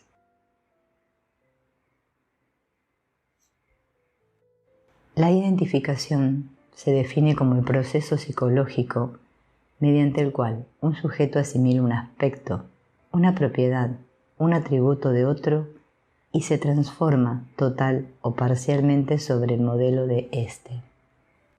La personalidad se constituye y se diferencia mediante una serie de identificaciones. El aparato psíquico del niño se construye a partir de sus padres, de un inconsciente a otro y de manera activa. La construcción psíquica, que se lleva a cabo por medio de la identificación, permite al niño integrar el inconsciente de sus padres, el cual a su vez contiene sus deseos, sufrimientos, sus historias y sus secretos. Este proceso de identificación resulta necesario para que el sujeto se constituya psíquicamente como un sujeto sano. La identificación es el primer vínculo estructurante del individuo en relación con sus semejantes. Durante el transcurso de la vida de un sujeto transcurren diversos procesos identificatorios. Estos pueden contribuir en el adecuado desarrollo de la personalidad, aportando integración de elementos positivos, pero por otra parte pueden aportar incorporaciones que resulten negativas, siendo estas contributivas a configurar estructuras patológicas, imposibilitando el desarrollo de una identidad propia. También se encuentra la identificación proyectiva. Berenstein hace referencia a que se trata de un funcionamiento por medio del cual se intentan eliminar los aspectos no deseados de la personalidad y concretar mediante actos motores o lingüísticos la realidad de esta fantasía, anulando la posibilidad de recoger indicadores de la diferencia entre la realidad interna y realidad externa. El modo de transmisión depende de la naturaleza del objeto a transmitir, entendiéndose así entonces que un objeto introyectado se transmitirá por identificación introyectiva y un objeto incorporado se transmitirá por identificación proyectiva. En los casos de traumatismos, la transmisión de objetos traumáticos alineantes son los objetos incorporados y se transmiten de una forma traumática alienante. El objeto es transmitido sin transformación. El objeto no es o es poco transformado. El traumatismo es generador de una transmisión sin transformación o con poca transformación. La transmisión se lleva a cabo a través de relatos claros y de rituales definidos, dando lugar a fenómenos intergeneracionales, o al contrario, esta toma una forma más indirecta y enigmática, quizás gestual. Esta última modalidad se marca por fenómenos transgeneracionales, sobre todo en el caso de un traumatismo vivido y no superado por la generación precedente. Como consecuencia, las experiencias en que los padres no han podido integrar los diferentes componentes serán ciertamente comunicados al niño en forma de emociones y de actitudes porque le faltan palabras para expresárselo, puesto que la verbalización del traumatismo es inexistente. Entonces el niño no tomará conocimiento que estas experiencias, a través de manifestaciones no verbales, y le serán aparecidas como enigmas a la vez intrigantes, y que él intentará resolver sobre el mismo código sintomático no verbal. Las identificaciones alienantes se hunden en la línea de lo transgeneracional y llegan al psiquismo, muchas veces incipiente, como impactos bajo la lógica de los signos de percepción. Alguien queda convertido en lo más cercano a lo inerme, al desecho, una especie de vivo muerto, cargando sobre sus espaldas el costo de atormentadas historias familiares. Dentro de los procesos identificatorios, García Badarasco reconoce que existen por un lado las identificaciones normogénicas y por otro las patogénicas. Las normogénicas son estructurantes de un psiquismo sano que puede realizar la distinción entre el yo y el no yo. Las segundas incorporan al psiquismo elementos que van a actuar como una presencia invasora y exigente, obligando a una reestructuración y sometimiento de las demás funciones mentales en función de esa presencia. Por tanto, las patogénicas son identificaciones alienantes en donde un objeto invasor reemplaza al yo.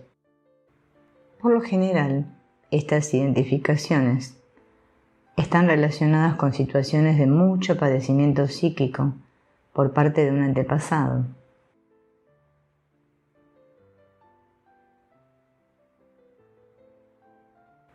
Otro tipo de identificación importante a mencionar en la transmisión transgeneracional se denomina como telescopaje de generaciones. Se trata de un tipo de identificación inconsciente y alienante. Este tipo de identificación se profundiza así. Los otros en nosotros, el telescopaje de generaciones. En la década de 1970, Aide Feinberg descubre que parte de los conflictos inconscientes de sus pacientes se encontraban vinculados con generaciones de sus predecesores. Es allí cuando asocia dicho proceso con el término telescopaje. Este significa que en determinadas ocasiones existen objetos que quedan incrustados, encarnados o imbricados dentro de otros en una relación de continuidad. Se considera que el término imbricación permite una aproximación a esta idea. Dicho concepto quiere decir disponer una serie de cosas iguales de manera que queden superpuestas parcialmente, como las escamas de un pez o las tejas de una casa. La autora también asocia el concepto de telescopaje con las mamushkas o matrioshkas, debido a que cada una contiene dentro de sí a otra, y a su vez ésta contiene a otras, y así sucesivamente. En relación a este concepto, resulta de importancia a nivel personal este concepto de telescopaje a través de las generaciones, con el proceso que se realiza al traspasar secretos, silencios y no dichos en las familias. Metafóricamente hablando, y para los fines de este trabajo, puede interpretarse que estas muñecas rusas representan una línea genealógica que se perpetúa, así como también un molde que estructura e identifica. En el resultado final existen variantes de diseño. No necesariamente son todas iguales, pero existen rasgos y características particulares que les son propios y únicos. El telescopaje entre generaciones es una forma particular de identificación. Las principales características de estas identificaciones son que dichas identificaciones se encuentran clivadas o escindidas, resultando mudas, por tanto, resultan inaudibles para el analista. Las mismas comienzan a ser detectadas en un determinado momento clave que surge en la transferencia durante el transcurso de la cura psicoanalítica. Es a través de una historia secreta del paciente que esas identificaciones comienzan a escucharse y descubrirse, y el objeto de identificación deriva en sí mismo un objeto histórico si dicha identificación resulta ser un tipo de vínculo entre las generaciones. Entonces, ineludiblemente, esa identificación contiene en su configuración elementos fundamentales de la historia interna de dicho objeto. Poder entender la historia de las identificaciones posibilita que se vuelvan más reveladoras y más audibles. Ese tipo de proceso de identificación condensa una historia que no pertenece a la generación del paciente. En relación a esto plantea: a esto se le denomina condensación de 3 generaciones, telescopaje de generaciones. Ese telescopaje se descubre junto con las identificaciones inconscientes alienantes, reveladas en la transferencia. Se trata de un fenómeno universal y analizable a partir de la exploración de los secretos de una familia, en donde 3 generaciones están telescopadas. Así, define una identificación de carácter narcisista inconsciente y alienante que condensa las generaciones y en donde la historia de los padres pasa a estar encajada en la historia de la vida de sus hijos. Este tipo de identificaciones resultan necesarias para que el sujeto logre estructurarse psíquicamente de una manera adecuada. Pero por el hecho de ser narcisistas alienantes, es una identificación que va a estar vinculada al narcisismo de los padres, en el cual uno de ellos va a intentar apropiarse de los atributos del hijo, queriendo quitarle aquello que le genera placer y odiándolo cuando intente alejarse de los deseos que depositaron en él. Es en esta instancia cuando el niño comienza a procurar un vínculo de amor con sus padres y se instaura un pacto de negativo que termina alienándolo. Por lo tanto, cuando existen identificaciones inconscientes alienantes, aquellos que son portadores de lo indecible o impensable avalan el pacto de negativo. Como consecuencia de ello, se plantea entonces una dualidad para el sujeto entre ser para sí mismo o ser el eslabón de una cadena característica y singular en cada familia, la cual cada generación asume como pacto o lealtad para no interrumpir el flujo de la transmisión. Para que dicho término tenga el valor de un concepto psicoanalítico, resulta necesario que se cumplan determinadas condiciones: la identificación narcisista inconsciente alienante y la regulación narcisista de objeto. La regulación narcisista de objeto es como un objeto invisible y la regulación narcisista se refiere en el sentido de mantener cierto régimen en el psiquismo. La modalidad narcisista y las identificaciones inconscientes en que se telescopan 3 generaciones pueden ser halladas en todo proceso analítico. Esto se puede ver en el caso de un traumatismo vivido y no superado por la generación precedente.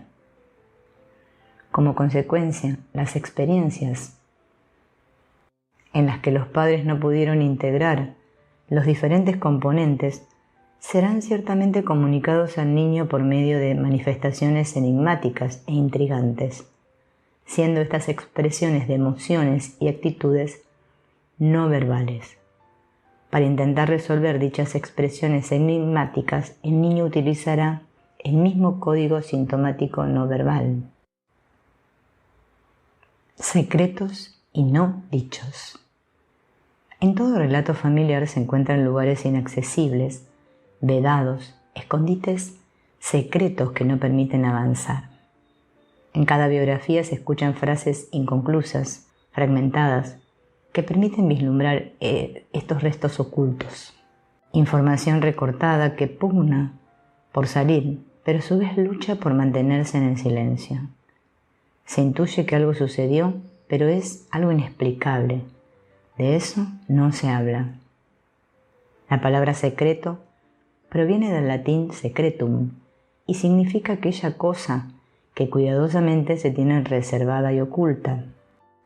A su vez, también quiere decir sigilo, misterio sobre algo que no se puede comprender, o el conocimiento que exclusivamente alguien posee.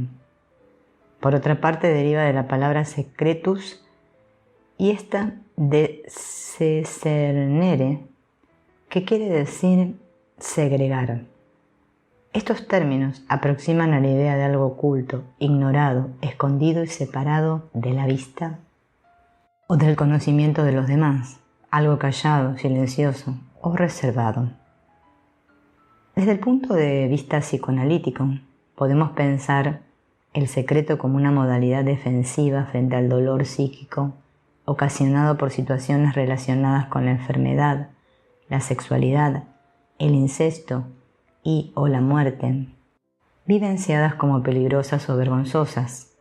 En estos casos se puede equiparar conocimiento con daño, y esto lleva al ocultamiento de un evento o situación que atañe a la familia o a algún miembro de la familia.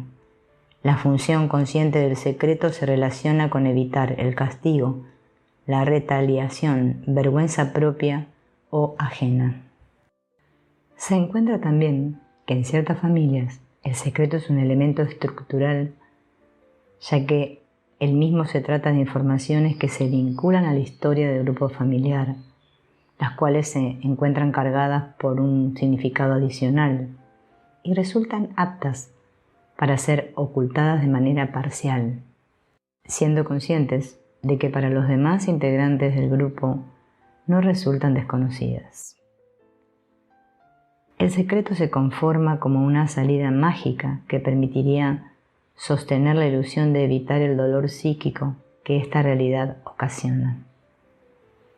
La existencia de secretos en todo grupo familiar se refiere no tanto a su desconocimiento por alguno de los miembros, lo cual resulta prácticamente imposible, sino que se los excluye de la posibilidad de comentarlos y de dar nombre a las evidencias. Se sabe que pasa algo, pero no se tiene la posibilidad de mencionarlo. No mencionarlo equivale a no verlo. El secreto es un funcionamiento fruto del vínculo y, siguiendo a Freud, plantea que el secreto consiste en ocultar de manera consciente algo a una determinada persona que está en vínculo con quien genera el secreto, en donde a su vez el sujeto alega tener sensatas motivaciones para justificar su proceder y defender su postura. Entonces, el secreto es algo que se oculta de manera consciente y, en mayor medida, refiere a actitudes conscientes que el sujeto no desea revelar a los demás. Así, este queda delimitado a la intención consciente de callar algo. Lo importante no es el contenido del secreto en cuestión, sino qué es lo que genera que no se pueda hablar. En este contexto, hablar o quedarse callado genera un clivaje y transmitido generacionalmente y se establece como un secreto. El secreto se va propagando y resulta muy difícil de controlar. Por lo tanto, para poder mantenerlo, el sujeto o el grupo familiar se ven obligados a generar más mentiras, evadir situaciones o encuentros con personas que puedan desencadenar el hablar de temas que estén relacionados al secreto en cuestión.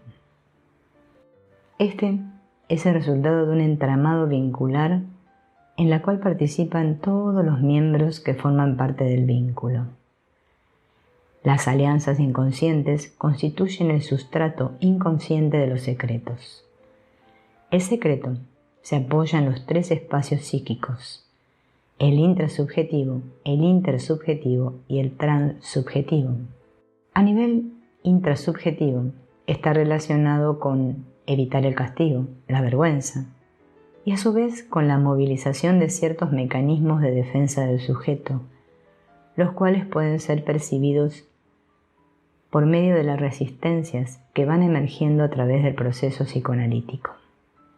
Está relacionado con el narcisismo, debido a que el yo construye el secreto, ocultando un aspecto de la realidad que rechaza o pretende desconocer.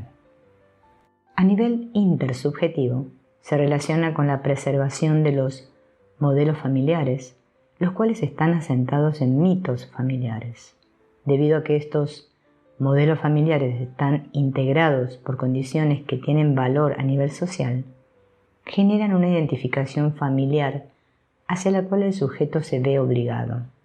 En caso de develarse el secreto, esa identidad familiar sería puesta en tela de juicio, desestabilizando a todo el grupo familiar.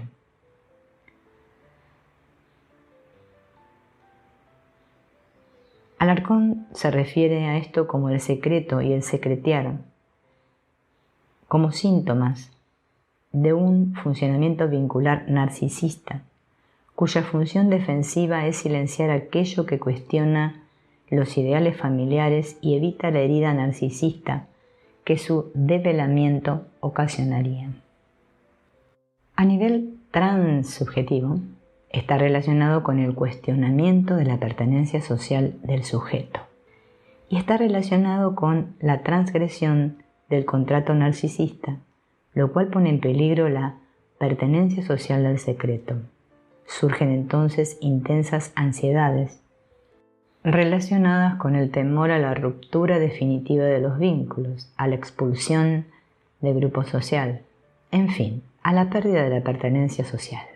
El secreto emerge como defensa familiar frente a dichas ansiedades. En general, los sujetos no son realmente conscientes del daño y las consecuencias que estos secretos y no dichos pueden ocasionar en las futuras generaciones.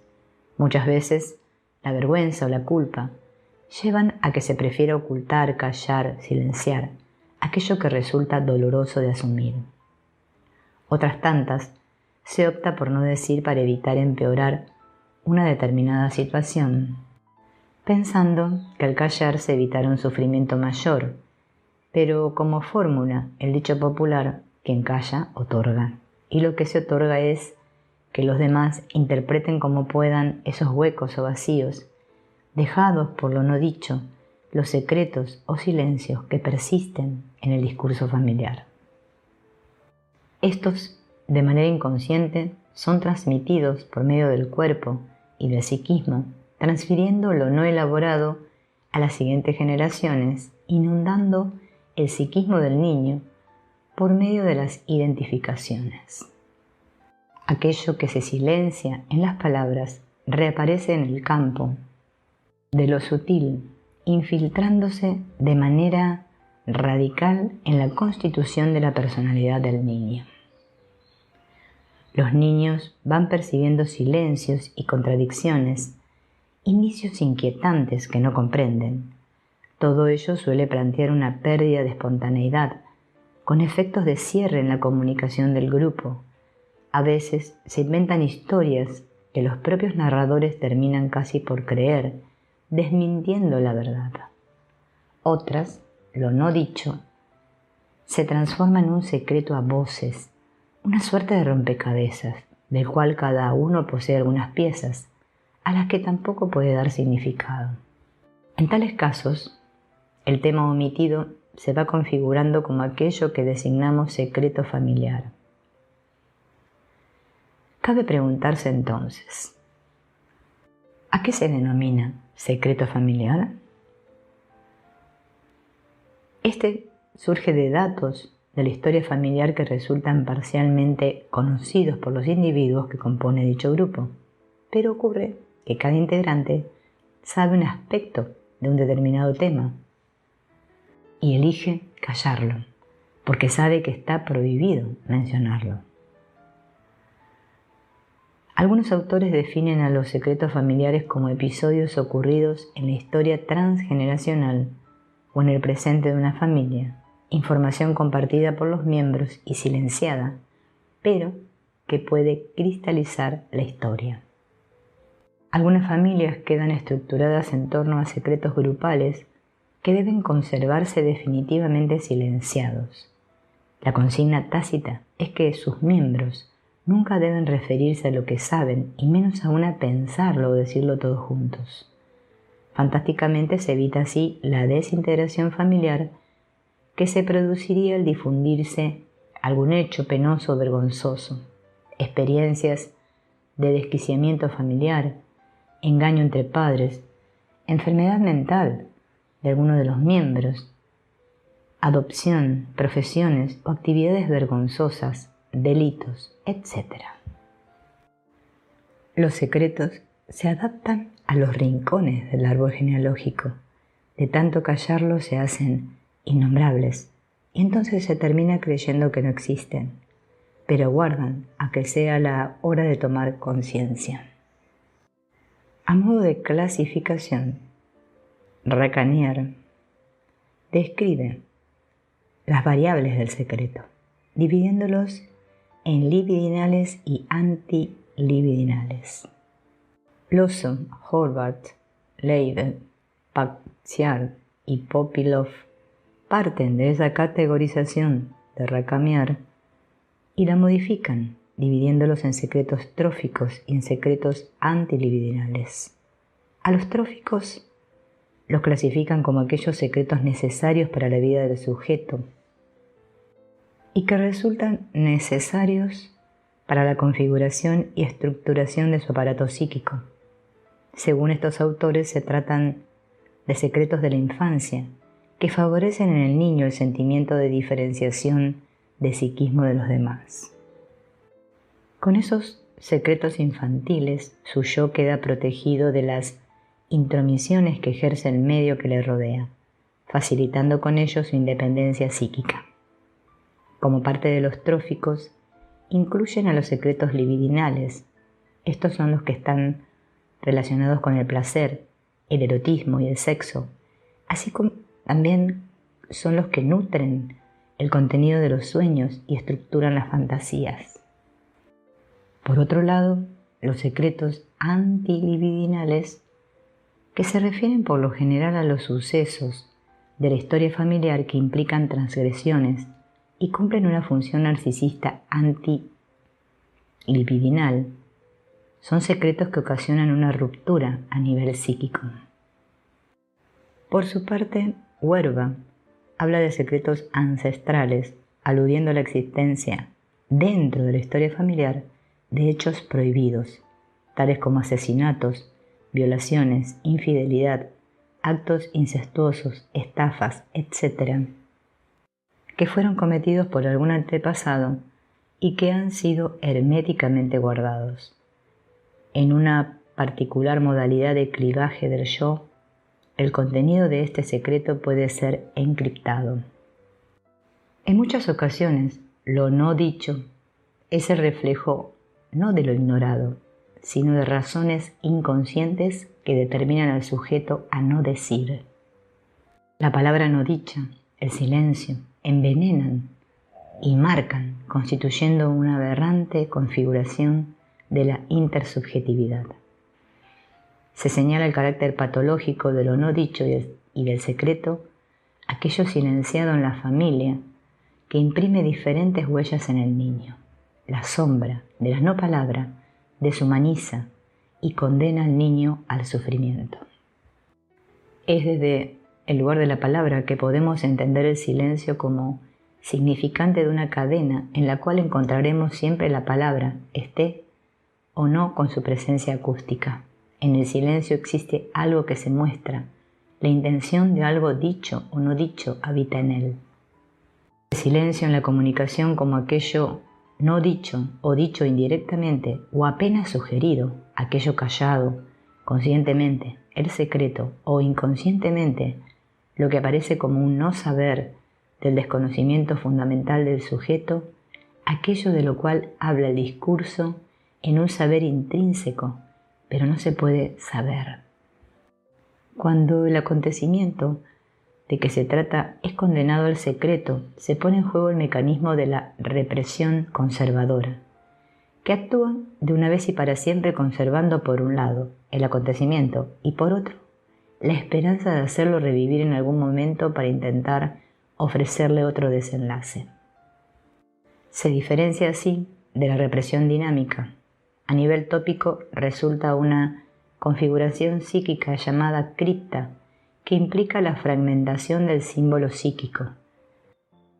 Traumatismos. Muchas veces, aquello que se secreta o se calla a través de las generaciones tiene su origen en eventos traumáticos de los cuales las familias no han logrado recuperarse. Estos generalmente se encuentran relacionados con accidentes, muertes inesperadas, violaciones, abortos, cambios abruptos en el interior de una familia, como pueden ser los divorcios, y diversas disputas familiares que derivan en el corte de los vínculos, conflictos por herencias, engaños, malentendidos, etc. Entonces, en primer lugar, corresponde analizar el significado de la palabra trauma. Esta proviene del griego trauma y significa herida. También se define como choque emocional que produce un daño duradero en el inconsciente. Desde la perspectiva psicoanalítica, el trauma refiere a un acontecimiento de la vida del sujeto caracterizado por su intensidad, la incapacidad del sujeto de responder a él adecuadamente y el trastorno y los efectos patógenos duraderos que provocan la organización psíquica. En términos económicos, el traumatismo se caracteriza por un aflujo de excitaciones excesivo en relación con la tolerancia del sujeto y su capacidad de controlar y elaborar psíquicamente dichas excitaciones. Esta incapacidad de responder adecuadamente puede impactar en el sujeto de maneras evidentes, pero también sutiles, aunque también se puede observar que el trauma no tiene por qué surgir siempre como resultado de un evento muy intenso, ya que el sujeto puede traumatizarse por cualquier suceso que sea percibido por éste de manera consciente o inconsciente como una amenaza para su vida. Dicho acontecimiento puede tratarse tanto de un suceso muy impactante como de la suma de pequeños eventos de menor magnitud, los cuales podrían resultar tolerables si ocurriesen de manera aislada. Ruiz Correa hace referencia a que el término trauma fue retomado por Freud y que en psicoanálisis se refiere a un impacto violento o a un suceso de gran intensidad en la vida del sujeto, debido a que él mismo no logra reaccionar de manera adecuada, se produce un desborde emocional, provocando en consecuencia efectos patógenos durables que impactan en la organización psíquica del sujeto. La importancia queda marcada en la dimensión económica del flujo de excitación en relación a la capacidad de tolerancia que tenga el aparato psíquico. Por tanto, debido a un exceso en el flujo de excitación provocado por el acontecimiento traumático y la incapacidad de contarlo, transformándolo de experiencia metabolizada, provocará necesariamente desorganizaciones secundarias, el derrumbe de las envolturas individuales y grupales, aumentando la violencia en los diversos espacios psíquicos y derivará en la generación de la angustia. Roy explica que, como defensa frente a un evento traumático o abrumador, los sujetos emplean la respuesta de inmovilidad, en donde la energía se congela, se paraliza. Pero, sin embargo, ocurre que luego de atravesar dicho estado de inmovilidad, no resulta fácil recomponerse y volver al estado de normalidad. Entonces, observa que contar con la capacidad de volver al equilibrio después de usar la respuesta de inmovilidad es el principal factor para evitar quedarnos traumatizados. La energía no descargada queda almacenada en el sistema nervioso, lo que prepara el escenario para la formación de los síntomas del trauma. Este resulta ser la fijación de la energía y el flujo sería la solución. El trauma guarda relación con la pérdida de conexión con nosotros mismos, con nuestro cuerpo, con nuestras familias, con los demás, con el mundo que nos rodea. A nivel familiar, las traumatizaciones continuarán porque los padres traumatizados dejan en herencia a sus hijos sus estructuras psíquicas traumatizadas. Cicerón, basándose en las definiciones de Abraham y Torok, relacionándolo también con la noción de elaboración psíquica de Freud, desarrolla el concepto de introyección. Aclara que, si la elaboración se lleva a cabo de manera satisfactoria, entonces ocurre la introyección. Pero, por otra parte, cuando la introyección no logra realizarse, se desencadenará en un sufrimiento psíquico. Puede considerarse que dicho sufrimiento psíquico corresponde a un traumatismo, ya que el acontecimiento no pudo ser elaborado ni llevarse a cabo una apropiación. Baranger y Mon mencionan que el trauma puede ejercer efectos positivos y negativos. Dentro de los efectos positivos, se trata de devolver la vigencia al trauma, recordando la vivencia olvidada por medio de la compulsión de repetición. Cabe aclarar que esta repetición no sería una manifestación de la pulsión de muerte, sino que se sustentaría en el intento de dominarla. Por otra parte, los efectos negativos lo que intentan es que nada del trauma sea recordado, impidiéndole ingresar en el marco de la representación, reprimiendo su verbalización. Asimismo, Freud afirma que la repetición es una manera de rememorar que ocupa el lugar del recuerdo. El autor conceptualiza sobre los aspectos tópicos, dinámicos y económicos de los procesos anímicos y dice que la compulsión a la repetición no tiene el único objeto de satisfacción, la cual considera que va más allá, vinculándola con la pulsión de muerte. Se puede considerar entonces que, si en la primera tópica la repetición es un sinónimo de reedición, después de la segunda tópica se ve cómo se busca la resignificación de la vivencia traumática, al insistir ésta en retornar una y otra vez. Freud articula el trauma con la teoría de la angustia y comienza a emplear el concepto de situación traumática a experiencias de pérdida, desvalimiento y desamparo ante estímulos internos y externos que inundan el aparato psíquico. En esta misma línea, Gordon y Edelman prefieren hablar de situación traumática más que de trauma. Para ellos, el trauma se refiere a la idea de un episodio aislado. Sin embargo, la situación traumática alude a una situación sostenida en el tiempo, y además sostienen que no necesariamente una situación traumática va a producir una enfermedad psíquica.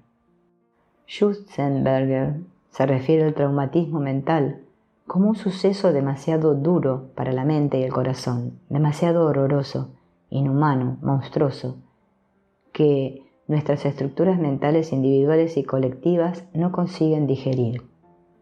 El aspecto importante no es la naturaleza del trauma en sí mismo, sino más bien la incapacidad del sujeto o del grupo que lo rodea para elaborarlo.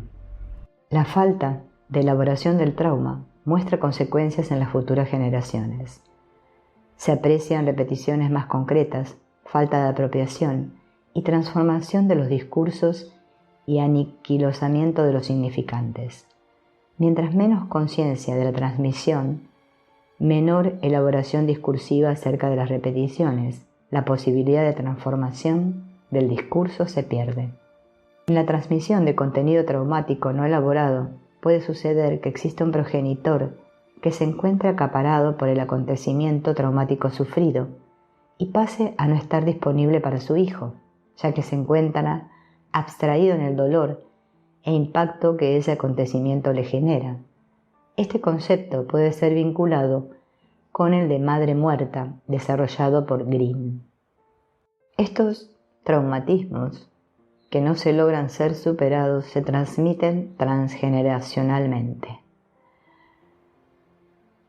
Cuando en una familia se producen acontecimientos traumáticos importantes, estos se mantienen vivos de manera inconsciente y se transmiten a la descendencia si los que sobreviven no hablan de ello.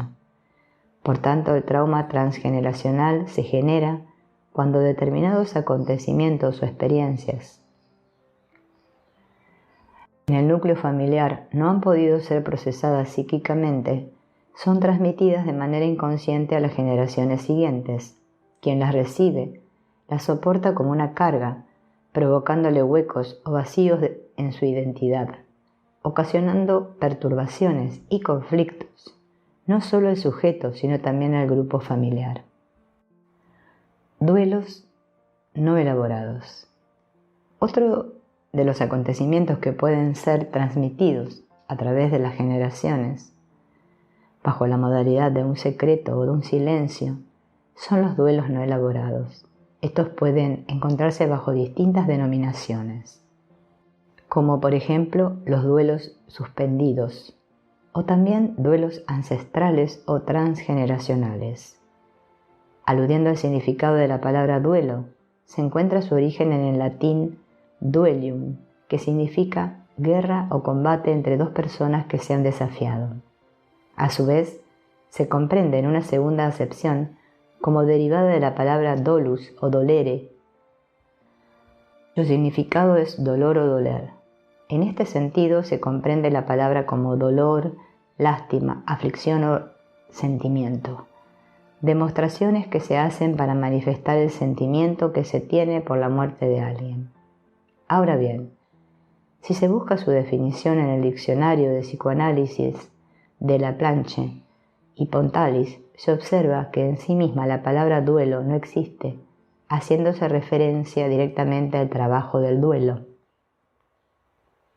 Este se define como proceso intrapsíquico consecutivo a la pérdida de un objeto de fijación, y por medio del cual el sujeto logra desprenderse progresivamente de dicho objeto.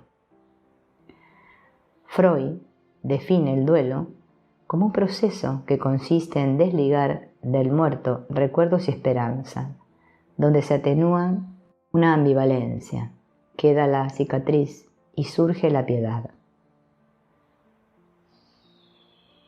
Más adelante, Freud describe el duelo como la reacción frente a la pérdida de un ser amado o de una figura que ocupe ese sitio. Entonces, cuando ocurre este tipo de pérdida, el objeto amado deja de existir y, según el autor, la persona debería quitar la libido que tenía depositada en dicho objeto. Muchas veces los duelos no logran elaborarse. El sujeto no es capaz de quitar la libido depositada en el objeto amado, y esto ocasiona que el duelo no sea transitado por las determinadas etapas que debería: reconocimiento, desligamiento libidinal, aceptación y resolución. Articulando las diferentes maneras de definir el duelo, puede decirse que en una forma general se trata de sufrimiento o tristeza ocasionados por una pérdida, en este caso la muerte de una persona, que conlleva un gran esfuerzo para aquel que lo transita, invadiendo distintos ámbitos del individuo, al cual se le presenta el desafío de asimilar o metabolizar la pérdida mencionada. En los duelos no elaborados sucede que los descendientes toman una historia que en parte no les es propia y deben realizar con ella un trabajo psíquico destinado a la elaboración de lo que las generaciones anteriores no pudieron hacer. Se trata de un otro que está presente en forma inconsciente o consciente como objeto psíquico interno y en relación al cual la persona debe simbolizar a expensas de su propia vida pulsional. Como consecuencia de esa falta de elaboración por parte de los padres, los hijos carecen de una representación verbal para las emociones que los padres les transmiten inconscientemente. Por tanto, esto generará a sus hijos dificultades en el proceso de simbolización. Se considera importante señalar que frente a estos traumatismos y duelos que no se han logrado digerir ni elaborar, los sujetos quedan paralizados por el impacto y espanto que le generan. Queda un vacío de palabras para poder expresarlo, o la vergüenza o temor por haberse visto involucrados en dicho evento traumático. Entonces dicho acontecimiento se entierra, se encripta en un secreto, un silencio o un no dicho. Este se transmitirá transgeneracionalmente a través del inconsciente de los padres al de los hijos. Freud se interesó por la transformación del pensamiento en imágenes visuales. El contenido representativo no está pensado, sino que transformado en imágenes sensibles, a las cuales añadimos fe y creemos que las vivimos. Freud describe el delicado funcionamiento del inconsciente, comparándolo a un lugar psíquico sin localización anatómica, como un punto ideal, pero no real, de un microscopio, en el cual se ubicaría la imagen y que no correspondería a ninguna parte tangible del aparato. Este otro escenario ha sido ampliamente comentado por los psicoanalistas Lacan y sus alumnos Delrieux y Kaufman, Joyce McDowell.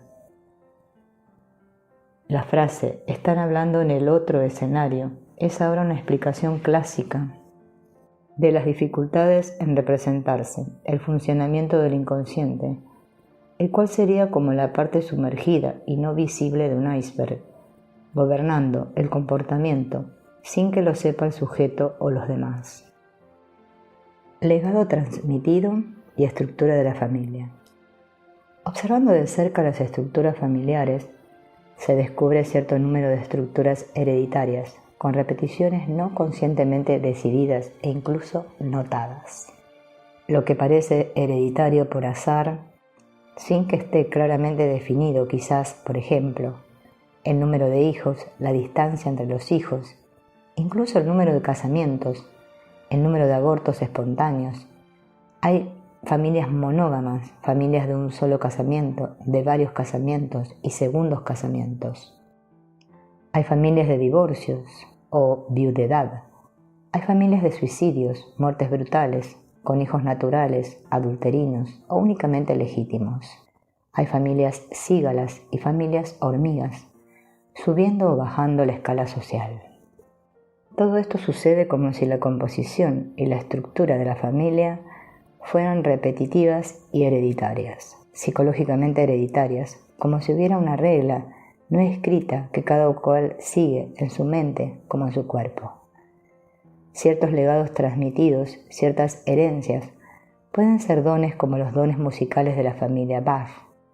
Otros se heredan de cualidades, resistencia, destreza, disposiciones deportivas o artesanales, saber, hacer técnico o habilidad manual. Pero en estas estructuras hereditarias aparecen a veces cosas difíciles de comprender. Los de Mortelac, muertes de niños jóvenes sobre varias generaciones. He aquí la historia, digamos, de los de Mortelac, una vieja familia conocida, cuyos orígenes se siguen hasta las cruzadas. A la salida de una conferencia sobre los nexos repetitivos transgeneracionales, un auditor desconocido me propuso ir a comentar y tomar algo, porque quería hablarme de lo que mi enfoque despertaba en él, los acontecimientos de vidas dramáticas reproduciéndose de generación en generación. De niño había sido traumatizado por la muerte de su hermano menor. Me dijo que se llamaba, supongamos, Jean de Mortelac, y que, desde que conoce la historia de su familia, una historia de más de 1000 años, en cada generación, un niño de 3 años o de menos de 3 años muere en el agua, el lago, la balsa o el estanque. Esta amenaza repetitiva le angustiaba por anticipado a tal punto que había resuelto su problema no casándose y no teniendo hijos. Sabemos que el origen de los apellidos procede frecuentemente de un apodo. El apellido frecuentemente estaba vinculado a un lugar: Dulac, Dupont, Dumoulin en español, del Valle, Valle, Puig, Pujol. Para los de Mortelac, su nombre indica pues que hubo muy probablemente antaño una muerte brutal, señalada. Un adulto o un niño hubiese muerto en el agua, en un estanque, un lago, una balsa, un gran charco, un río.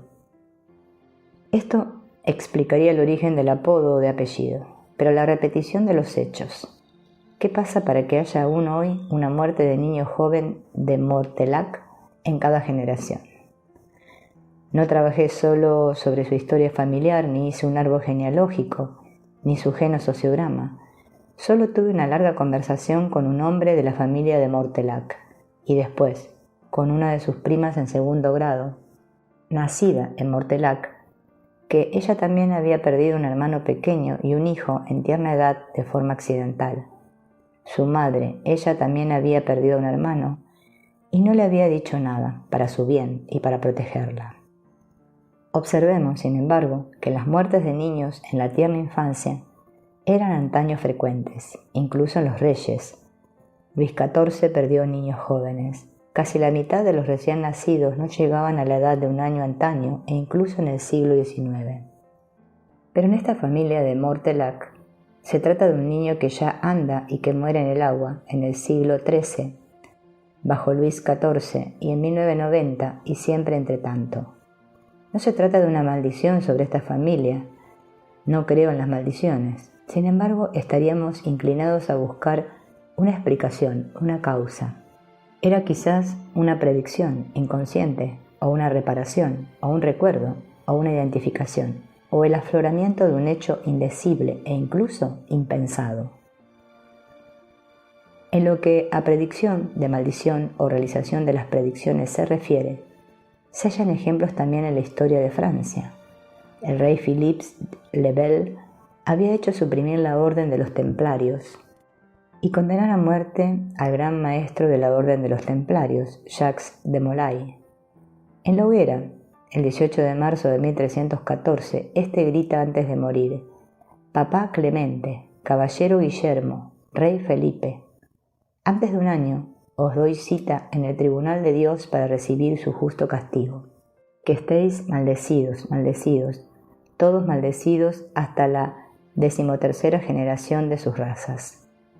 Y durante los meses que siguieron, en el curso del año 1314, los 3 corresponsales de su juicio injusto pagaron. El rey de Francia murió, el papa Clemente murió, el cardenal que presidía el tribunal murió dentro del año, luego el hijo mayor de Philippe le Bel, Luis X, probablemente asesinado 18 meses más tarde. El linaje de los reyes de Francia se apagó poco tiempo después. Era el fin de los capesianos directos.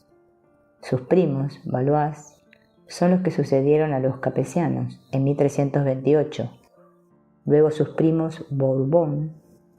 Recordemos que Luis XVI salió de la conciergerie de la prisión del Templo por la misma puerta que Jacques de Molay 467 años más pronto para ir a un suplicio, y que era la guerra de la 3ª generación.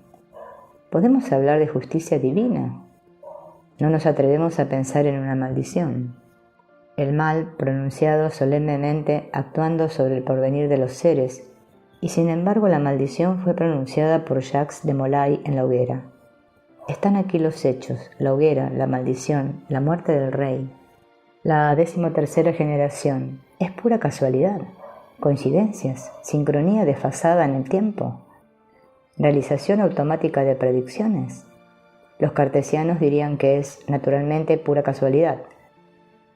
Luis XVI, la 13ª generación de los reyes de Francia desde Philippe le Bel. Tomemos otro hecho histórico, de la misma familia de los reyes de Francia.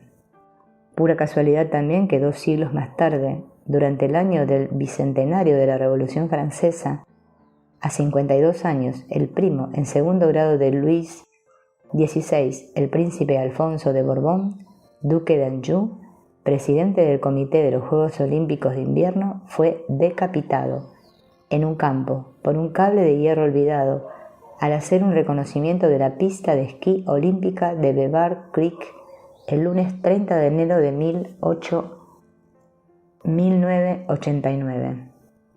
Fue mortalmente tocado a la cabeza en el curso del mismo mes aniversario, con unos pocos días de diferencia que su ancestro, Luis XVI, el 21 de enero de 1793.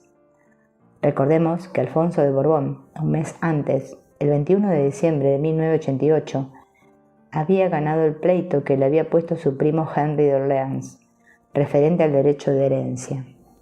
Fue reconocido por lo tanto como siendo un verdadero Borbón, potencialmente pretendiente al trono de Francia. Recordemos también que ya en 1789 el embajador de Madrid recordaba los derechos de los Borbones de España al trono de Francia, en caso de desgracia para Luis XVI y sus descendientes. Efectos de una palabra fuerte. La maldición de Catón. Delenda, Cartago, est. Sin creer en las maldiciones, nos podemos interrogar sobre el efecto de una palabra fuerte acompañado de una emoción fuerte y hecha sobre todo por una figura de autoridad, sacerdote, sanador, padre, profesor. Podemos hacernos preguntas sobre lo que sucedió referente a los capesianos, al fin de los capesianos y a la realización automática de las predicciones, sobre los actores sociales y sus descendientes, pero, de momento, solo son constataciones y preguntas sin respuestas. Pero puede haber un estrés de profecía negativa, como puede haber una ayuda por una predicción positiva y una mirada positiva. Efecto Pigmalión. Delenda, la ira del padre y el sexo del niño. Para terminar con esta panorámica de mi experiencia de lo transgeneracional, descubrí el peso de las palabras, no sé cómo decirlo de otro modo, en otra cultura diferente de la nuestra. Trabajé con familias sobre su historia, con árboles genealógicos en otros países que no son Francia. Trabajé también en Magreb, en Túnez, sobre y con familias. Quisiera citar la historia de una familia árabe con una serie de hijas: Jamila, Aicha, Leila, Oriane, Yasmini. Nace una sexta hija que el padre llama Delenda, y al año siguiente vendrá el hijo, Mohamed, luego un segundo hijo, Ali. Esto sucede en la región de Cartago. Varias veces encontré esta configuración de una sucesión de hijas con Delenda antes del primer hijo, justo después de una larga serie de hijas. ¿Qué significa Delenda? Delenda no es un nombre de pila árabe, sino una palabra latina.